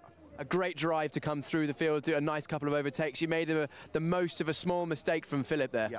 Yeah, I mean, he doesn't make too many mistakes, so I had to, Jaap was pushing me in order to keep up, so as soon as he would make a small mistake, I could pass. Yeah. And that's what happened, and then I just had to control it, so that's all right. It looked like you had really good pace in the middle of the race, and then maybe towards the end you just backed off a little bit and Philip had the edge? Yeah, my tires were getting a little bit hot, definitely the rears, you know, and we put up the pressure a little bit, and I think at the end I had a little bit of problems, but no problem controlling it. Good. Brilliant. Well, congratulations, Robert. We'll see you on the podium in just a moment. I'm going to grab a word with Philip Wills, who was in second place. Philip, oh, what a race. So close, but so far. Yeah, I made 2 mistakes, and that cost me my first position. So that's a shame. I was getting a little bit away, and I was keeping it calm because my coach told me, you're the fast man on the track, so keep it cool. After I came back, but I could not pass him. It's difficult to pass here. Huh? Yeah. But he's all the weekends driving also strong, Robert, so all the respect. Yeah. I tried to catch him, but it was not possible anymore. Maybe next race. Maybe next race, exactly. We look forward to that. But yeah, as you mentioned, just a small mistake at the final corner. It wasn't even that big, but it just got alongside. Yeah. Yeah, I look at my braking point. I wanted to have a very good exit, but if you get on the curbs, the car slips through, and then he could get too close. And my exit was bad, so on the straight, we don't have to make a drawing of it. And then the last couple of laps, you applied the pressure as well, nearly got back to the lead, but not quite. Yeah, I saw that I get closer and closer, and I think, okay, maybe there is somewhere he makes a small mistake like I did, and then I can pass him again. So it was neck on neck all the time on the last. So. Brilliant. Thank you very much, chatting to us. Congratulations. We'll see you on the podium in a moment. And John de Wilde, I think, is John around anywhere, or has he already left for the podium? I think John may have left for the podium already, so he's back there. Oh, no, we can go and grab a word with John. Actually, yeah, we'll just come and do that quickly. Hopefully he won't mind us butting in. Am I okay to interrupt here, gentlemen?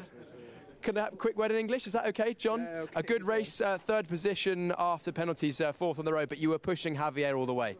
Yeah, I knew he got 5 seconds, so I could attack him. I never know if you should pass him, but I could have attacked him, but I knew it was 5 seconds, so I didn't take the chance there. I was short of a third place, so that's the best possible, I think. Happy with the podium, though? Yeah, I'm very happy. I didn't suspect. As I told you before the race, 4th, 5th was a little bit the idea. So became 3rd. Not so bad. Not so bad indeed. Well, we'll let you get up to the podium, which we'll head up to in a moment. Brian, back to you while we get that podium ceremony before we get it underway. Thank you, Piers. Great job there. Really good to hear from the drivers. And you really do realise that it is just small fractions, isn't it? Yeah, Robert Sulmer talking about tyre pressures, the tyres overheating. I made a mistake, but I got it back. Philip Wills saying, yep, I made a mistake. That's what cost me. It is just all about the fine margins. Really good to hear from John de Wilde as well, as he said about the fact that he knew that the car in front was going to have a penalty. Right, let's have another look at that. If you can cope with it, let's have a look at some of the highlights from the race that has just been, and it was pole position for Johannes Zelga, and he led the field into turn 1. It was a great start from him, but the really a rocket start was Robert Sulmer. Look at him coming round the outside of turn 1. He went 4 abreast into turn 1. That was going to pay off later on, wasn't it? There was Didier Gloria going side by side with Yuka Irola. Lots of drama as the cars wrestled for positions. John de Wilde, who we heard, also in the traffic and really driving with really good, solid aggression as he pushed his way forwards.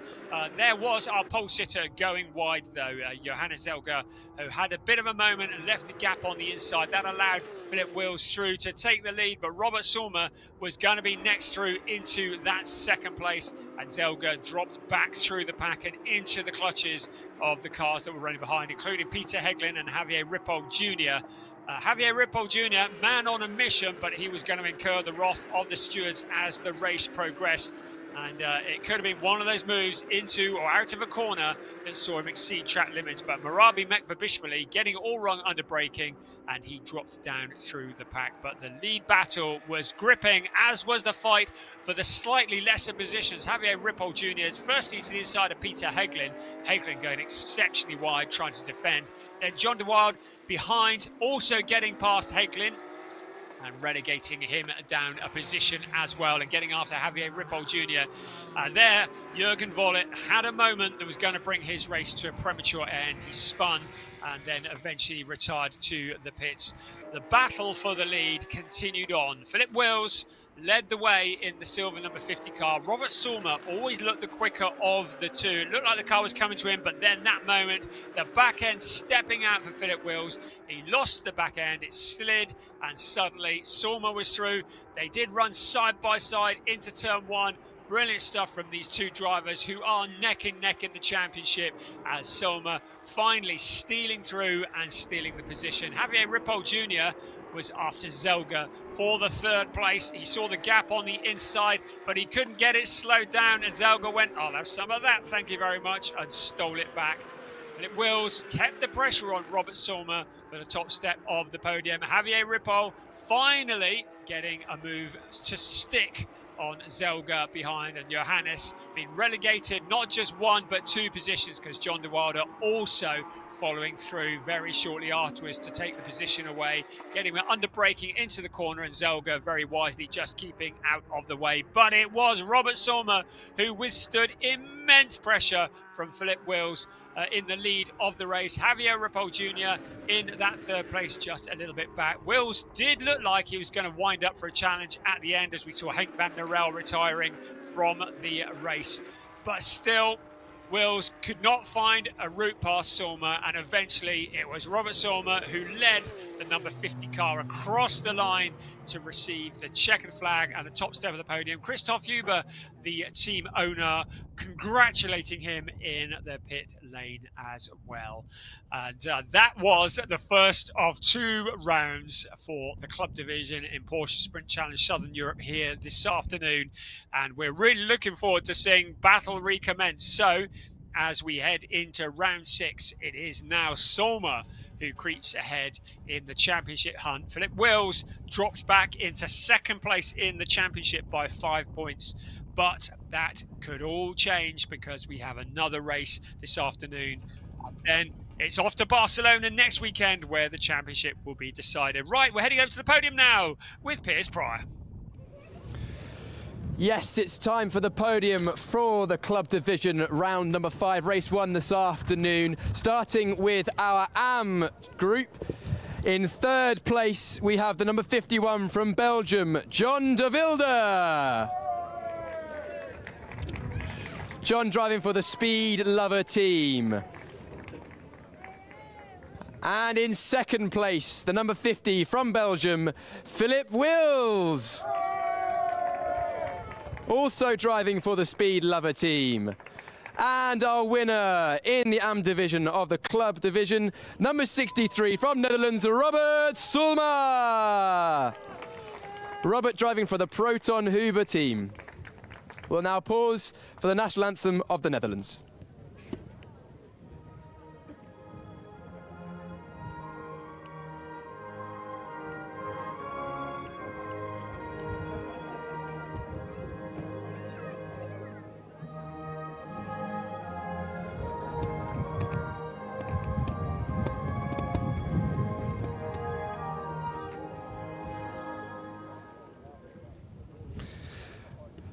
That was the national anthem of the Netherlands. We will now have the trophy presentation from Oliver Vermeulen of Porsche. In third place, of course, John de Wilde.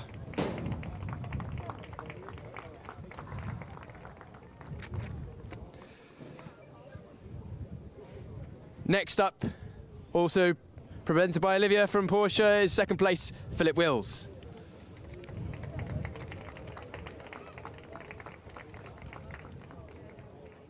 And the trophy for first place, once again, Robert Sulmer.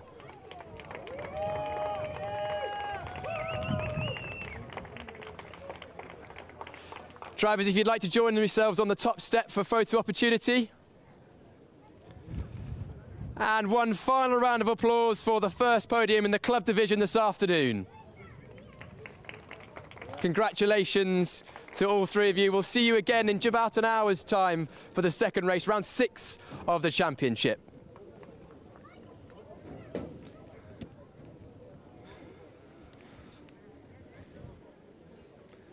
Up next, we have the podium for round 5 of the GT4 classification in the club division. In third place, the number 989 from the Netherlands, Henk van Norel. Yeah, give it up for Henk. Second place, the number 11 from the UK, Graham King. Well done, Graham. And our eventual winner, also from from Ireland, the number 222, Robert Cronin. Robert driving for Parker Racing. And now the Irish national anthem.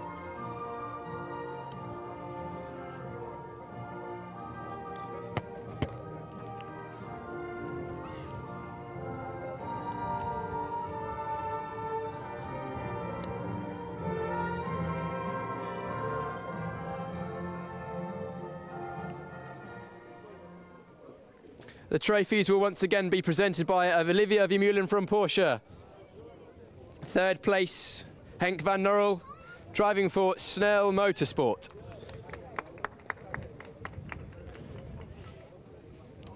Second place driver, of course, again, is Graham King, driving for WDP Racing. And our winner's trophy, once again, to Robert Cronin, driving for Team Parker Racing. A final round of applause for our podium drivers in the GT4 classification, please. And please assemble on the top step for a photo opportunity. We'll once again be seeing them racing in about an hour's time for round 6 of the club division of the Porsche Sprint Challenge Southern Europe. Congratulations, guys. See you back on track very shortly. Now we're getting ourselves ready in just a moment for round 6 of the sport division, which will be going live, and we'll do the grid block in just a few moments. So back to Brian in the commentary box so we can talk you through what's going to happen next.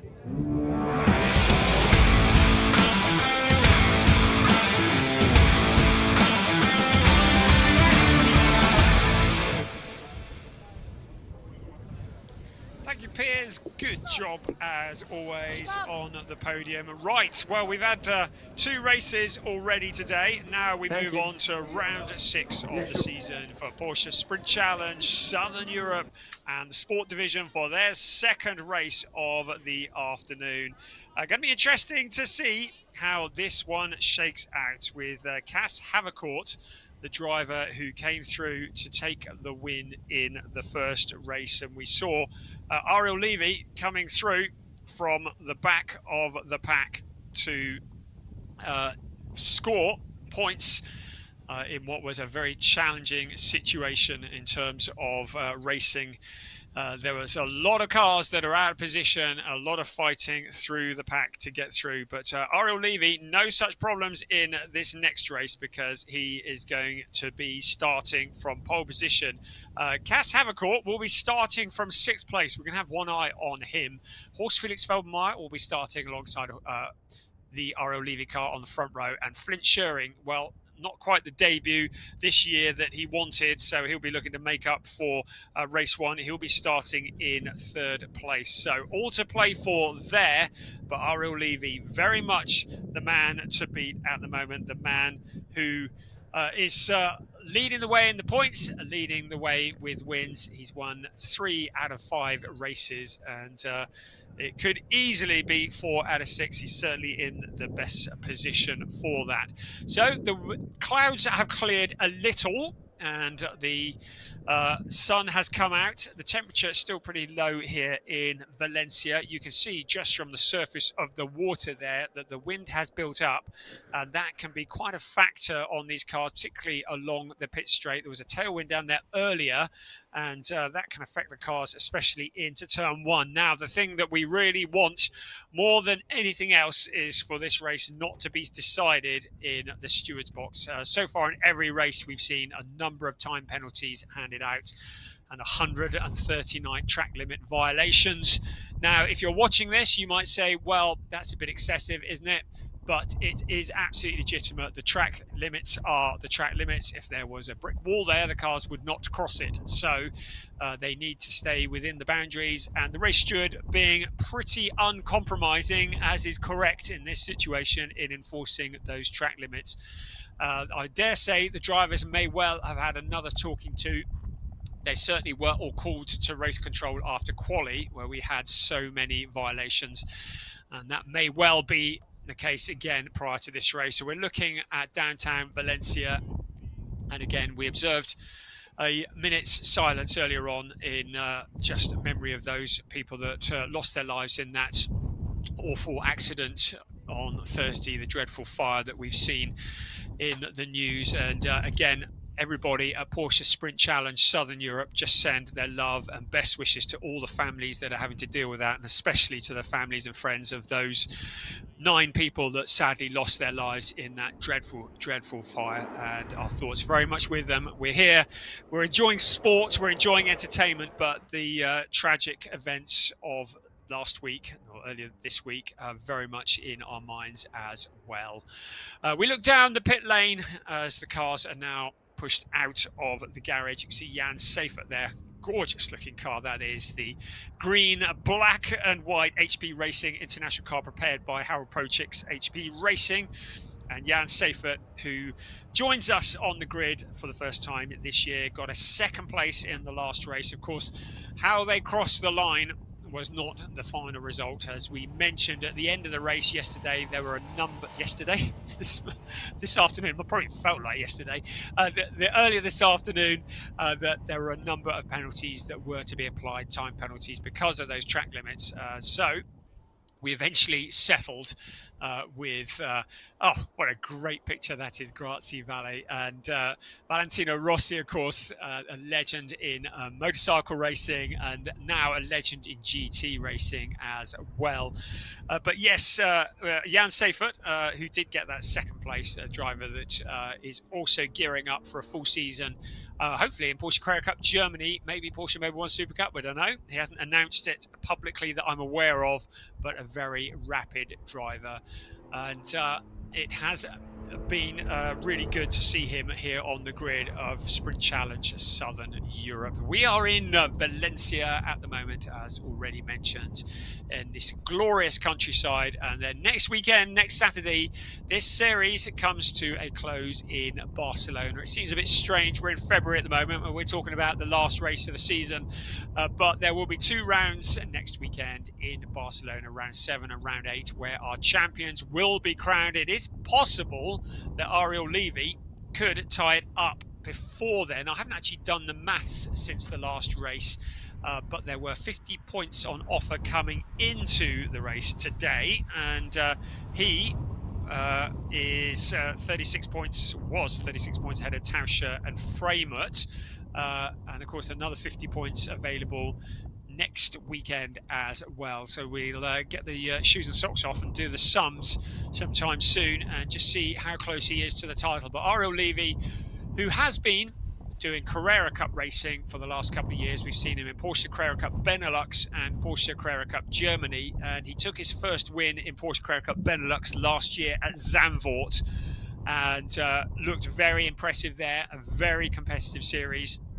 He's been really mixing it at Porsche Carrera Cup Germany, which is arguably, of all the Carrera Cup series that there are around, that is probably the toughest of all of them. It's certainly the hardest fought, and great training ground, and it's all coming to pass now, and it's all coming up good because he's moved to Team GP Elite, to Torsten van Haastren's team, and he has really found a lot of pace having got involved with that team and has very high hopes. So looking pretty solid for the championship in Porsche Sprint Challenge Southern Europe, but there are still 3 rounds to go, so nothing is certain yet, but clearly very excited about this coming year and his prospects as we head towards this season. You can see the clouds are gathering.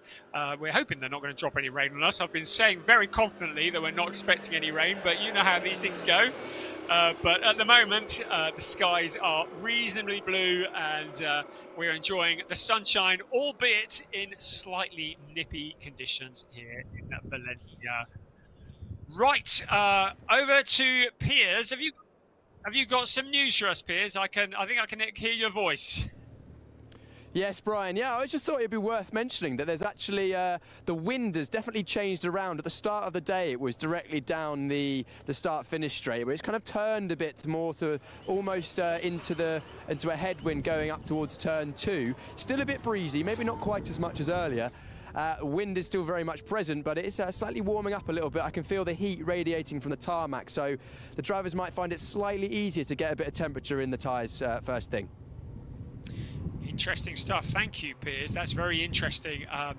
The wind playing such a big factor. It's interesting you say that it's turned around. I think I'm right in saying it was a tailwind along the pit straight earlier on, but now conditions changing, catching drivers out. I've never driven one of these cars. It's much as I do is to drive a shopping trolley around Tesco's, if I'm honest. So I don't appreciate the factors as well as some. I know Piers is pretty useful behind the wheel himself, so he appreciates this more. But the wind, the heat, making all the difference, and getting the heat into the tyres once again on the formation lap is going to be critical. And just reading the conditions and predicting where it's going to go. Well, who can predict?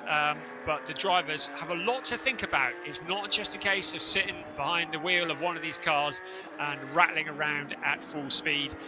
There is an awful lot to be thinking about. And of course, getting the car to the end of the race as well. 30 cars will be on the grid. A maximum 30 cars will be on the grid for this race. Just to say, we're expecting 30 cars for next weekend in Barcelona. We're also expecting for even more cars in the club division. The Porsche Sprint Challenge Southern Europe has proven to be something of a sensation in terms of a championship. We had the first season last year where we saw Robert de Haan take the win in the sport division. He then went on to become the Porsche Carrera Cup Benelux champion and really stamped his authority on that. He guested in Porsche Mobil 1 Super Cup at Silverstone and got a 2nd place on his debut in that. That's how good Robert de Haan is, and he puts a lot of his success down to the training and the preparation that he did by coming here into the Porsche Sprint Challenge Southern Europe at the beginning of last year. A number of the other drivers doing that as well. So it really is a really important championship, and the drivers who do well in this tend to do well in their championships, their respective championships, as they move on through the season, which bodes well for Ariel Levy and for Sebastian Framer, for Alex Tauscher, because they have shone very much in Porsche Sprint Challenge Southern Europe this year, and we're looking forward to seeing what they do as they head into their various championships as the year goes on.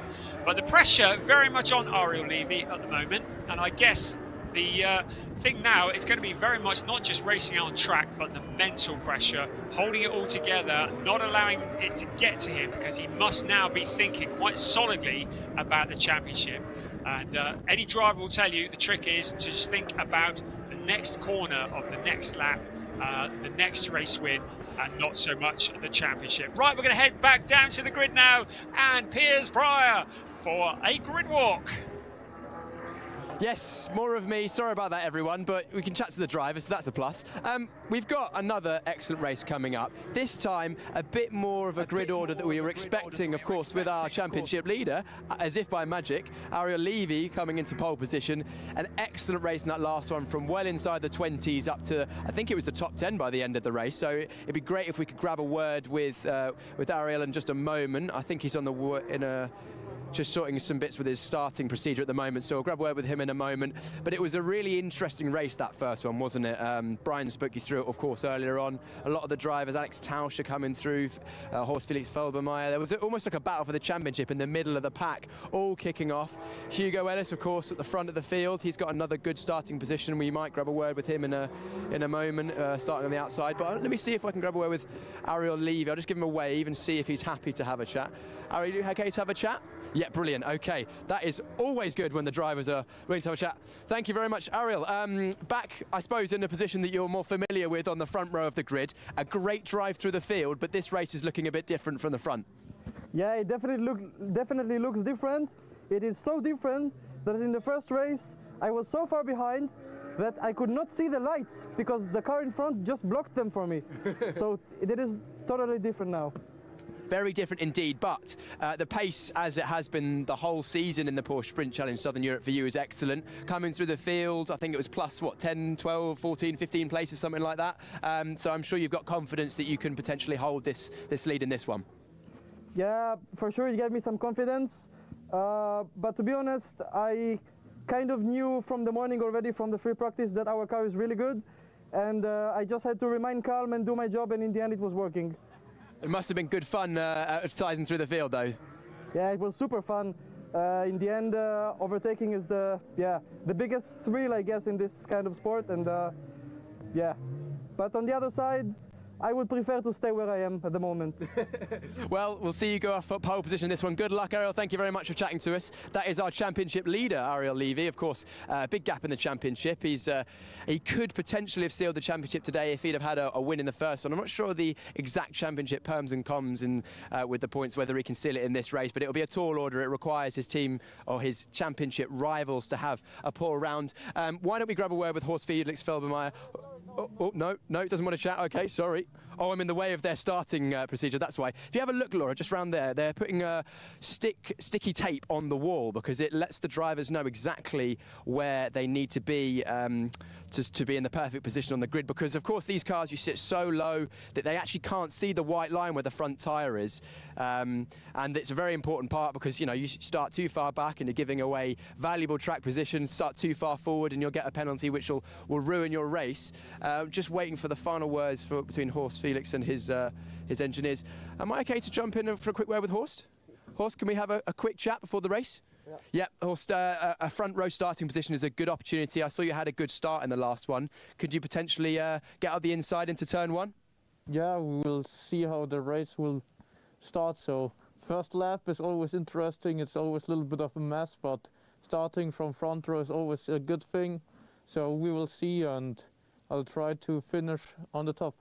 I'm sure you will, and it's been nip and tuck in terms of pace. You've been right up there in all the practice sessions at the top, right with Ariel, of course. I'm expecting a close race. Do you think it's going to be close? Yeah, and it will for sure be funny. Well, I'm looking forward to seeing what you can do. Thanks very much for chatting to us, Horst. We'll see how you get on in this one. And a new driver to the grid in the last couple of rounds, Flint Schuring. Flint, he's closed his door. Do you want to chat, Flint? Oh, just wait a second. Apparently there's a bit of tech that's happening. I'll wait until you're finished with that before I jump on in. Am I okay to jump in and have a quick chat? I'll wait until they finished all the engineering bits and pieces. Right, brilliant. Flint, talk to us. Second row, very good result in qualifying for the second time. It's going to be a bit different this time out because the grid is less jumbled up. What can you do? Do you reckon you can challenge for the win? Yeah, I just hope we get a good start and then we'll see from onwards. You, of course, are a newer driver to this championship. Is it mostly in preparation for the year ahead? Are you just coming to drive against some of the best drivers? What was it that brought you to the championship? Yeah, a bit of both. It's a great preparation for the year ahead because there are so many good drivers. So that's really nice to be competing at such a high level. A word on track limits. Of course, the first race, there was, I think, 139 track limit infringements. Do you reckon the drivers are going to have a slightly different approach this time to avoid penalties? Yeah, we'll see. Probably they will, because no one wants a penalty. So, yeah, just keep it in white lines. Brilliant. Thank you so much for chatting to us, Flint. It means we've got about 5 minutes left, so we've got plenty of time to chat some drivers. We've had a word with Hugo a couple of times this weekend, so I think we'll let Hugo contemplate what's happening in this race alone this time. Marco, as always, good to chat to, so why don't we jump and have a quick word with Marco Giltrap. How are you feeling ahead of this race? It's very, very close, of course, in the times in qualifying, which means the race is probably going to be close as well. I think, unfortunately, you were one of the drivers that got involved in a track limit excursion in that previous one. The margins are so fine though, right? Yeah, they are close. Thankfully, everybody else around me got one, so I think I actually jumped up one space, even with one. So that was good. But yeah, that was a very hectic race. I think this race will also be very close. You know, the margins are so tight that you make one mistake and you lose everything. Marco, P6 on the grid, I think it is, isn't it? No, P5. I assume P5 is going to be the primary aim, but can you get a podium in this one? Yeah, I think so. I think it'll come down to the start. If we can get a good start like we did in the race before, I think that'll put us in a good position. I look forward to seeing you launch off the line then, Marco. Thank you so much for chatting to us once again. We've chatted to a lot of these. Let's walk a bit further down the grid. We've chatted to a lot of the drivers towards the front this weekend. It'd be good to chat to someone new. We chatted to Sebastian Freimut briefly at lunchtime. Ollie Gray, who was a new driver to the grid this weekend, a guest driver. He's been very, very fast, and we'll be watching him potentially move his way up the order. A previous single-seater driver, an F3. But now taking his skills to Porsche racing and will be in the ELMS this season. It'd be good to grab a word with Louis Rousset. Louis, one of our French drivers, starting in, I can't even read it, 11th on the grid. Once he's finished his chat with the engineers, it'd be great to grab a word. Louis, can we grab a word quickly? Yeah, brilliant. Louis, just outside the top 10, I suppose you're probably going to be looking to get inside the top 10, but it's so close with all the drivers, right? Yeah, it's a really short track, so there is not a lot of, we are all on the same tents, so it will be, I think, a good race to watch. Well, good race to watch indeed. Race 1 was excellent to watch with the chopping and changing. Yeah. This race, everyone's more where they would expect to be from qualifying, less jumble in the order. Track limits though, did you get affected in race 1, and what's your outlook in this race to avoid a penalty? Yeah, for me the key is to don't go on, to stay on the track, don't do track limits, because at the end of the race, I think it will be a lot of penalty for sure. Brilliant, Louis. Thank you so much for chatting to us. Good luck in the race. We'll see how Louis gets on from the outside of row number 6. We haven't chatted to another one of our British drivers this weekend, Sid Smith. Sid actually had a very, very good qualifying in race number 1. Was one of the drivers that got a lap in. Sid, we've got a very quick word with you. Sid, this weekend has definitely been a stronger weekend for you. I spoke to you in the driver's briefing and you were saying you're feeling more comfortable. Pace has been better, you're moving forward. What can you do in this one from, I think it is, where are you on the grid? 14th? Well, yeah, definitely. It's been a step improvement. Like you say, this whole series for us has been just improving and getting used to the car. But really strong qualifying, P4 and P14. Obviously a little bit further back we'll hope for in this one, but we're definitely, after the unlucky incident that happened in race 1, we're definitely looking to go forward and see what we can do. Yeah, you got spun round, of course, in the first race, and I bet your life flashed before your eyes because we all were wincing, waiting for an impact. But luckily, the drivers behind you avoided you. But your car's all good, ready to go in this one? Yes, of course. Teams prepared a really, really good car for me. It just got unlucky. It was, I'm not saying it wasn't my fault at all into turn 1, but it's just a bit of wrong place, wrong time, and then I'm very, very lucky. Something bad could have happened, but all eyes on this race. Sid, good luck in the race. I better get off the grid because I think we're going. Oh, let me make sure that the door is closed. Oh, I better get off the grid. I'm being told to shoo, so Brian, over to you. Don't get run over, please. We really don't want to have to deal with that. Right, the grid is clearing. There you can see our pole sitter, Ariel Levy. Now, just while you've been talking, I've had the shoes and socks off. I've been doing my calculations now. According to my maths, which is famously very dodgy. I believe that we have Ariel Levy at the lead of the championship with 102 points. I believe that Alex Tauscher and Sebastian Freeman are level in second place with 62 points, which means that Ariel Levy has a 40-point lead. Very healthy indeed, with just 3 rounds to go, including this one. And it is possible if Alex Tauscher and Sebastian Freeman have a bad afternoon and a bad race, it's possible that he could seal the championship this afternoon, albeit a little unlikely because they are starting towards the front of the grid. Right, the cars are now rolling and we are getting ready for round 6 of the Porsche Sprint Challenge Southern Europe Sport Division here in Valencia at Circuito Ricardo Tomo. Right, let's have a look at the grid. It's Ariel Levy on pole position, Horst Felix Feldmeier alongside. We heard from him. Flint Schuring looking to improve his luck, starting third on the grid. Hugo Ellis, the very impressive Hugo Ellis on the outside. Marco Giltrap also impressive, and the winner from the first race today, Cass Havenport alongside him. Alex Tauscher, Robin Knudsen are on row 4, keeping on that one. Row 5 is Oliver Gray and Sebastian Freeman. And on row 6, Louis Rosset and Pietro Armani rounding out the top 12. 13th on the grid, Sasha Norden had a difficult race last time out, and Sid Smith, Jan Seifert and Senna Van Soelen. Then Draker Janssen and Josh Stanton on row 9.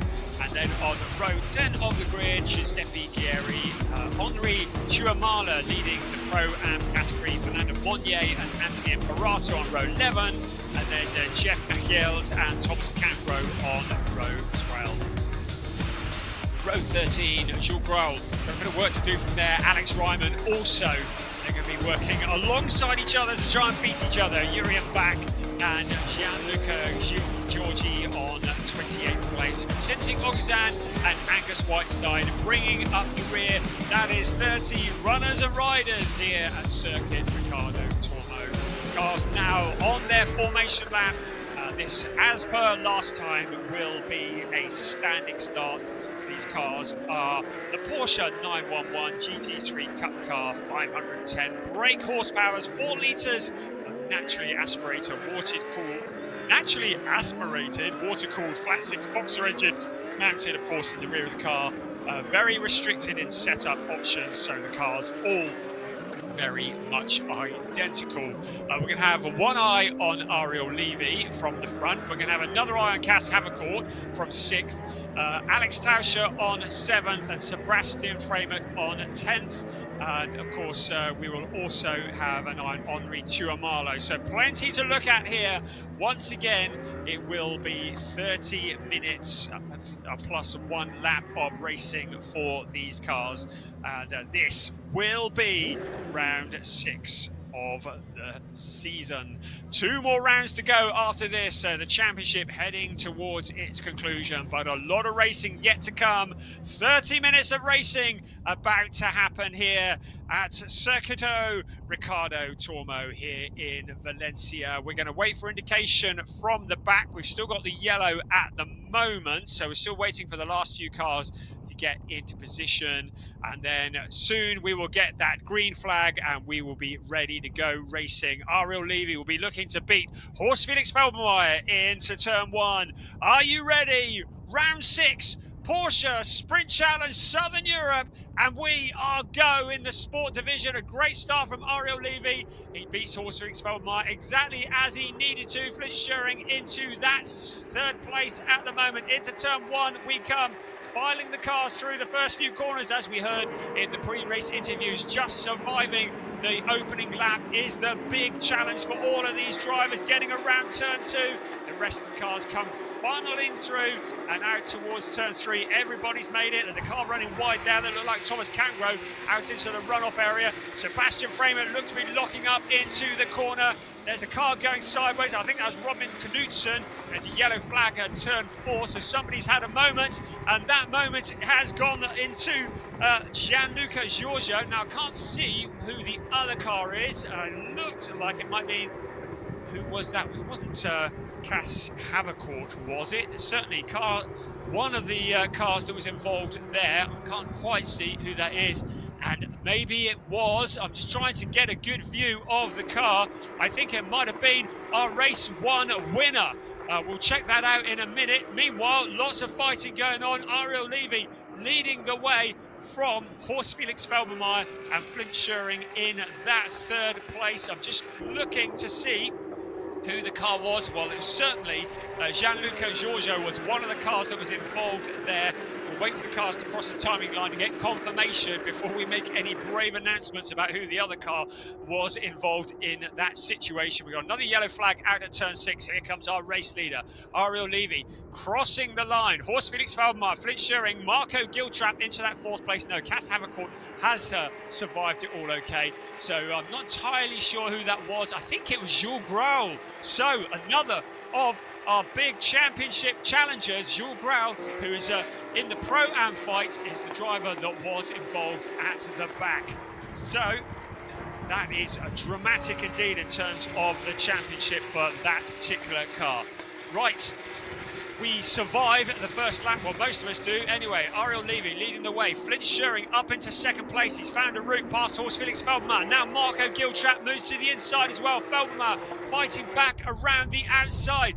But suddenly Felbermayr going in the wrong way down the pack. Also has Havercourt in the background as well, fighting for position. He sees a gap on the inside. The 2 cars bounce off each other. Havercourt locking up a wheel into the corner, but he makes the move stick. Alex Tauscher looking to follow in his wake. You can see smoke coming from the car. I think that's bodywork that is rubbing on the car of Cass Havercourt, our race 1 winner. He's got dramas. There's smoke coming from the car. It looks as though his race may well be over because of that contact. So smoke pouring from the number 72 car as he drops back through the pack. Alex Tauscher looks to have snuck through as well.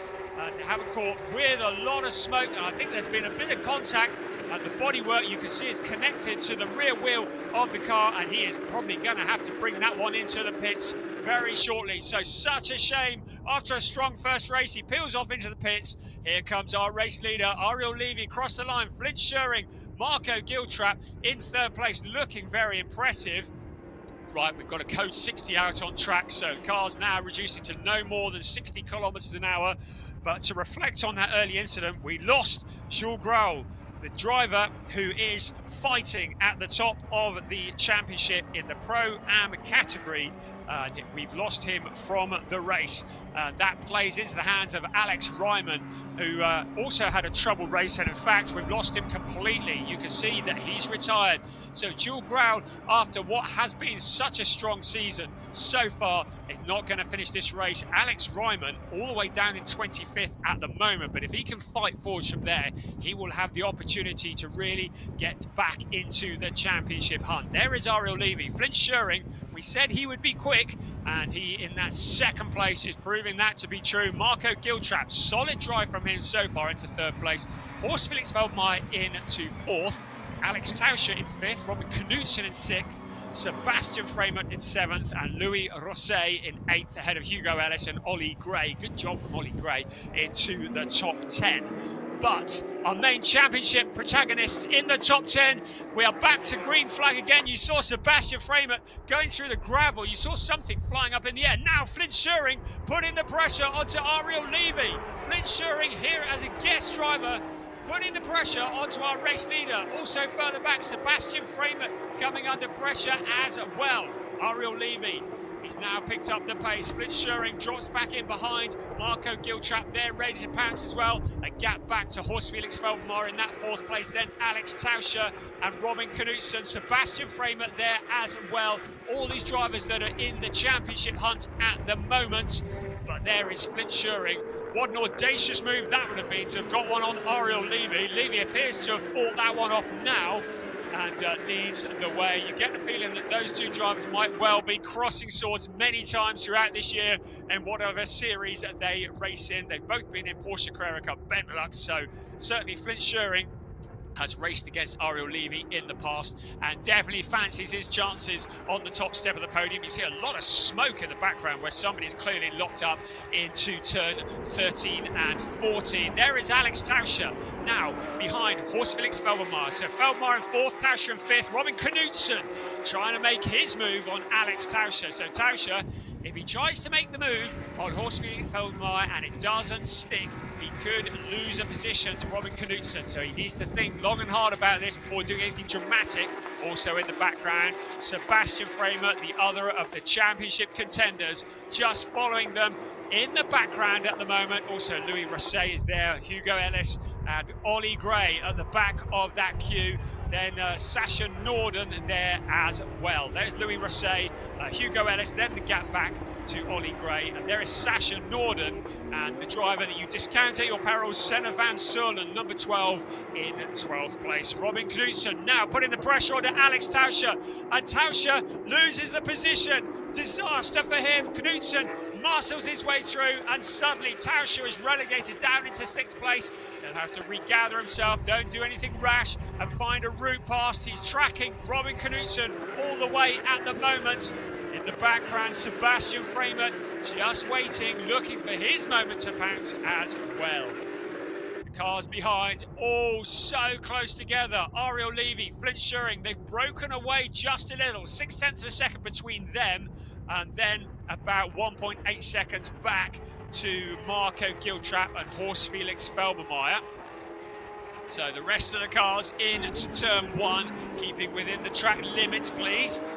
There is an investigation, car 84 and 72 overtaking under the yellow flag. That's Cass Havercourt and also Marco Giltrap. That is going to be investigated after the races. We see Robin Knudsen coming under increasing pressure from Alex Tauscher, and now Sebastian Freimert closed in on Tauscher as well. He knows if Tauscher tries to make the move on Knudsen, that could be his opportunity to get through.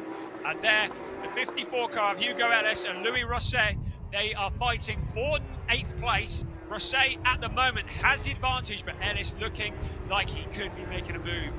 There's Draker Janssen in the 17 car, someone who's been something of an entertainer. Currently in 13th place, Jan Safer behind him. Now the challenge on once again, Louis Rosset. And the car that pulls alongside him to the inside, Hugo Ellis finds the gap and muscles his way through.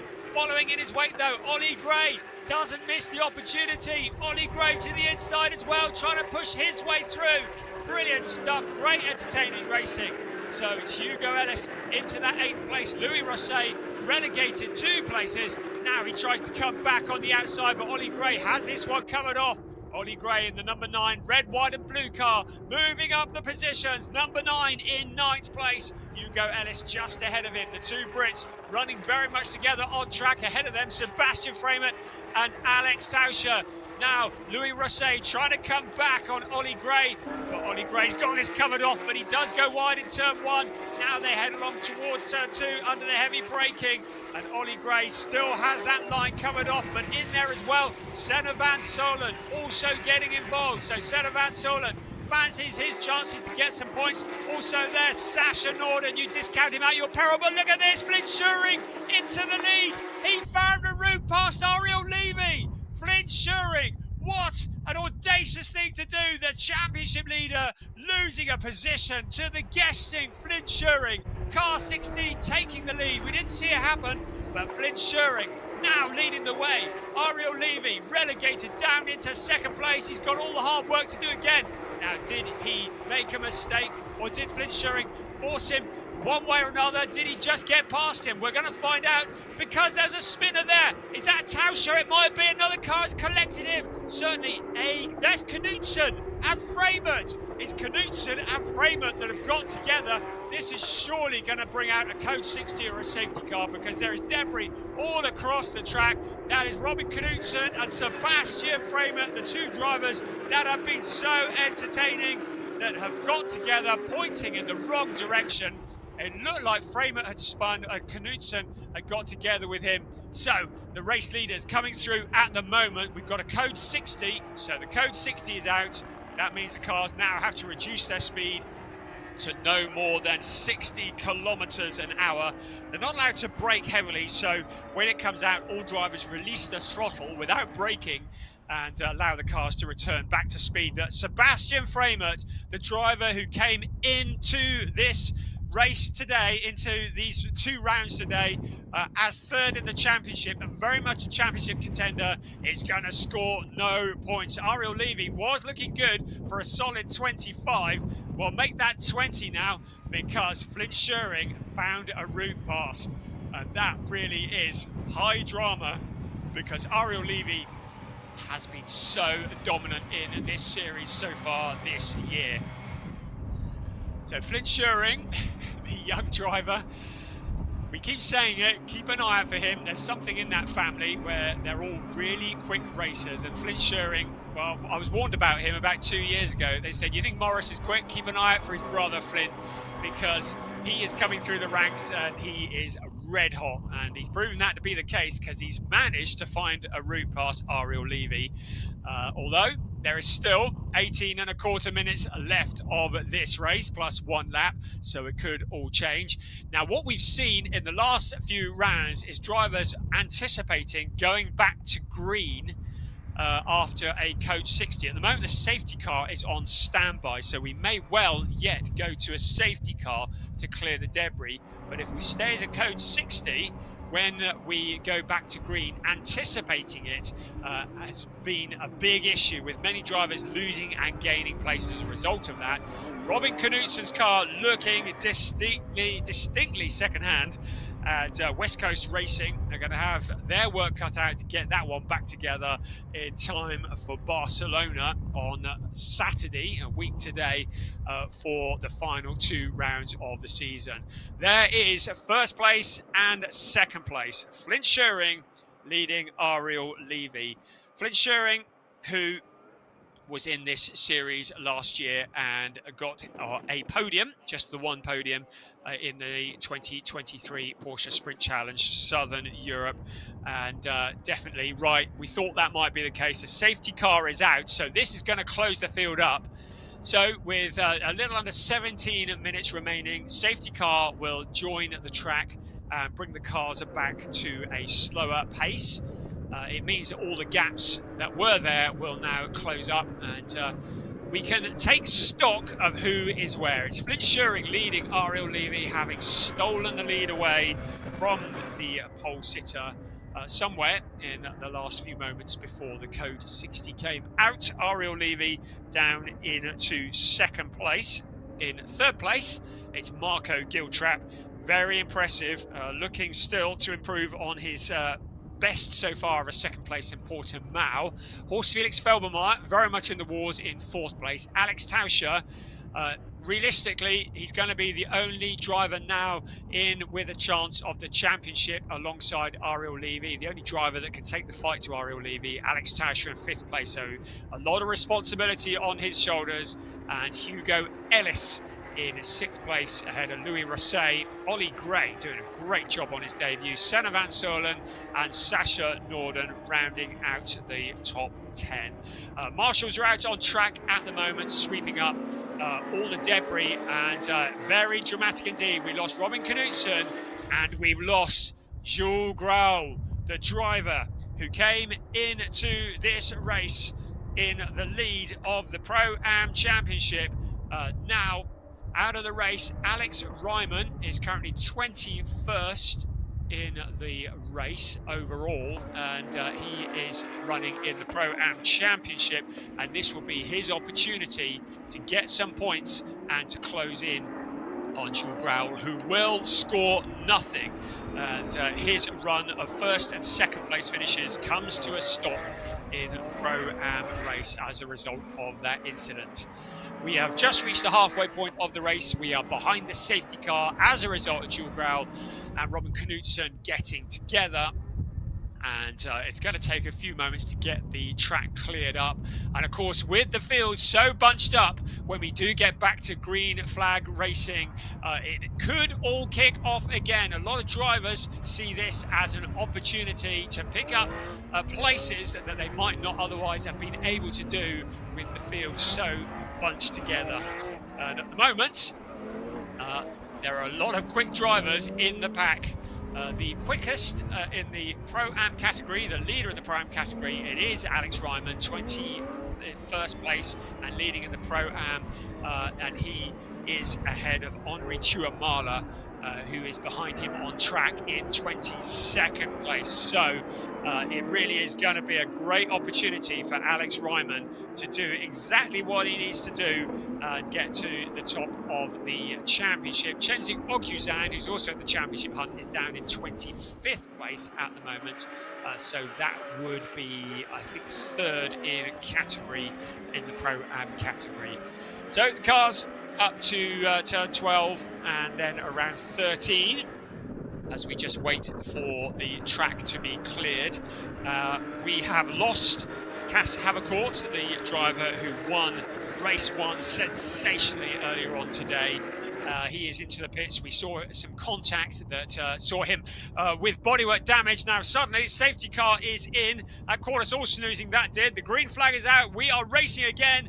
And Marco Giltrap weaving like mad. Well, he'll say he's warming the tyres. I think Horst Felix Felbermayr will say he's blocking him. Felbermayr takes to the pit lane to try and get past him. He goes wide into turn 1. Felbermayr is the next to go into the gravel trap. Now Ariel Levy sees a gap on the inside of Flynn Schuring. Schuring's got it covered off. Schuring just in head at the moment. Ariel Levy tracking his move. Marco Giltrap in third place. Schuring just about holding on. But Ariel Levy, he almost found the route past. I think he got a little bit of a jump at the start. But now Flynn Schuring back, very much in control. Ariel Levy, though, he's not done yet. 12.5 minutes remaining, plus 1 lap of this race. They break clear of Marco Giltrap just a bit. Alex Tauscher in 4th place, being careful to stay within track limits. Now, he'd be quite happy if Flynn Schuring were to win this race and take points away from Ariel Levy. Levy, though, lurking eager, tracking the number 16 car. We've got a red flag. A red flag is out, so we've clearly got problems. The cars are going to be brought back to a stop, so I think this would have been the Horst Felix, well, there is Horst Felix Feldmeier walking back. I'm wondering whether we have damage to the fence. The car is definitely buried in there, something that can't be dealt with under a code 60 and can't be dealt with under a safety car by the looks of things. So the clock is stopped and to the 88 car, very much buried in the fence there, but it doesn't look to me like the fence is too badly damaged. So hopefully this is not going to be a long red flag. The car's circulating, they'll come back to, probably back to the grid, come to a stop, or they may stop in the pit lane. So the safety car will lead them round. So 12 minutes and 19 seconds on the clock when the red flag came out. And the drama centres around that car there. There's Horst Felix Felbermayr, who looks pretty fed up with it all. A very talented driver from a very talented factory. His dad and his granddad, legendary racers. The Felbermayr dynasty continues, and Horst Felix, who started in the Porsche Carrera Cup Benelux and Germany last year, and finished 7th in the rookies in Germany and 7th overall in the Benelux series and 6th in the rookie championship. He got a couple of wins in this series last year. He's certainly very quick, but this will be a race he'll want to forget with a number 88 car buried in the fence. So the cars have come back to the pit lane, and you can see the crowds who are up on the stands, who have enjoyed lots of racing here today, lots of entertainment, but everything comes to a stop while the Felbermayr car is retrieved from the barrier, and I'm wondering if there are some barrier repairs that need to be done. I've got no notification of what the issues might be. So as things stand at the moment, if the race finished as things are now, Ariel Levy in 2nd place would pick up 20 points. So That would take him up to 122 points in total. And Alex Tauscher, who's currently in 5th place, he would get 11 points, so that would take him up to 73 points. So not enough, not quite enough for Ariel Levy to put this one to bed here today, but getting very, very close. It would give him, well, he would only need to score 2 points next week in Barcelona to have this championship tied up. So if he can get in front of Flint Schuring, if Ariel Levy can get in front of Flint Schuring, by my reckoning, I think he would be crowned champion still with 2 rounds to spare. As I say, my maths is notoriously bad, so take it very lightly, but I believe he came into this race with 102 points. You can see why we've got the red flag there. The fence needed to be repaired. And coming into this race, I believe that Tauscher had 62 points. That's just my maths from race 1.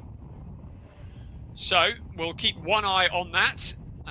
Of course, Sebastian Framert, who also had 62 points coming into this race, will score nothing, and that takes him out of the championship hunt if things finish as they are, and it will be a 2-way fight for the championship. Of course, in the Pro-Am Championship, Jules Grau and Alex Ryman, well, that one is going to go all the way, whatever, because they were just 3 points apart coming into today. So there is the 37 car that we saw involved Gianluca Giorgi earlier on, also being carted back to the pits. There was a warning that was given to car 29, that was Louis Rosset, for track limits. Right, restart at 58, so that is just under 5 minutes from now, as we see Felbermeyer being taken away. Right, we're going to have another look here at what happened earlier on that brought about the caution. And we can see heading into turn 1, there was Schuring, there was Levy, and Felbermeyer, he just got out wide. He looked to try and make a move on Marco Giltrap. Looked like he was going into the pit lane at one point. He got out wide into turn 1, then collected the barrier off camera, but clearly a sizable impact. But he did take a very wide line into that turn 1. No traction to be had out there whatsoever. And he was heading to the scene of the accident from that moment forwards. Of course, the gravel traps do a great job in slowing the cars down. It takes a very deep gravel trap to stop them completely. I think Zandvoort has got some very good gravel traps, but we're not doing gravel trap reviews here because that's not why we're here. But yes, some gravel traps, they really do slow the car down and stop them completely. But Felbermeyer, well, that's the quickest part of the circuit coming off the pit straight into turn 1. He would have been carrying an awful lot of speed, skimmed across the gravel trap and connected with the tyre barrier that did exactly what they needed to do, compressed, absorbed the energy, and Horst Felix is able to walk away from it. The only injury that he has is probably to his ego, which is heavily bruised. Right, Piers is in the pit lanes with Alex Tauscher. Yes, I am. I thought I'd come down here to grab a word with the drivers mid-race, which is not something we often get to do. Alex, it's been a very, very busy race so far. Movement backwards and forwards all over the place. Still over 10 minutes to go, I think. So how to sum up the race so far? Well, as you said, it was quite chaotic. Maybe a bit too much in my opinion. I don't know what happened now, but yeah, restart now. So 10-minute sprint race for everyone. I think will be quite a good show. Very much going to be a good show. We're looking forward to it. Your P, what's that, 5, I think, at the moment? So P5 or 6? Let me count. 1, 2, 3, P4. P4. Podium potentially on the cards? Yeah, why not? I mean, I know I have the speed. I'm just, you know, changed the seat padding a bit for this race, so I'm falling around like a ping pong ball a bit. But when I get used to it, I think, yeah, why not? Why not indeed. Alex, thank you so much for chatting to us. It's great to hear from the drivers. I might actually grab a word with Marco Giltrap if you want to go first, Laura, and then grab a word with Marco because he's managed to move his way up the field a little bit.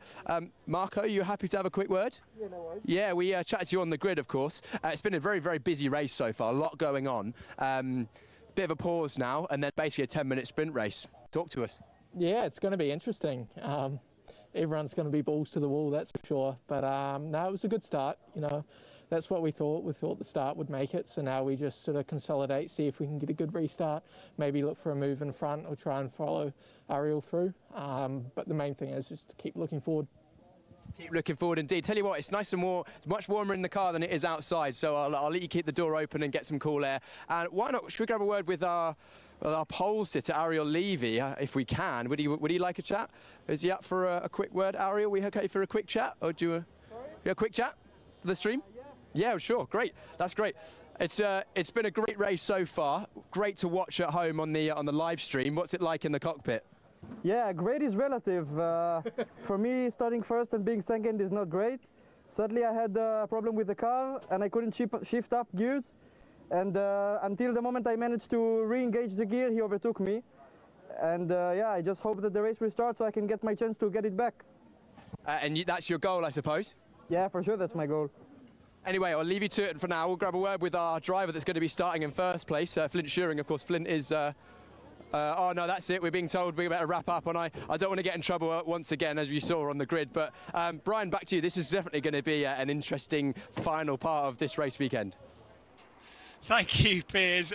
Very entertaining as well. Lots of, well, we got spherical objects to the wall with Marco Giltrap, and we got old Ping Pong himself in car number 13. Great insight there. He's bouncing around. Get yourself a new seat, Alex. You need it, and can't have you falling about the car. Interesting, Ariel Levy. So he had a gear shift issue. It's not like him to surrender places very easily, and so as he says, entertaining is all relative.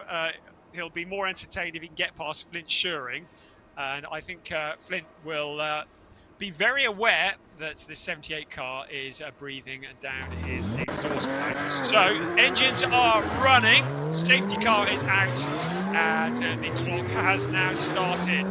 As they've already said, it's going to be a 10-minute sprint, a dash for the cash. This may not be the last caution that we have in this round this afternoon. There is 10 minutes left, and a lot of drivers looking for opportunities. So we get rolling again, and out onto the circuit. It will be Flint Schuring who leads them around. Now, our timing screen is a little bit jumbled on account of the fact that they arrived into the pit lane in a different order. So hopefully that will sort itself out once they cross a timing beam, and I can just confirm the positions of everybody.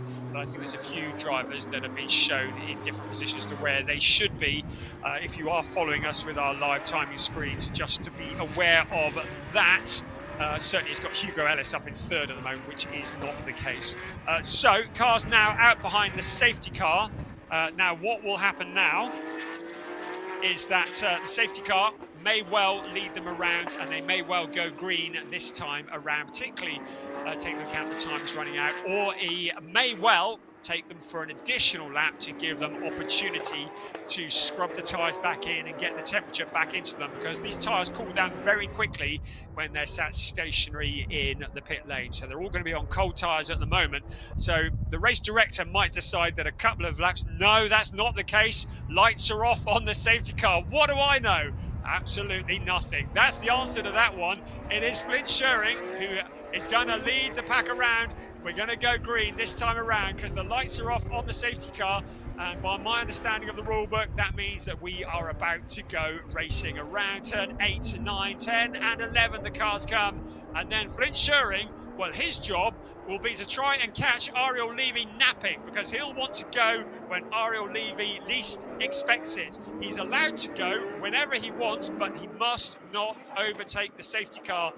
You do that, then you're going to take a very quick trip back to the garage. So safety car has disappeared off into the distance. There is Flint Schuring. There is Ariel Levy. Marco Giltrap, he fancies the top step of the podium. Keep an eye on Ping Pong in fourth place, a.k.a. Alex Sauscher, who will be looking to get himself up onto the podium. There's the 1, 2, 3, 4. This is going to be exciting. 9 3/4 minutes remaining of this round 6 of Porsche Sprint Challenge Southern Europe Sport Division. Flint Schuring, he's ready to go. Ariel Levy's ready to anticipate it. Flint Schuring's waiting. He backs it off, and now he goes. Flint Schuring leads the field across the line. Ariel Levy in second place. Marco Giltrap there as well. Alex Tauscher crossing the line. Behind them, Louis Rosset also looking to make a move, weaving to get the heat into the tyres, into turn 1. Can they all get it slowed down? Yes, they can. Single file through turn 1 at the moment. The lead duo breaking away. Flynn Schuring, Ariel Levy looks to the inside. The two cars make contact. And Flynn Schuring is left pointing in the wrong direction. Ariel Levy saw the gap on the inside, and it looks like Schuring might be stranded. This could bring out another Code 60. Ariel Levy has the lead at the moment. So Ariel Levy taking the lead of the race. Marco Giltrap up to second. Alex Tauscher into third place. Wow, amazing stuff. Flynn Schuring, he left a gap on the inside. He tried to close the door. The two cars got together and Schuring was left pointing in the wrong direction. Now, as far as I can see, I think that he is still stranded out on turn 2. And there's a couple more cars there. There's Anthony Imperato and Yurin de Back, who's had a torrid day. Imperato also stranded. We said this might not be the last caution. And I think we are going to have a caution here, because with 8 minutes remaining, surely they can't leave the cars there. Ariel Levy leading the way at the moment. There is an investigation for overtaking before the control line on the restart of this race by a race steward. But Ariel Levy leading the race at the moment. We're still green flag at the moment. Across the start-finish line we come. Marco Giltrap in that second place. Ariel Levy leading the way. There's Giltrap, then it's Alex Tauscher into the podium positions. Right, now we are Code 60 as expected, back to no more than 60 kilometers an hour. There's an old saying that safety cars breed safety cars, or indeed Code 60s breed Code 60s. There's somebody on a scooter there rushing to the scene of the crime, but that's exactly what happens with the field all bunched up. You often get more cautions that come once there is a stoppage. There is the cherry picker, for want of a better word, that'll come to pick up the stricken car and help it get moving. What a shame. Flynn Schuring, who had been such a superstar in this race, a tragic way to see him go. Looked as though there was the gap on the inside, and then he tried to close the door at the last minute. The stewards will take a look at it, but I'm not entirely convinced that there is any kind of penalty to be awarded, but Flynn Schuring is going to have a second DNF. Hopefully we'll see him back in Barcelona next week, and he can put things back to where they should be in his head, and he can maybe pick up some podium positions. But at the moment, it's going to be 2 DNFs for Flynn Schuring. Ariel Levy in a strong position. His championship challenger, Alex Ping Pong Tauscher, in third place. Between the two of them is Marco Giltrap, just behind Louis Rosset, Hugo Ellis, who has been so impressive in there as well. Keep an eye on Ollie Gray, car number 9, in 6th place, and Senna Van Solen. Both of them have been sneaking up through the order and have been there or thereabouts all the way through this, and may well yet trouble the podium finishers. Ariel Levy back where he wants to be. Now, that gear selection problem that he had earlier on, he's going to be praying that that doesn't return when he gets back up to green flag conditions. So we're going to have another look at the incident with Ariel Levy and Flynn Schuring as we look at Anthony Imperato being unceremoniously dragged away. Right, so here we go. There was Flynn Schuring into turn 1, then they head up the little short bit up towards turn 2. This was the gap on the inside. Ariel Levy saw this as his opportunity. Flynn looked in his mirrors, he went no, tried to shut the door. The two cars got together. I'm not a race steward. I did do race stewarding once and regretted it for the rest of my life. But by my reckoning, I would say that Ariel Levy did have his nose in the space. I'm sure that Flynn Schuring would disagree with that. But it looks as though, to me, there has been no penalty that I can see that has been flagged up. And Flynn Schuring has retired from the race. Ariel Levy inherits the lead. So, 4.5 minutes remaining. We're hoping we can get this thing. I think we will get some racing if they get the track clear, and I'm sure they will. No notification yet of when we will get back to green flag. We're still under code 60, so That means no more than 60 kilometers an hour. It keeps the gaps as they were. Because we had only just restarted, most of the cars were pretty nose to tail already. Alex Tauscher, well, he's making his plans known already. You can see, looking to the outside of Marco Giltrap, we are back to green. Once again, who can anticipate the green the best? Alex Tauscher to the outside of Marco Giltrap. There's no grip out there. You want to ask Horst Felix Feldmar about that. He pulls around the outside, he goes wide. The stewards may take a look at that, but Marco Giltrap fighting back on the inside. Alex Tauscher tucks back in behind a car locking up of Louis Rosset, just avoids Alex Tauscher. So Tauscher still in that third place. Marco Giltrap in second. Tauscher said this is going to be entertaining. That's exactly what it is. Marco Giltrap in second place. This allows Ariel Levy to break clear. Now Tauscher having a little look to the inside, to the outside, back to the inside, contact between the two. The puff of smoke that you saw, Giltrap goes wide. Alex Tauscher through into second place. Also trying to follow through Louis Rosset. It's three abreast into the corner. Somehow they all survive. Marco Giltrap making a bit of contact, but suddenly Tauscher shuffled back down through the order. He's going to have to fight back. Also in there, Ollie Gray. We thought he might do quite well from where he was starting, but there's smoke coming from the car. Giltrap goes spinning. It's Giltrap across the track. Now can everybody avoid him? The 84 car, hopefully they can all see him. So, double yellow flag waving at the turn 11, but Marco Giltrap, what a performance, and then finally ends up pointing in the wrong direction. The winner in all of that, Louis Rosset. He comes through in car 29, steaming through into second place, 2.5 minutes remaining. Ariel Levy is the leader by some distance as a result of all that was kicking off behind him. Alex Tauscher somehow holds on to third place. Looked at one point like he was going to finish out of the top 10. He was getting shuffled out, but he came back.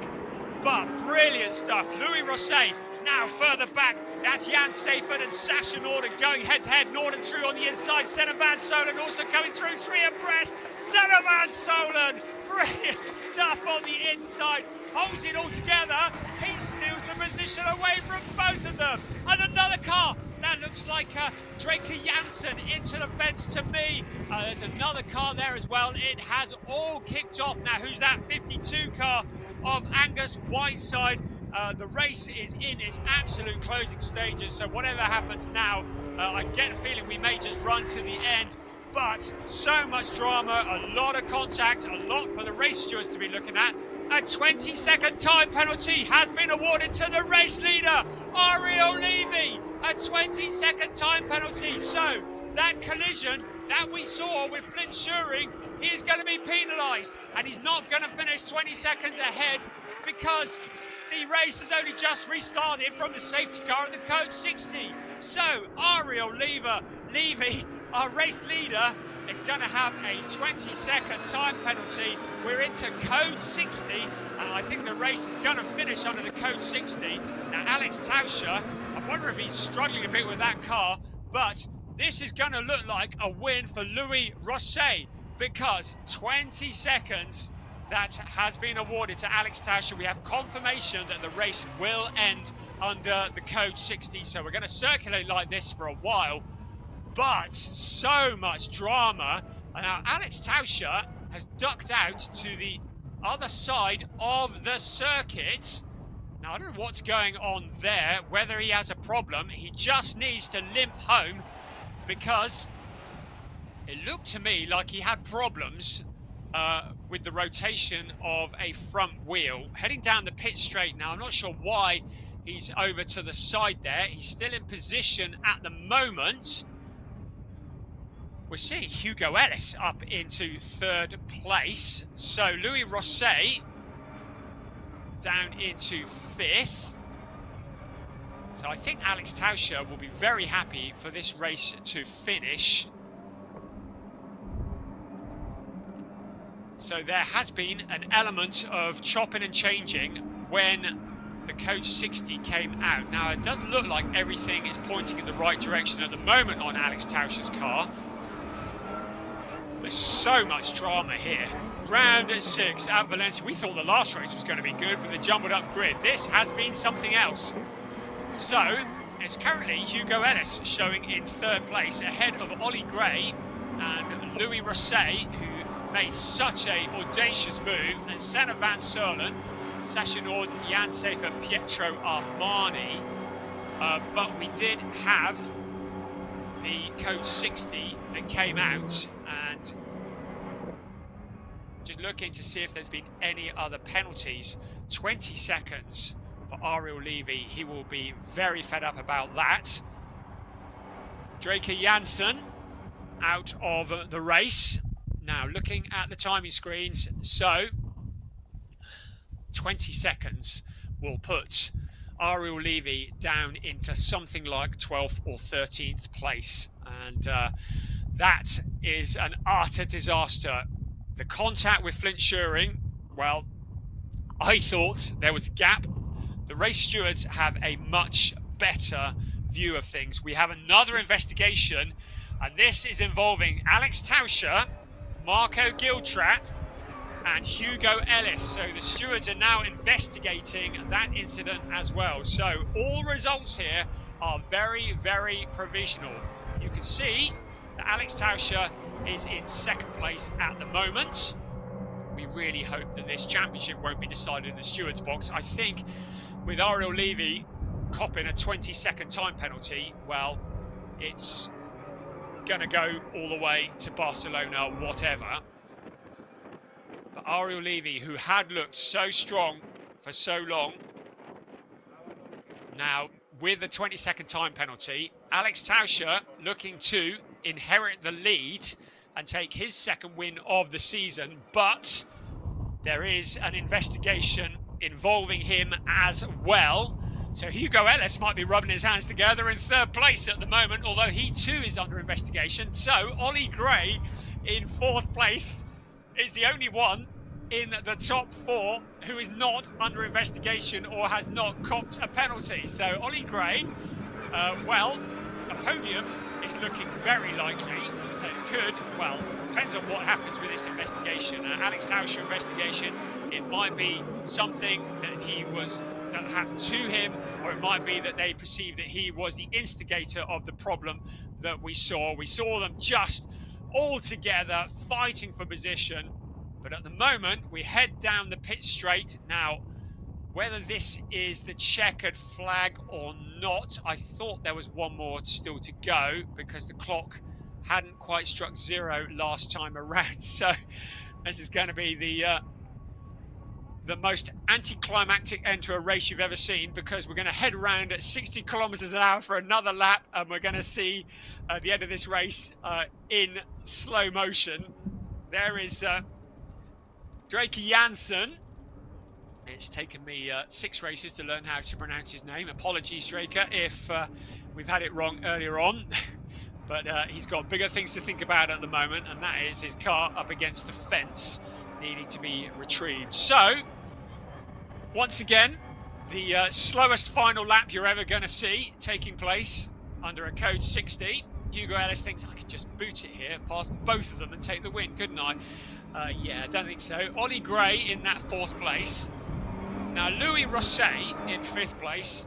He had looked so good, and it looked like he was up into a podium position, and then in all of the yellow flags and the code 60s, he somehow got mugged 3 places and is suddenly back down in 5th place.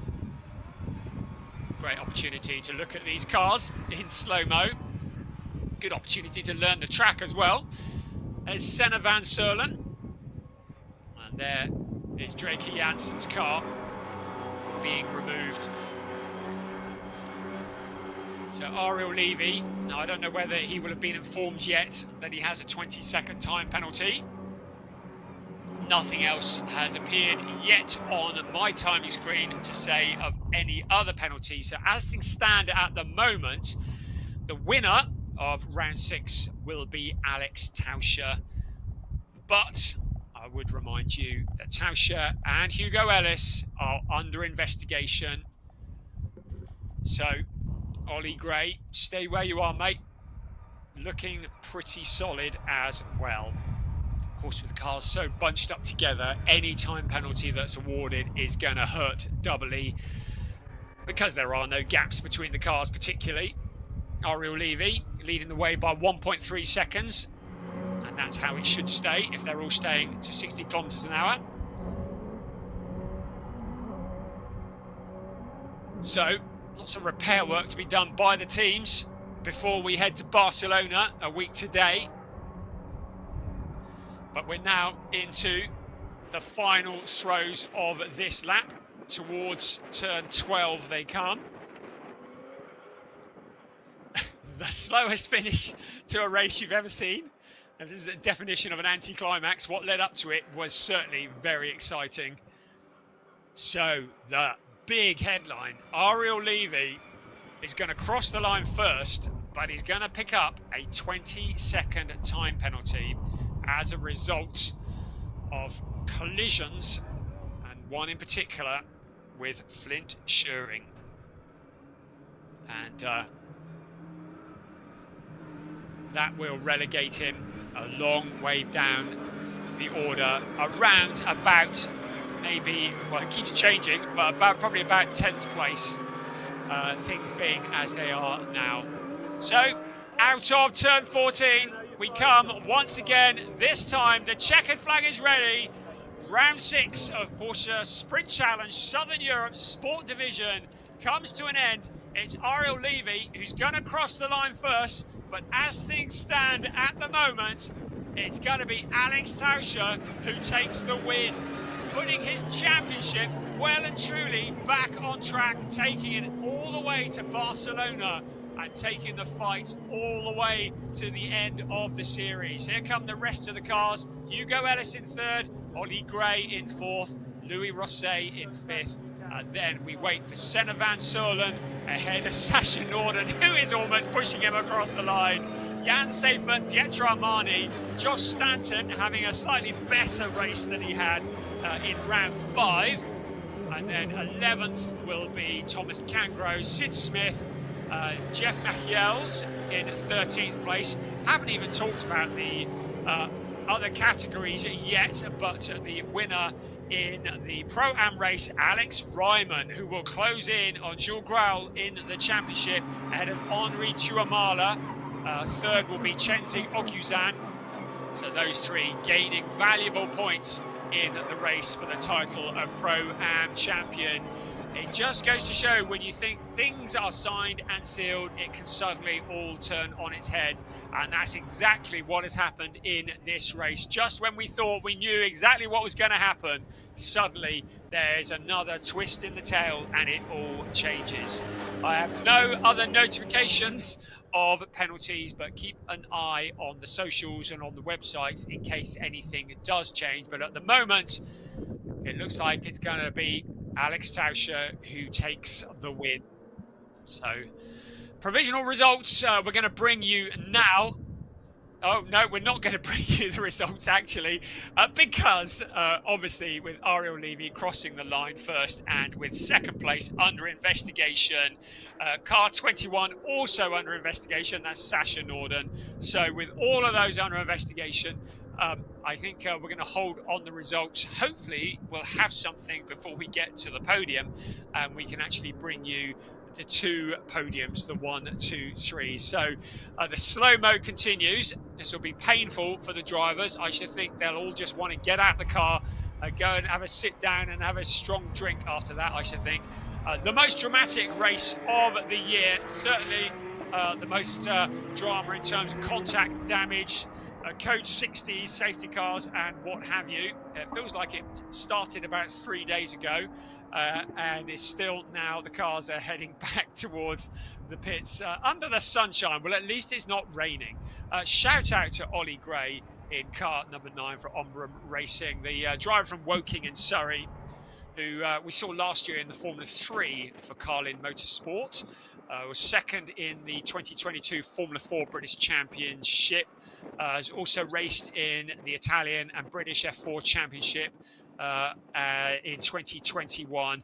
And as he said earlier in his interview with Piers, is loving the transition to tin top racing and is proving that. He's been very rapid on his debut here today, and a 9th place as things stand is a great result for this driver, who will no doubt be featuring very strongly in a number of racing series over the next year or two, and we'll keep an eye on his progress. There's Pietro Armani, car number 10. Well, 9th place on the timing screens, but that is all subject to change.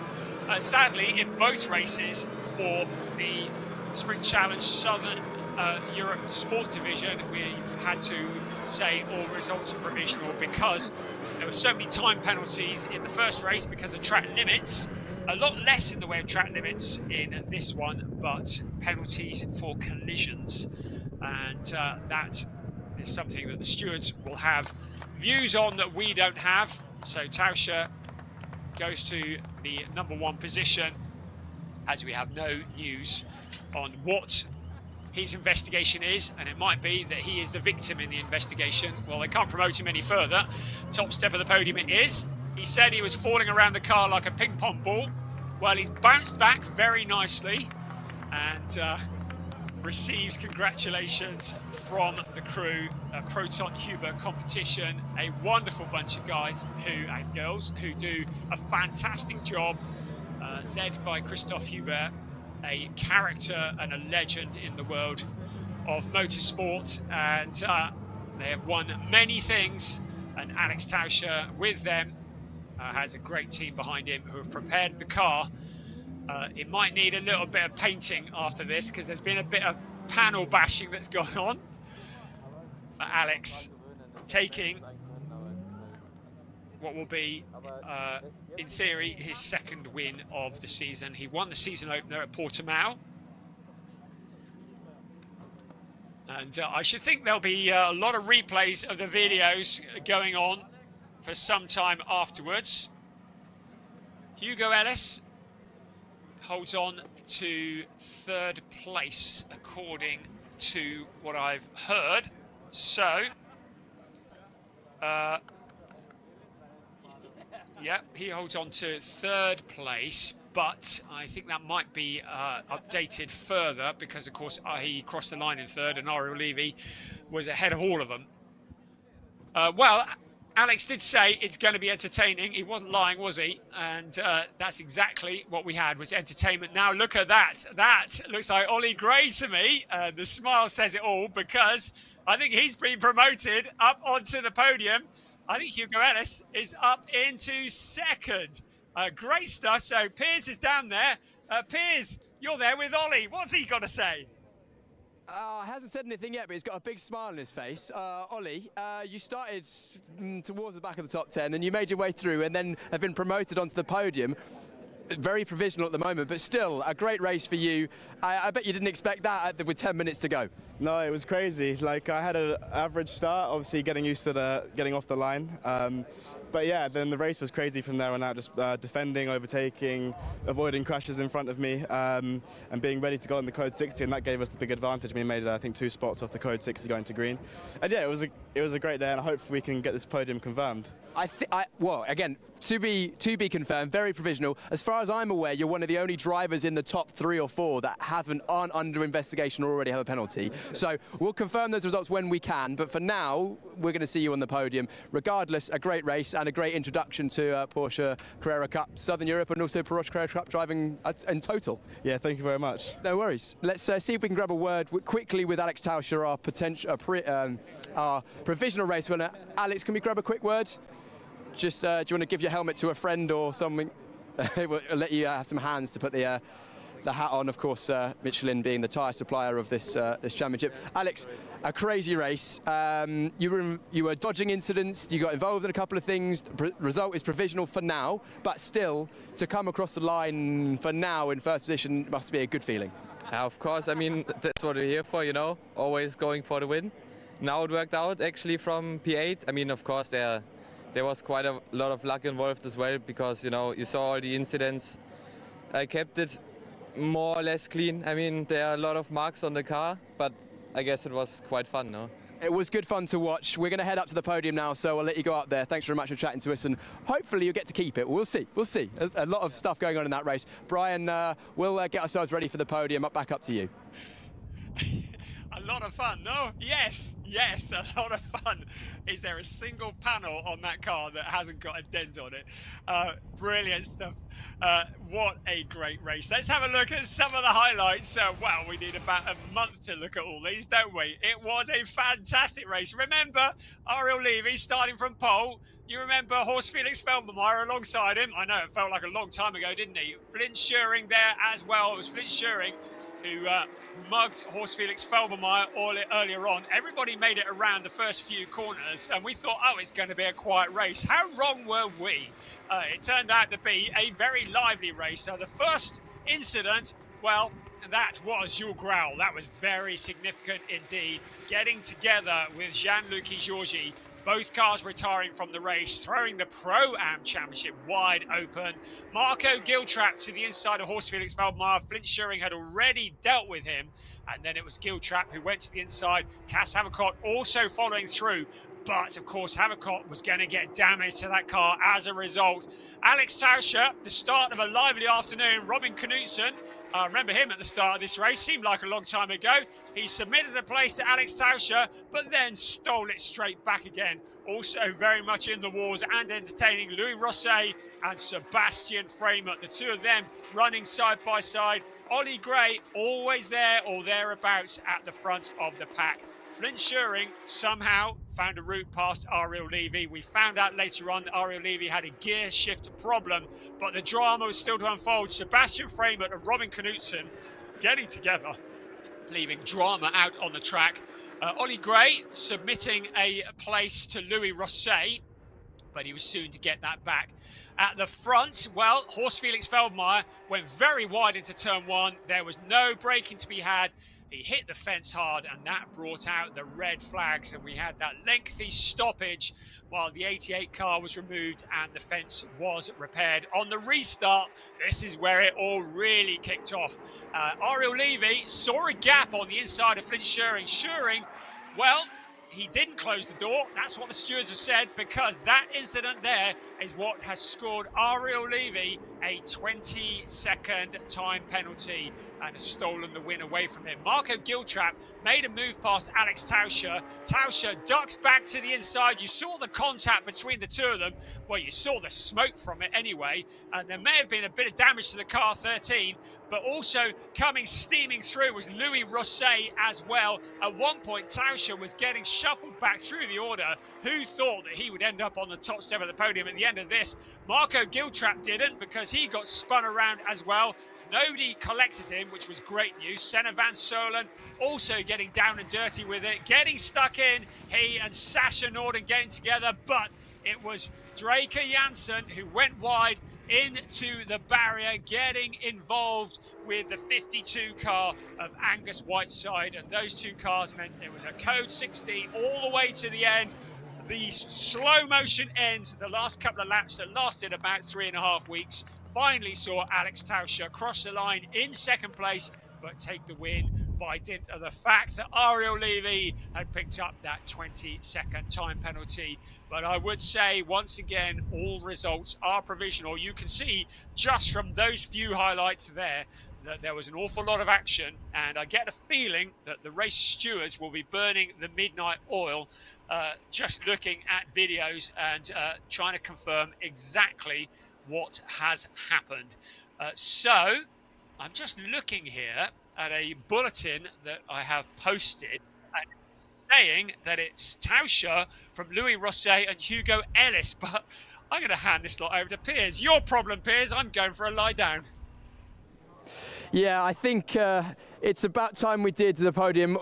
It's worth adding that these results are probably provisional for now, so please celebrate like it is the real podium. However, they're subject to change. So let's start with the Pro Division for the Sport. Of course, in third place for now is the number 59 from the United Kingdom, Hugo Ellis. In second place, the number 29 from France, Louis Rosset. And our winner, the number 13, the German driver, Alexander Tauscher. Alex driving for the Proton Huber team. And now the German national anthem.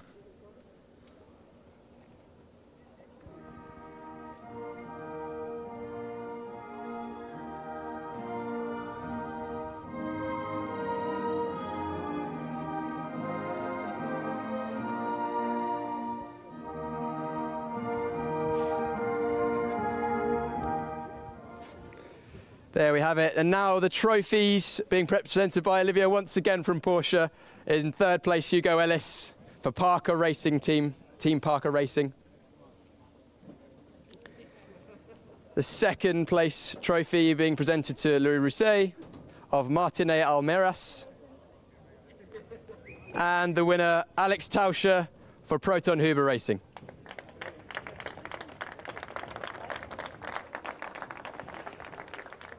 If you guys would like to go on the top step of the podium for a photo opportunity. And one final round of applause for our podium in the Pro class for round 6 of the Sport Division in the Porsche Sprint Challenge Southern Europe.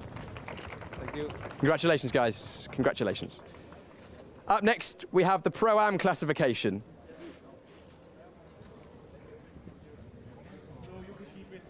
In third place, from Turkey, the number 8, Cengiz Oguzhan. Congratulations, Cengiz. Cengiz Racing for Team GP Elite. In second place, the number 123, the Finnish driver, Henri Tuomala. Henry driving for Porsche Estonia. And our winner in the Pro-Am classification, number 47 from Estonia, Alexander Reimann. Alex racing for the Est1 team. And we will now have the Estonian national anthem.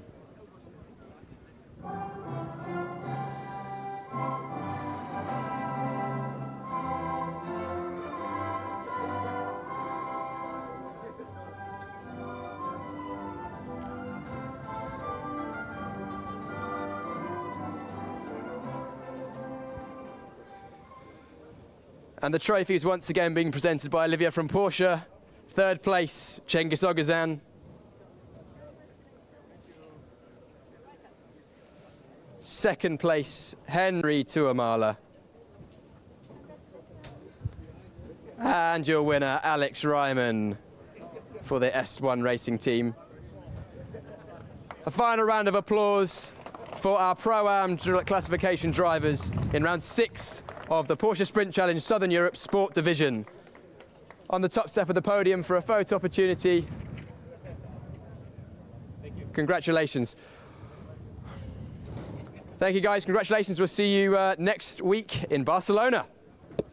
That concludes the podium ceremony for the round 6 for the Sport Division. We have the Club Division in just a few moments. Let's hope that it's a little bit less chaotic than that one, because I don't think Brian could make it all the way through if it was just quite like that Sport Division. Brian, back to you.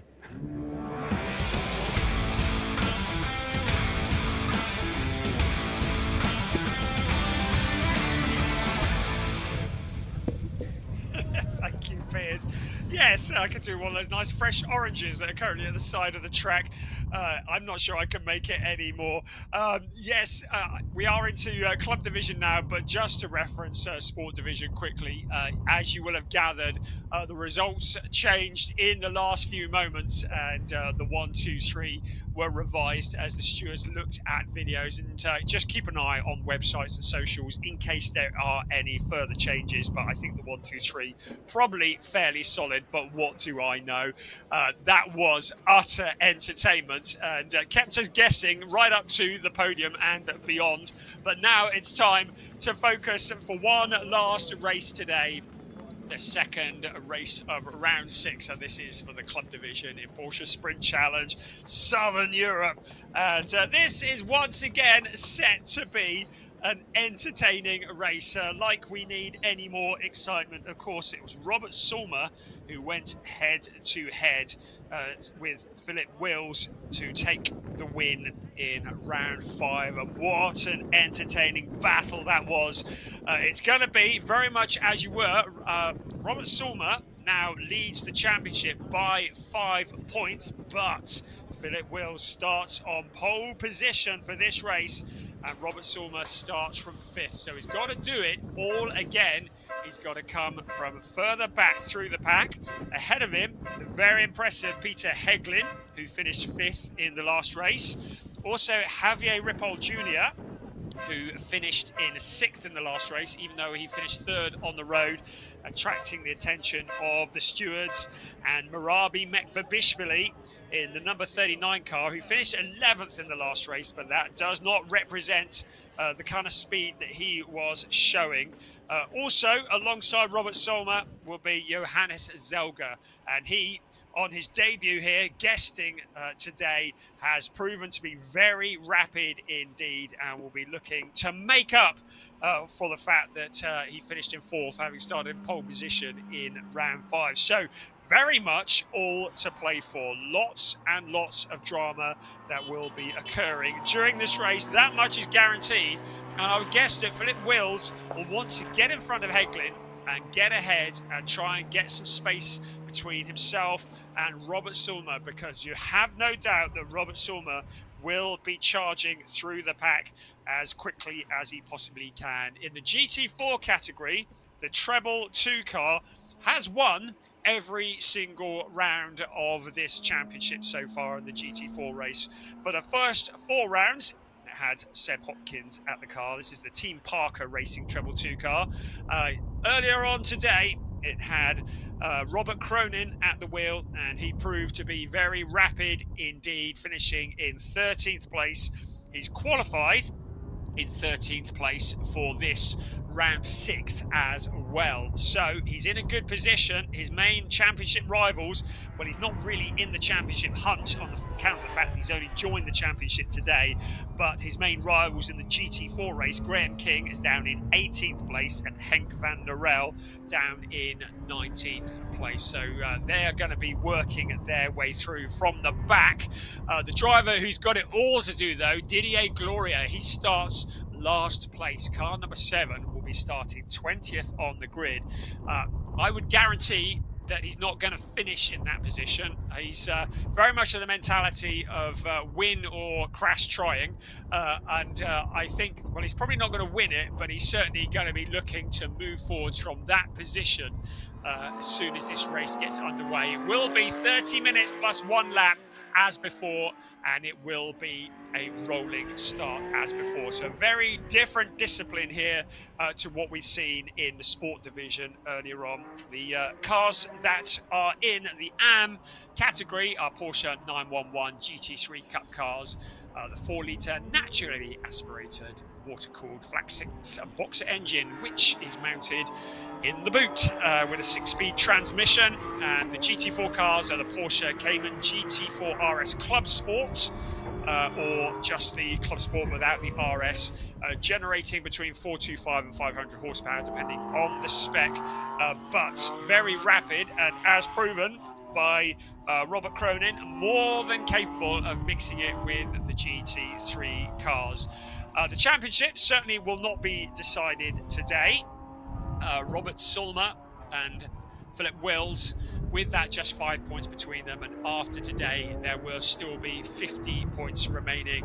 It will be in a week's time that we will head to Barcelona for round 7 and round 8, where the championship will come to a conclusion, and we will find out the identity of the person who will, certainly in the GT4 category, who will succeed Joe Warhurst as the champion in the GT4 category, and we will find out the identity of who will be the winner of the AM Championship as well.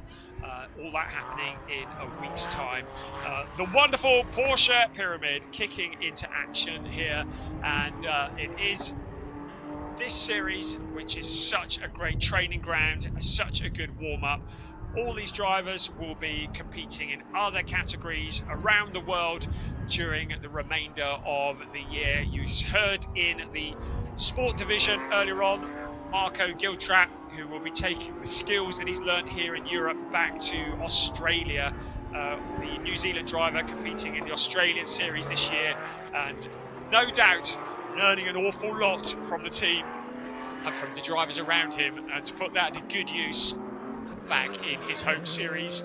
A lot of these drivers will be appearing in Porsche Carrera Cup Germany, Porsche Carrera Cup Benelux, some of the sprint challenges, Sprint Challenge Benelux, Porsche Carrera Cup Great Britain, Porsche Sprint Great Britain, so many different categories and classes, and a lot of the drivers here will have got an advantage on their competitors by the fact that they've got testing, they've got practice, and they've got experience. Right, we're going to head down to the grid for one last time. Ladies and gentlemen, once again, I give it to you, Piers Pryor. I know, it's the last time. It feels like it's come round quickly, but one more race to go in the club division. The cars are now pulling up onto the grid. Not all of the cars here, some of them are still making their way around, but we might as well walk on and grab a word with who is here right now, which is starting with Javier Ripoll Jr., if he is wanting to have a chat. He had a good race in the last one, but unfortunately picking up a penalty, which meant that he dropped back. I think he's deep in conversation, so I'll give him a moment. Javier, of course, all the way from Colombia. I think he lives in the US nowadays. Javier, a great race in the last one, third on the road, but unfortunately a penalty put you down the order. So you know the pace is there. Another podium in this one? Well, let's try. I mean, before I lost it for 5 seconds and a line that I told you not to do. So let's try to keep the stuff inside the race right now. My rear pressure went out of the roof, so I was sliding too much. And that's it. I went out of the track a couple of times, made a few mistakes, and that cost me the podium. Hopefully this time. Yeah. The track temperature is definitely going up a little bit. It's warmer than it has been at any point today. Do you reckon that's going to make a difference to how the car will handle throughout the race? Yes, I mean, like I said, if you stay with the front pack and you're just waiting for them, that's the best thing we can do, is save tires and be careful with the lines. Yeah, that's it. Javier, good luck. Thank you for chatting to us once again. Javier, always giving us an insight into how the race is going to go. Let's move across and grab a word with someone who we spoke to last time. Robert Sulmer, of course, had a great race, ending up winning the race. Again, not quite at the front of the grid in this one. I think he won the race. My memory isn't serving me completely correctly. I don't want to say he did when he didn't. I've got, again, a lot of information being taken in by the team here. Robert, of course, at the capable hands of a Huber competition. Of course, these last moments are getting a bit of fluid in there, a bit of coconut water, keeping the electrolytes on, because as much as it is not the warmest here in Valencia, in the cars the temperature raises very, very quickly. And it can be hot inside the cars. I think we're having to move slightly, so maybe we'll give Robert just a moment, because I don't really want to get my toes run over if I can help it. While they're moving, we'll see who else on the grid. Of course, on the outside of the front row, Peter Heglin had a good qualifying session under our newer drivers to the championship. Any second now, we'll be able to jump in with Robert. Okay, Robert, can I jump in? Robert, very quick. Wait a moment. Well, I'll wait for the engineers, of course. Please come in. Right, maybe we'll move on from Robert. He's got a lot of information to be taking on board. Wants to make sure he can do well in this one. John, we spoke to in the last one. John, can we have another chat before this race? That looked like an enjoyable previous race. Yeah. Is this one going to be equally as enjoyable? I hope so. If we have the same result at the end, I will be satisfied for the weekend. It would be a good weekend indeed. We spoke to Javier Ripoll, who's starting in third place. He mentioned that his tyres went off in the previous race, and it's definitely warmer now than it was earlier. Do you think that's going to make a difference to how the race may play out? I think it will be an advantage for me, because normally I can take care more of my tyres. So comparing to the others, you could see that also in the first race. In the end, I was faster than the rest. So let's hope that you are right. Let's hope. We look forward to seeing you charge through the field at the end of the race. Thank you very much, John de Wilde. John is starting in 7th place on the inside of the 4th row. Yuka Arola on the outside of the 4th row. Unfortunately, I don't speak much Finnish, and I believe he speaks about as much English as I do Finnish. So therefore, we'll leave Yuka. We'll grab a word with Andrea. Is it Andrea Baratti? It is Andrea Baratti, if he's happy for a quick chat. Andrea, car looks great, matching helmet. Race number 1 earlier on today was good fun. What's your hopes for this one? But I think for me the 5 position inside the 5 position is very, very good. Very good. Nice weekend. Say again? Nice weekend. Brilliant. Well, I'm glad you're enjoying yourself. Thank you so much, Andrea. Good luck in the race. I love the matching helmet car combination. The Enrico Fulgenzi Racing Team colours always looking good. Let's head across to the inside of the row 5. It's Mike Mihailov. Is it Mike Mihailov? Am I in the right place? Yes, it is. Mike, talk to us about the race. What are you hoping for? Yeah, I'm hoping for a clean race, and hopefully I'll make some progress, you know, and move forward. How was the first race for you? Was it about as good as you could expect it, or do you want more in this one? Yeah, the first race I had a decent start, but then in the second lap I lost some positions. Obviously after that there were a few spin-offs, and so I was able to gain them back, but it was a little disappointing that I lost them, but I will try not to do that again. Brilliant. Okay, thanks very much. Good luck, Mike. It's great to hear from our drivers again from all over the world. Mike, of course, got the Star-Spangled Banner on the side of his car from America. We chatted to Corrado Costa earlier. Alexander Dobik is starting on the outside of row number 6. And it's really, really impressive to see how close the times are. I mean, I think it was top 7 positions covered by just 0.3 of a second. Let's jump on in with our winner in the first race in the GT4 subcategory, Robert Cronin. Can we grab a word with Robert? I know he loves an interview, doesn't he? So, Robert, we're chatting to you on the grid. We chatted to you earlier. You won the previous race despite a penalty. How is this race going to play out for you?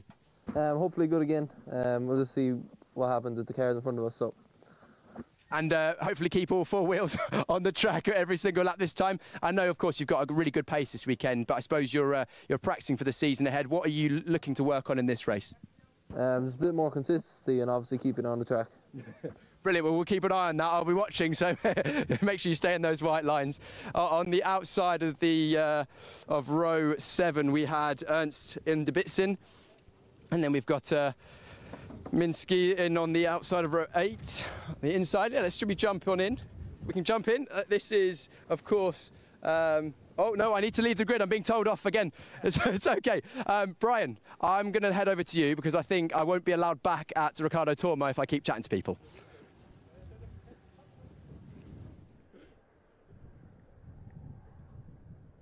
Run for your life. Good job there on the grid. Really good to hear from the drivers. And thanks, as ever, to Piers doing a wonderful job on the grid walks, getting removed by security whenever is necessary. But no, good stuff. We're getting ready for this, the final race of the day to start. And I especially enjoyed listening to Andrea Baratti, who is loving it, isn't he? And that's what we love about this. It's proper racing drivers who are doing what they love, and for some drivers it's not even a podium position, it is just getting out there and just enjoying themselves and getting stuck in. You can see that it looks like there's rain in the distance, but it's a beautiful day here at Circuito Ricardo Tormo in Valencia. And we are getting ready for this round 6 of the season for the club division in Porsche Sprint Challenge Southern Europe. It will be Philip Wills who starts on pole position with Peter Heglin for company alongside Javier Ripoll Jr. will line up alongside Marabi Mekbabishvili on row 2. Robert Sulmer, the winner of the previous race, has Johannes Zelger, the pole sitter from the previous race, for company on row 3. John DeWild starts 7th on the grid with UK Roller alongside, and then Andrea Baratti and Mihan Mylov on row 5. Alexander Dobik and Corrado Costa have each other for company on row 6 of the grid. Row 7, Robert Cronin, the leading driver in the GT4 category, alongside Ernst Indebitsen, Minsky Stanislav and Jürgen Bollet. Niels Lofterud and Graham King line up on row 9. And then on row 10, the back row of the grid, Henk Narell and a long half an hour ahead of Didier Glorier as he lines up 20th and last in the number 7 speed lover car.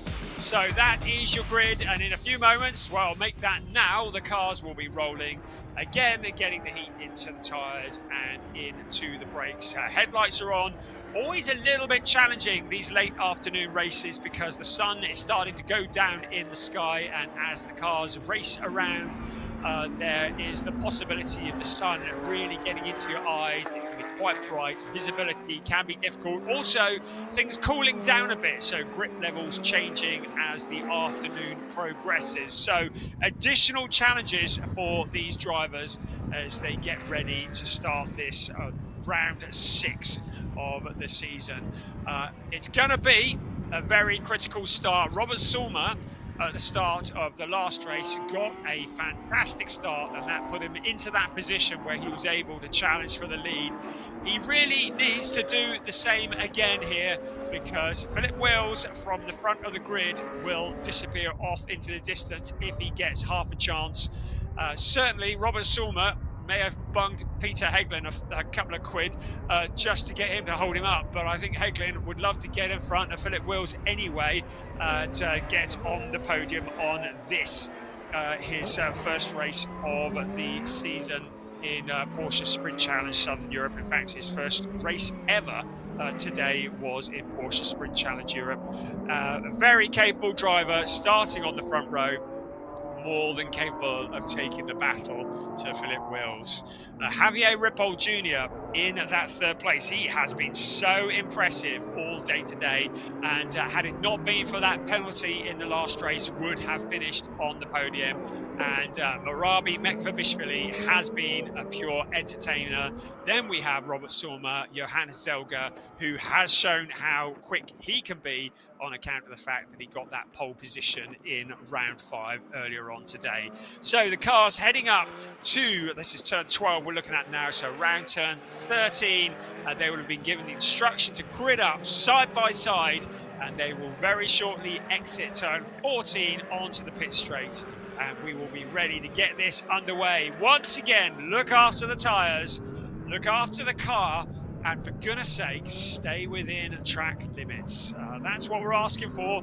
Also, if we could avoid the stock car racing of the previous race, that would be very much appreciated, because we want to be green flag all the way for 30 minutes plus 1 lap.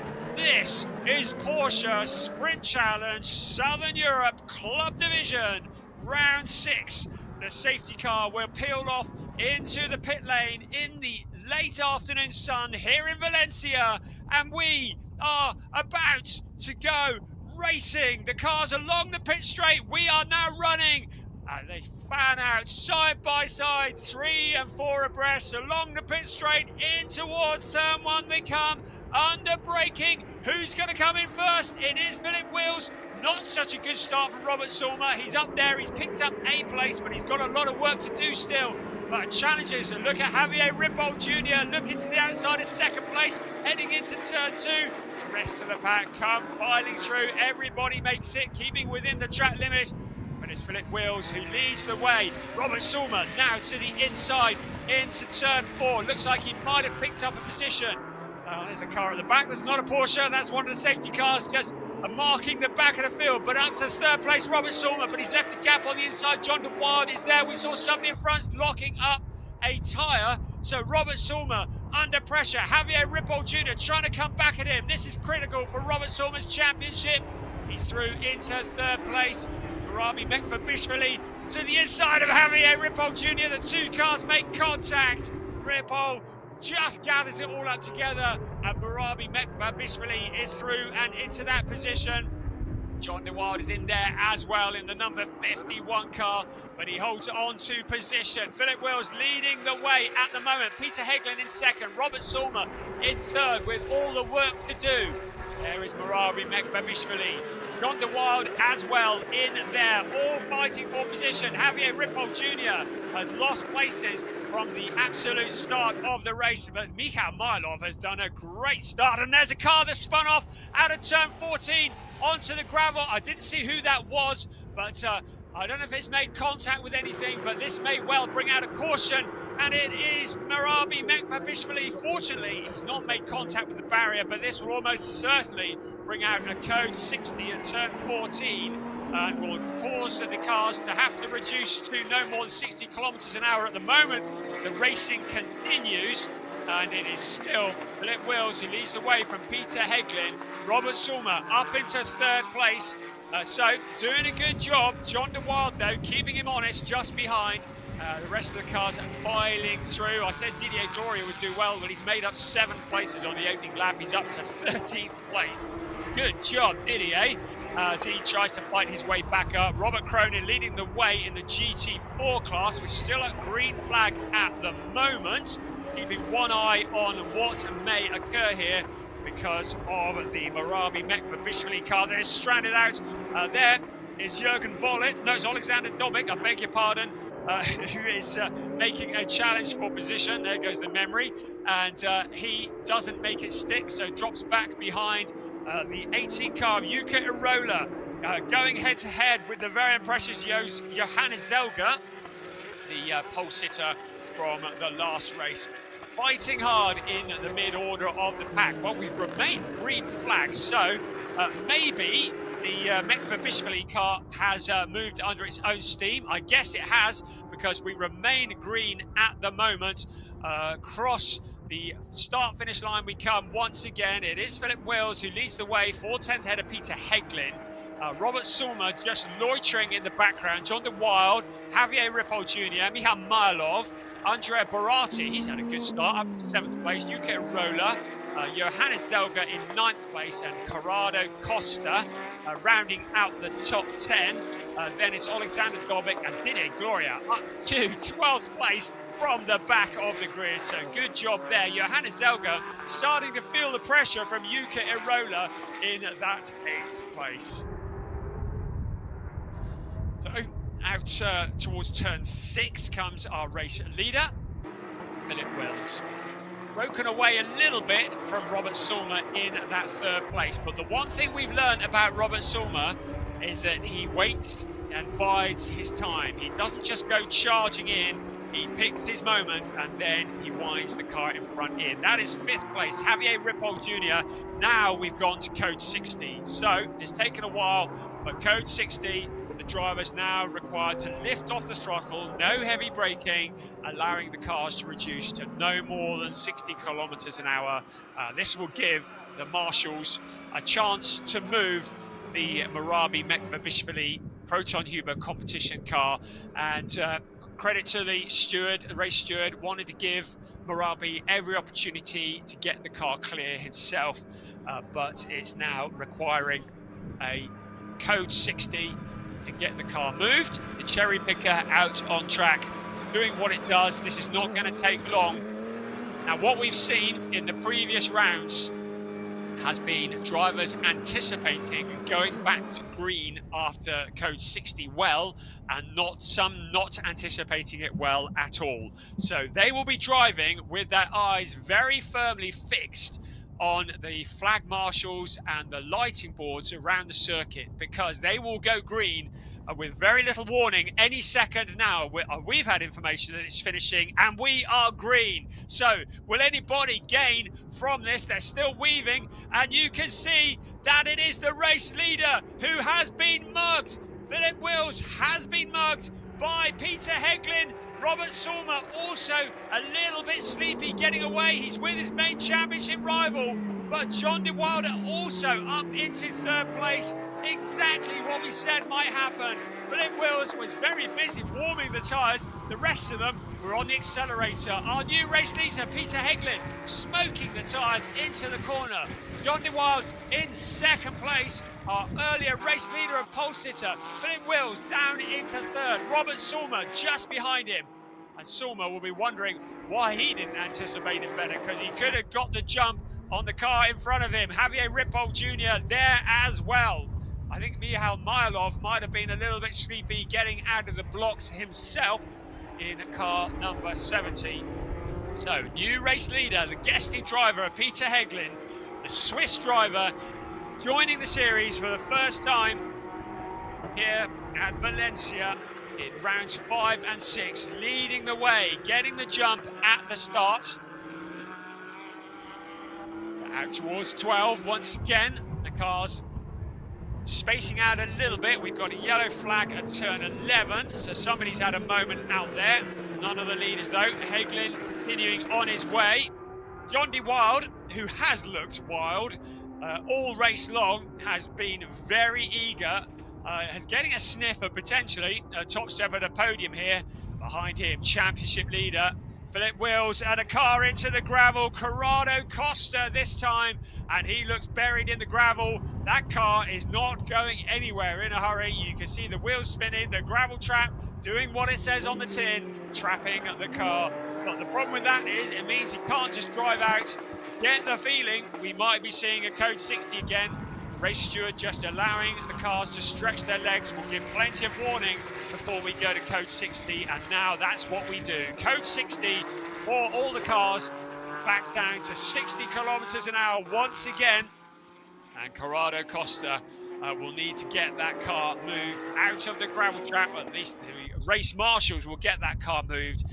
So a few more laps under this slightly reduced speed, 60 kilometers an hour is the maximum. There you go. 1, 2, 3, 4, 5, 6, all in the same camera shot. That is the top 6 in the race. Peter Hagelin in the orange and silver car, our race leader.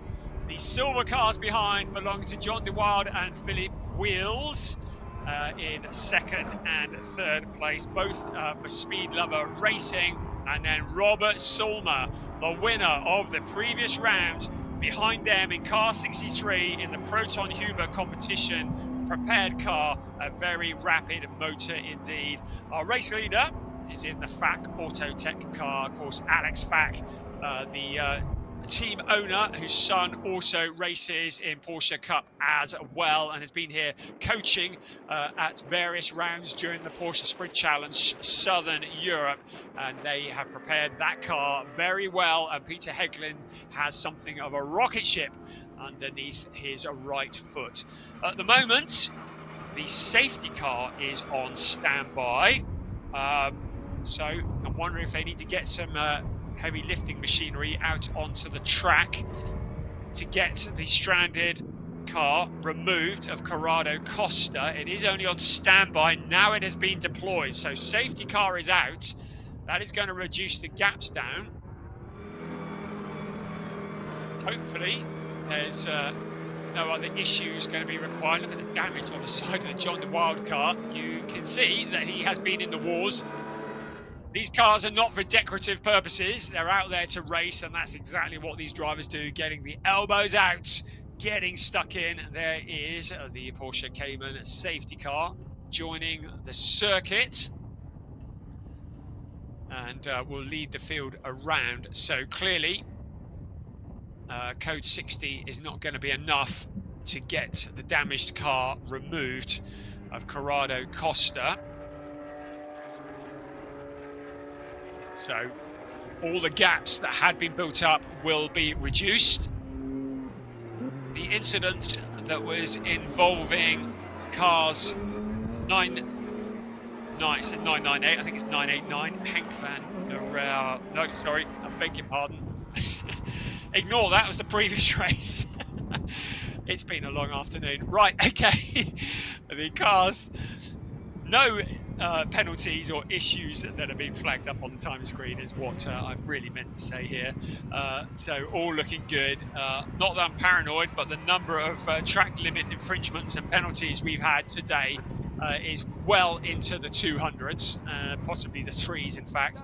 And so I'm afraid. we are now just waiting for the track to be cleared, and no penalties that I'm aware of. Some interesting voices in my head at the moment. I think there are anyway.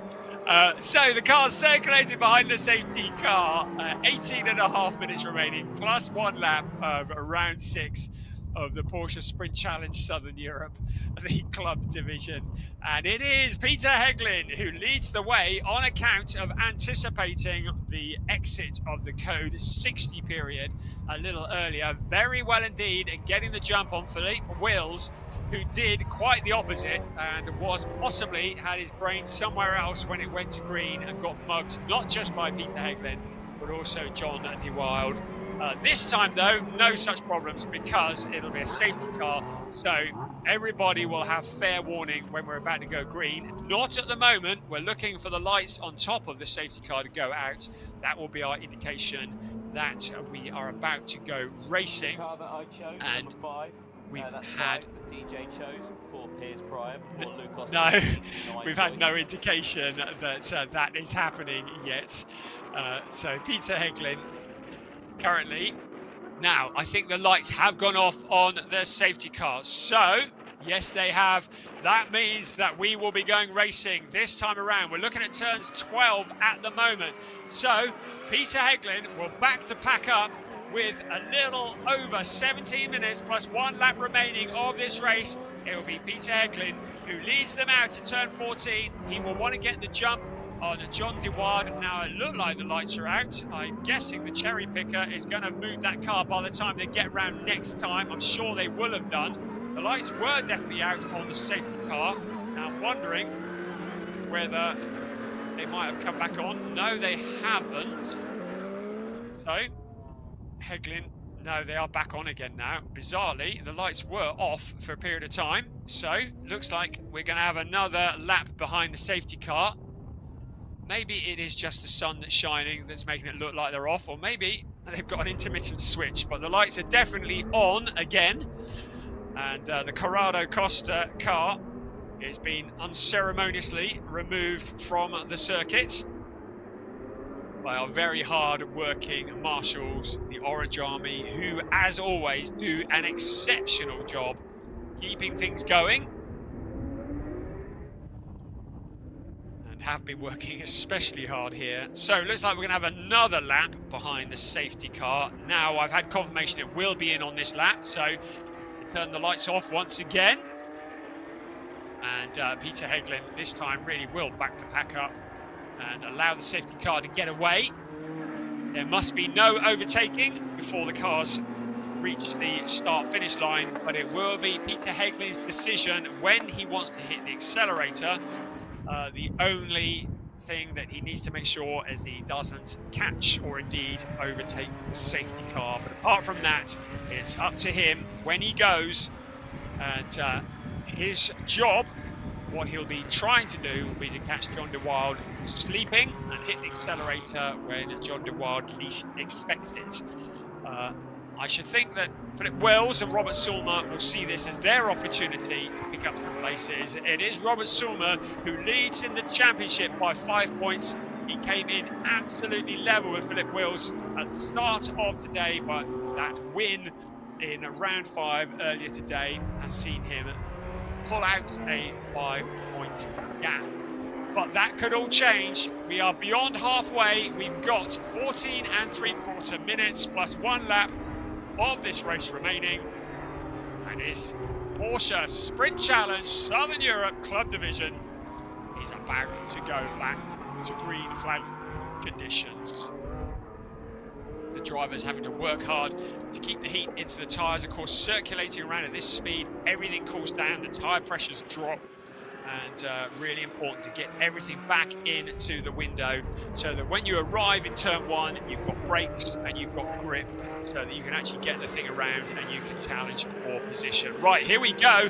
Now it looks to me like Peter Heglin has pulled the pin nice and early because he is up to speed. Safety car out of the final corner into the pits, and Heglin leads the field across the start-finish line. We're back under green flag conditions. John de Wilde weaving to keep heat into the tyres, but Heglin went very early, as is his choice, and has a healthy lead as they head into turn 1. Philippe Wills in 3rd place has Robert Sulmer looking to overtake him. He sees a gap on the inside. I think Sulma just showing himself at the moment, putting the pressure on. He's proven already it's possible to push Philip Wills into a mistake. He's going to try and do the same again. Javier Ripoll Jr., though, behind in that 5th place. And if Robert Sulma makes the move and it doesn't stick, the 191 car will be rushing to fill the gap. So it is still Peter Heglin who leads the way, but 2nd place, John De Wilde, 3rd place, Philip Wills, looking under pressure from his main championship rivals. Robert Sulma, you can see the sun shining in their eyes as they head towards turn 7, and that is where the sun is so low in the sky. Visibility not brilliant at that part of the circuit. They're pleased to turn around turn 8 and be moving away from the sun. But Philip Wills has the 63 car in his mirrors. There's our race leader. 1, 2, 3, 4, 5, 6. Coming round turn 12. 3rd place, Philip Wills. There he is, the silver car. Robert Sulma leaving it late on the brakes, clearly looking to make his challenge. Javier Ripoll Jr. a little bit further back, so now this is the opportunity. What will Robert Sulma do? He looks to the outside along the pit straight, hasn't got the legs to pull alongside, ducks back to the inside. But Philip Wills has the faster line around the corner. Javier Ripoll Jr. knows exactly what Sulma is trying in front of him, and he's ready to fill any gaps that might appear. Philip Wills still in that solid 3rd place, the last of the podium positions. John De Wilde up ahead, breaking clear a little bit. Philip Wills doesn't look to have quite the pace at this point of the race. Maybe he's saving himself for later on. There in the 3rd place, our leader, Peter Heglin, running on his own at the moment by about 0.6 of a second. John De Wilde running in a solid 2nd place, but 3rd very much up and running. Now, is that in the green and white car, Didier Glorier? What progress has he made up into 9th place from stone last? He was a bit grumpy when Piers spoke to him on the grid earlier on about his qualifying performance. Well, he has more than made up for it. He's done his talking on the track. I had to do a double take to see him up into 9th place already, challenging Yuka Irola for 8th place. So, brilliant drive from him. Robert Cronin in 12th place, also a solid performance leading in the GT4 race. As we look at Mihan Mylov in car number 17, Johannes Zelga, who's had a good day in 7th place. Then behind them, it is Yuka Irola and the very impressive Didier Gloria. We're looking at the 1, 2, 3, 4, 5 now running nose to tail into turn 1 with 10.5 minutes remaining plus 1 lap of round 6 of the season. There's Didier Gloria pushing forwards himself. Very impressive stuff. Into turn 2 they come in the evening sunshine here in Valencia. And then out towards turns 3 and 4. Heglin leads the way, half a second, not breaking clear of John De Wilde. There is Yuka Irola. Didier Glorier, man on a mission in number 7, trying to find a route past that very pretty blue and white car in front of him. The very rapid green and white car behind. You can see into the sunshine they come. You can almost see the drivers squinting as they look to find their braking points. Didier Gloria locking up a brake into the corner. He is pushing so hard, taking all that he can out of those tyres. Remembering that he's got to have grip for the last 9.5 minutes of this race out towards turn 12. Once again we come. Ahead of him is still Yuka Irola, keeping the car on the racing line. Didier Gloria wants to get as close as he can through 12 and 13 and give himself a good launch out onto the pit straight out of 14 and make a move into turn 1. He's a little bit far back at the moment, so it's been well anticipated by Yuka Irola out towards turn 1. Here come the lead pack. John De Wilde looking like he might want to make a challenge on Peter Heglin's first place. Heglin goes very deep into turn 1. He rejoins, now leaves a gap on the inside. John De Wilde fills the gap. We have a new race leader. John de Wilde into the lead of the race. You saw that gap. Peter Heglin outbrakes himself. Philip Wills through on the inside as well. So suddenly from the lead down into third place, Philip Wills doing what he needed to do to steal away that second place. Now Solma is going to try and follow through as well, but Heglin fighting back. Good comeback from Peter Heglin back into that second place, but all of that has Wills vulnerable to Robert Solma. Solma sees the gap. It has not worked for Philip Wills now. Javier Ripoll Jr. also getting involved. Slight contact. You saw the back bumper wobbling. Javier Ripoll Jr. backing out of it, deciding that discretion was the better part of valor. But our championship leader has jumped in front of second place in the championship. Robert Solma up into the podium positions and ahead of Philip Wills. Javier Ripoll Jr. in there as well. But what a comeback from Peter Heglin. Looked like he was done and dusted as far as second place goes. But he fought back, he did not give up, and suddenly he's back into that second place. But he's now staring at John de Wilde in front of him and looking at the position that he once occupied, the lead of the race. He went deep into turn one, left that gap, and John de Wilde took it away. Now Robert Solma eyeing up second place. So John de Wilde leading the way. Peter Heglin there in car number 5. Robert Solma, that's your 1, 2, 3. Keep an eye on Javier Ripoll Jr. He has not been scared to get himself involved in any fights. If he sees a gap, he doesn't need an invitation to stick his nose in there. What can Philip Wills do from 4th place? Not the kind of race that he was hoping for. Wanted to get back on the championship hunt. Well, he's got up to the back of Robert Solma, but Solma is the driver at the top of the championship. If the race finishes now, Solma will extend his lead in the championship further. Still 6.5 minutes remaining. There is Didier Gloria. Finally, his charge up through the pack has been halted by Yuka Irola. It might be halted by the fact he's probably extracted everything out of those tyres on the number 7 car that he possibly can. But you can see Yuka Irola, who has Miha Mylov in 7th place ahead of him. And I think Gloria probably not done quite yet, particularly as Alexander Dobic is quite a long way back, so no threat from behind at the moment, as long as he keeps it all together. There is Didier Gloria in car number 7. He sees a gap on the inside, smoking the tyres once again. You do get the feeling that the grip is starting to seep away from those tyres. Here comes our race leader, John de Wilde. Peter Heglin in 2nd. Coming under pressure from Robert Solma.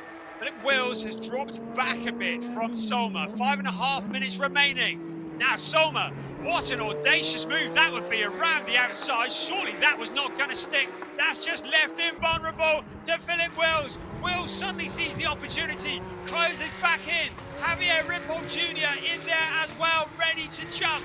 But that was a fairly opportunistic move from Robert Solma. Couldn't make it stick. All that's done is it's fallen him back into the clutches of Philip Wills. So Wills back on the bumper of Robert Solma, and that's allowed Peter Heglin to break clear once again into the sun. They go along turn 7 and turn 8. Pleased to do the 180, have their backs to the bright stuff, and out towards turns 8, 9, 10 and 11. All in close formation with each other. So you can see the gap between 1st and 2nd. John de Wilde has opened up something, well, it says 1.174, but I think that has probably increased further still. 2nd place, Peter Heglin with Robert Solma. A little bit more measured approach on his challenge for 2nd place, probably needed. In 3rd, and then in 4th place, Philip Wills, ready and waiting, along with Javier Ripoll Jr. Philip Wills will be getting frustrated. 4 minutes plus 1 lap remaining of this race.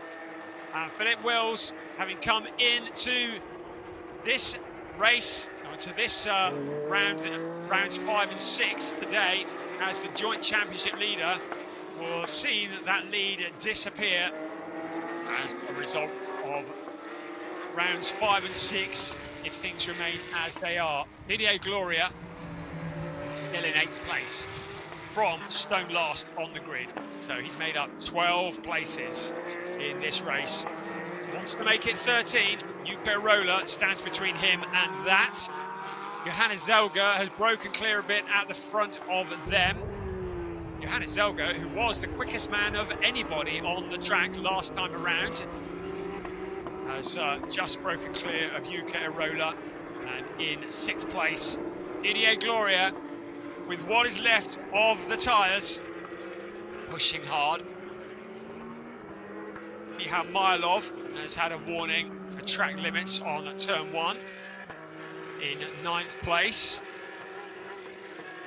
Still Didier Gloria looks to the left, looks to the right. Less than 3 minutes plus 1 lap remaining. Here's 2nd place. Peter Heglin, Robert Sulmer. You can see the back end sliding out of turn 14. You get the feeling that Heglin is running out of grip himself. There's smoke in the background where people are locking up into the corner. Tyres at the end of their life. Robert Sulmer will be aware of that as he traces the moves that Peter Heglin makes and then looks for the gap on the inside into 2.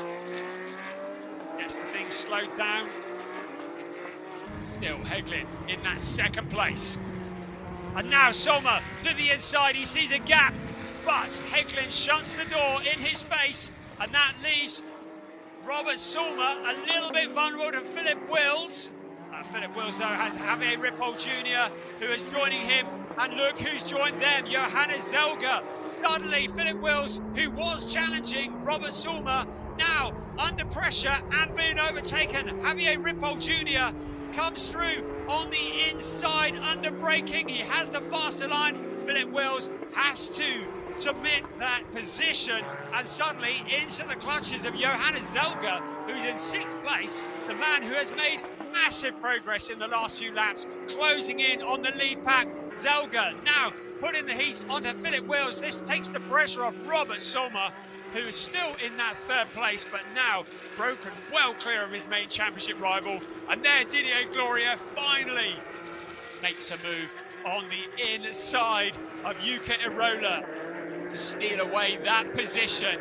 He's been working on that for about the last 10 minutes, but he smokes the brakes into the corner, locks up a tyre, keeps it all together and continues on his way. Great stuff from Didier Gloria up into 7th place. There's someone else behind. You can see the smoke rising up in the background. All of these cars are pushing to the limit. We have several track limits warnings as the tyres are starting to run out of grip. But fortunately for these drivers and indeed for their tyres, we are into the last 30 seconds of racing. Then it'll be 1 more lap. So about a lap and a half of this race remaining for John de Wilder to take his first win in Porsche Sprint Challenge Europe. He's up around towards turn 7 at the moment, so the clock's going to strike 0 before he gets back to the line.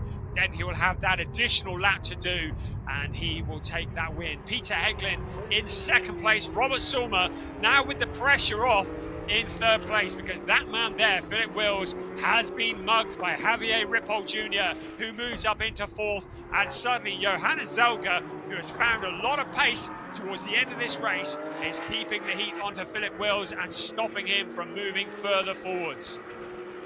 There is our leader, John de Wilde. Peter Heglin in 2nd place.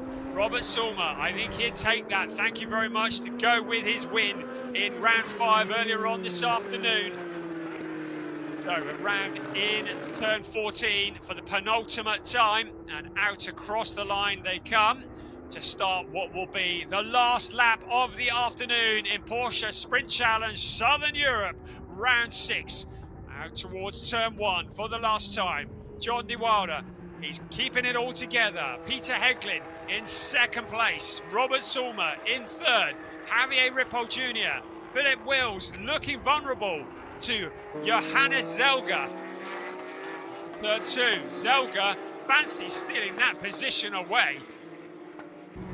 Zelga in the number 79 car, guesting here.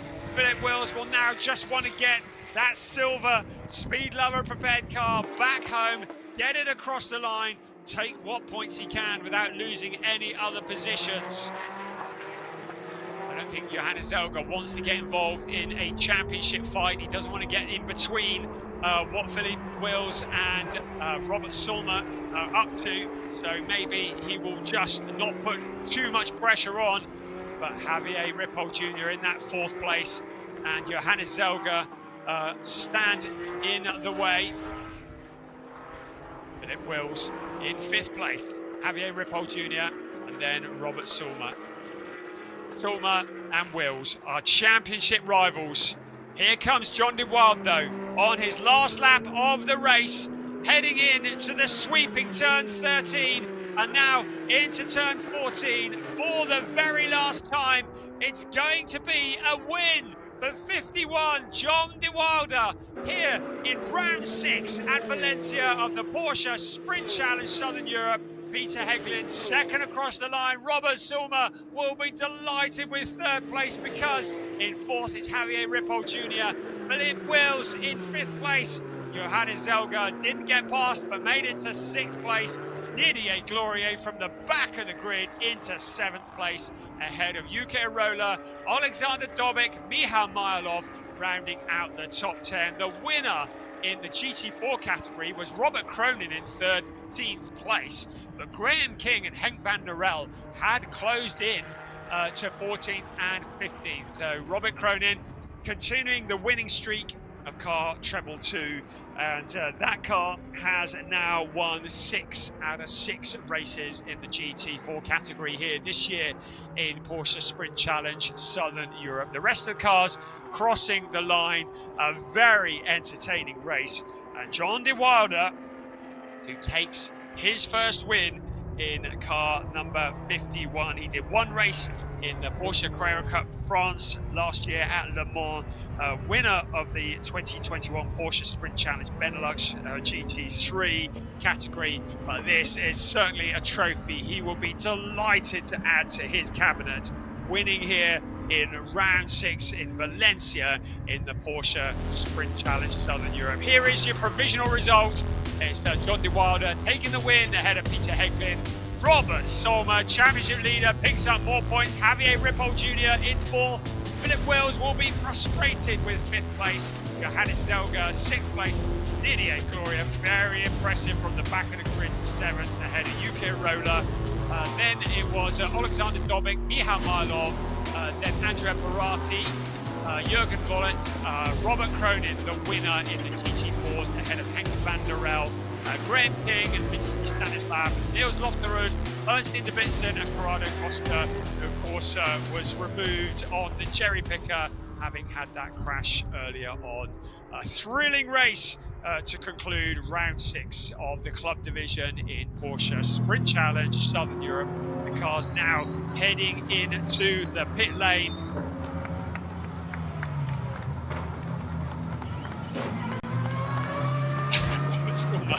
Collecting the sign with a clatter. John de Wilde climbing out of his car. Belgian driver who just kept it all together. He has looked so quick all day long, always getting stuck in, and finally taking him to the top step of the podium. So the rest of the cars going back to their garages.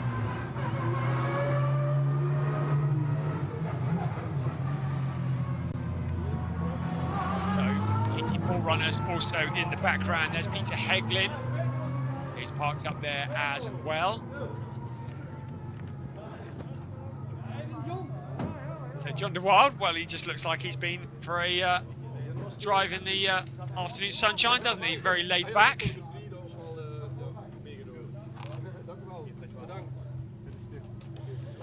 Receiving water, much needed after that. prepare for restart. Ik zei oké. Ja. En ik kwam juist voorbij de finish. Dus ik kon al iets rapper gaan. Always trying to listen in. Nu gaan we een klein beetje spel uitnemen. Okay, we're going to head down to Piers, who's down in the pit lane with our race winner. Yes, John de Wilde, of course, an excellent drive through the field, great overtakes and kept the win there. You must be, well, very happy with that. Yeah, I didn't suspect that. I hoped to again for third or fourth place maybe. It was a bit lucky after code 60 that two guys before me were a bit sleeping, and then I could overtake both of them, and then I came in second place. And I knew the guy in first place, he got no ABS. So I thought now I have to pass him right away, and then he can help up a bit the others because we were all together. So worked out for the best. Worked out for the best indeed. A good weekend. Sum it up for us at home. Yeah, I hope so. I hope so too. Yeah. Sum up the weekend, your feelings. In the quali I was not so satisfied. Okay, it was very close. I think it was only 0.2 of a second to I was 7th to second place. So I was not so happy about that. And but in the end, it was okay. A good race. Congratulations. We'll see you on the podium in a moment. That's John de Wilde. And we're going to grab a word with Robert Sulmer, who is our third place driver, because our second place driver over there is just having a word with his team. And in a moment, once let Robert get his helmet off, of course, another great drive. Robert right in the fight for the championship still, after another good results and podiums this weekend. Won the round 5 and race 6 is just happened in a podium. Hopefully, Robert's okay. We'll grab a word with Robert in a moment. We can grab a word with our second place driver, of course, from second place driver Peter Heglin. Peter, are we okay to? Sorry to interrupt. Can I grab a word with Peter? Peter, we haven't chatted to you yet this weekend, not deliberately, just we haven't seen you, but a great result. Yeah, thank you very much. Yes, it's really a great result. I lost the first place, but for example, the restart on the code 60 was really good, because really was not so fast at the restart, and so I could take the first place. And yes, it was not so easy, you know, without the ABS, with the ABS car is really different, but it was very fun. It's very fun. I was about to say, you've got a smile on your face. Yeah. We have a so good team. We have fun. We have pleasure. We are really, Falk Autotech is the best team for me, and so it's really great that can I do that. Brilliant. Well, we'll see you on the podium in just a moment. Congratulations for second place. We'll quickly grab a word with Robert Sulmer in third place. If he's, I keep interrupting John de Wilde. Robert, can we just grab a quick? Oh, sorry, I keep interrupting you, Robert. Another podium. Good for your championship, but I know you are fighting for the win. Yeah, well, I was sleeping at the code 60 when it was green, and suddenly the cars were passing me, you know. Thank God Jaap told me green, so I put the feet on the accelerator, but I lost 2 places, and then it was difficult. I was trying for the second place, and I had him, but he bumped me twice, and then I lost, and Philip was bumping me from behind, and I lost the second, and in the last 3 laps I couldn't really go for it.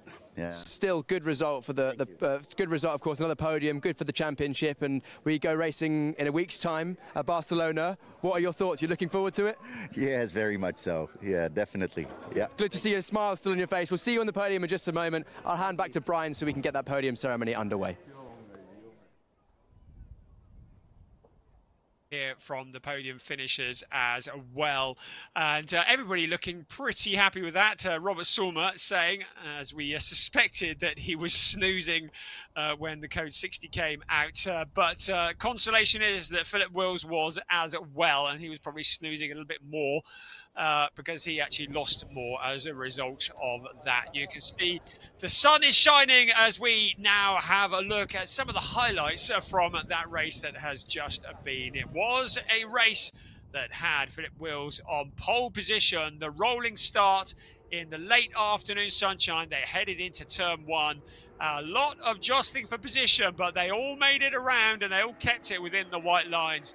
It was a great start from Philip Wills, but it all started to come unraveled after that. Javier Ripoll Jr. made very good progress from further back. Robert Sulmer doing what he does best, really, and that is just letting everybody else sort themselves out in front and then working his way forward and picking places off bit by bit. Murabi Mekvabishvili in the 39 car had a lively race. You saw him there on the track. You see him there in the gravel. That brought out a code 60, and that car was retrieved. Another car in the wars was also Corrado Costa. He would too bring out a caution later on in the race. You saw in the background Didier Gloria, who did the race of his life to come through from the back of the pack through to 7th place. At the restart, this is where they were caught snoozing. And it was John de Wilde and Peter Heglin who made the jump on Philip Wills. There was the Corrado Costa car in the gravel trap. Philip Wills now trying to fight back. He had Robert Sulmer, who was picking up the pace, coming back through the pack. There was Didier Gloria. The tyres were absolutely shot, but he was doing all that he could. Peter Heglin at the front went wide. He had to back out of it, and that allowed John de Wilde through to take the lead, and he was never going to look back after that. Peter Heglin relegated down into 2nd place, would have been very frustrated by that mistake. John de Wilde did not need a second invitation to come through. In the background, Robert Sulmer was always there. He had his championship rival Philip Wills in front of him. Then he had his championship rival behind him. And before long, Philip Wills had Javier Ripoll Jr. for company. Didier Gloria continued to entertain, smoking the brakes into the corner, trying to find a way past Yuka Irola. Robert Sulmer then putting the heat onto Peter Heglin, almost getting past in a couple of points, really making the challenge, but it never stuck. But Javier Ripoll Jr. found a route past Philippe Wills, and that relegated him further back down the order, harming his championship even more. Didier Gloria finally found a route past Yuka Irola to get that 7th place, but the win went to John de Wilde, a brilliant win ahead of Peter Heglin and Robert Sulmer, rounding out the 1, 2, 3. Javier Ripoll Jr. finished in 4th place. It was a win for Robert Cronin in the GT4 category, continuing the clean sheet for the Treble 2 car. Henk van der Rel was 2nd in the GT4s, and Graham King was 3rd. It has been an absolute joy to join you here at Valencia for rounds 5 and 6. This is where my day comes to finish. I'm going to hand over to Piers Pryor on the podium for the last time today. Over to you, Piers, and I'll see you all in Barcelona. Thank you so much, Brian. You've taken us through all the racing. We very much enjoyed hearing about it. Now let's run through our podium ceremony. What a race that was, the final race of the weekend here at the Porsche Sprint Challenge Southern Europe. But it was the podium coming up to start with is the AM classification. And in 3rd place, your number 63 from the Netherlands, Robert Sulmer. Robert driving for the Proton Huber competition team. In 2nd place, the number 5 from the Czech Republic, Peter Heglin. Peter drives for Fach Auto Tech. And the 1st place driver in the AM classification, the number 51 from Belgium, John de Wilde. John driving for the Speed Lover team. John being Belgium, we will now have the Belgian national anthem.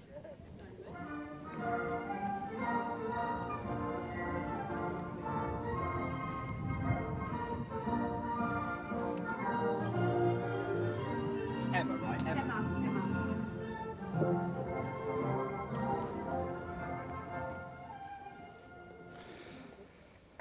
That is our top 3. We're going to have the trophy presentation once again by Olivia from Porsche.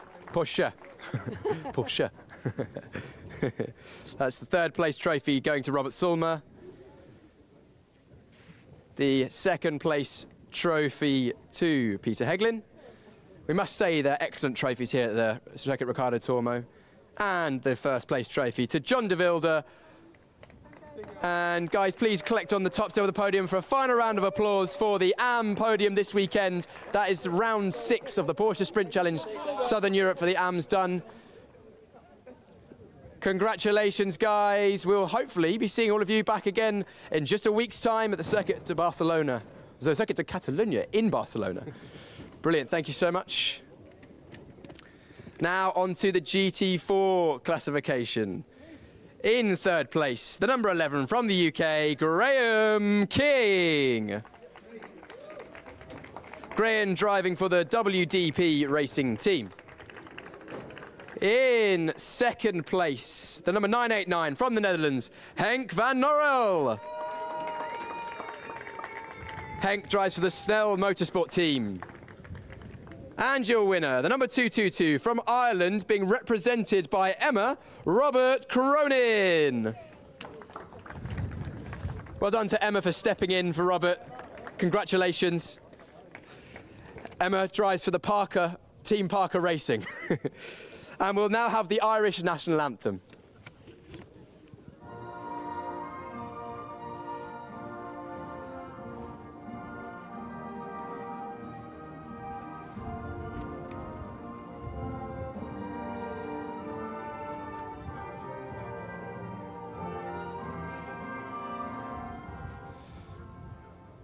We'll now have the trophies for the GT4 classification. In third place, Graham King, once again presented by Olivia from Porsche. Second place trophy for Henk van Norrel. And the first place trophy for Emma on behalf of Robert Cronin. Emma, I assume you'll be keeping this trophy. You won't be giving it to Robert. A round of applause for our final podium of the weekend, the GT4 classification in the club division of the Porsche Sprint Challenge Southern Europe, round number 6. A final round of applause for our podium. Thank you very much. Congratulations, everyone. Thank you for joining us. Hopefully we'll see you all again next week at Barcelona. So that about wraps it up here from the Circuit Ricardo Tormo in Valencia. Podium ceremony's done. We now look ahead to next weekend, the Circuit de Catalunya near Barcelona for the final round of the Porsche Sprint Challenge Southern Europe. It's going to be a great championship fight in both the sport and club divisions and the subdivisions as well. I can't wait for it. I will be there once again and we will be joining you once again live on Alpha Live and the Porsche Sprint Challenge Southern Europe YouTube channels. Make sure you don't miss out and keep an eye peeled until then. So see you next week, the 2nd of March.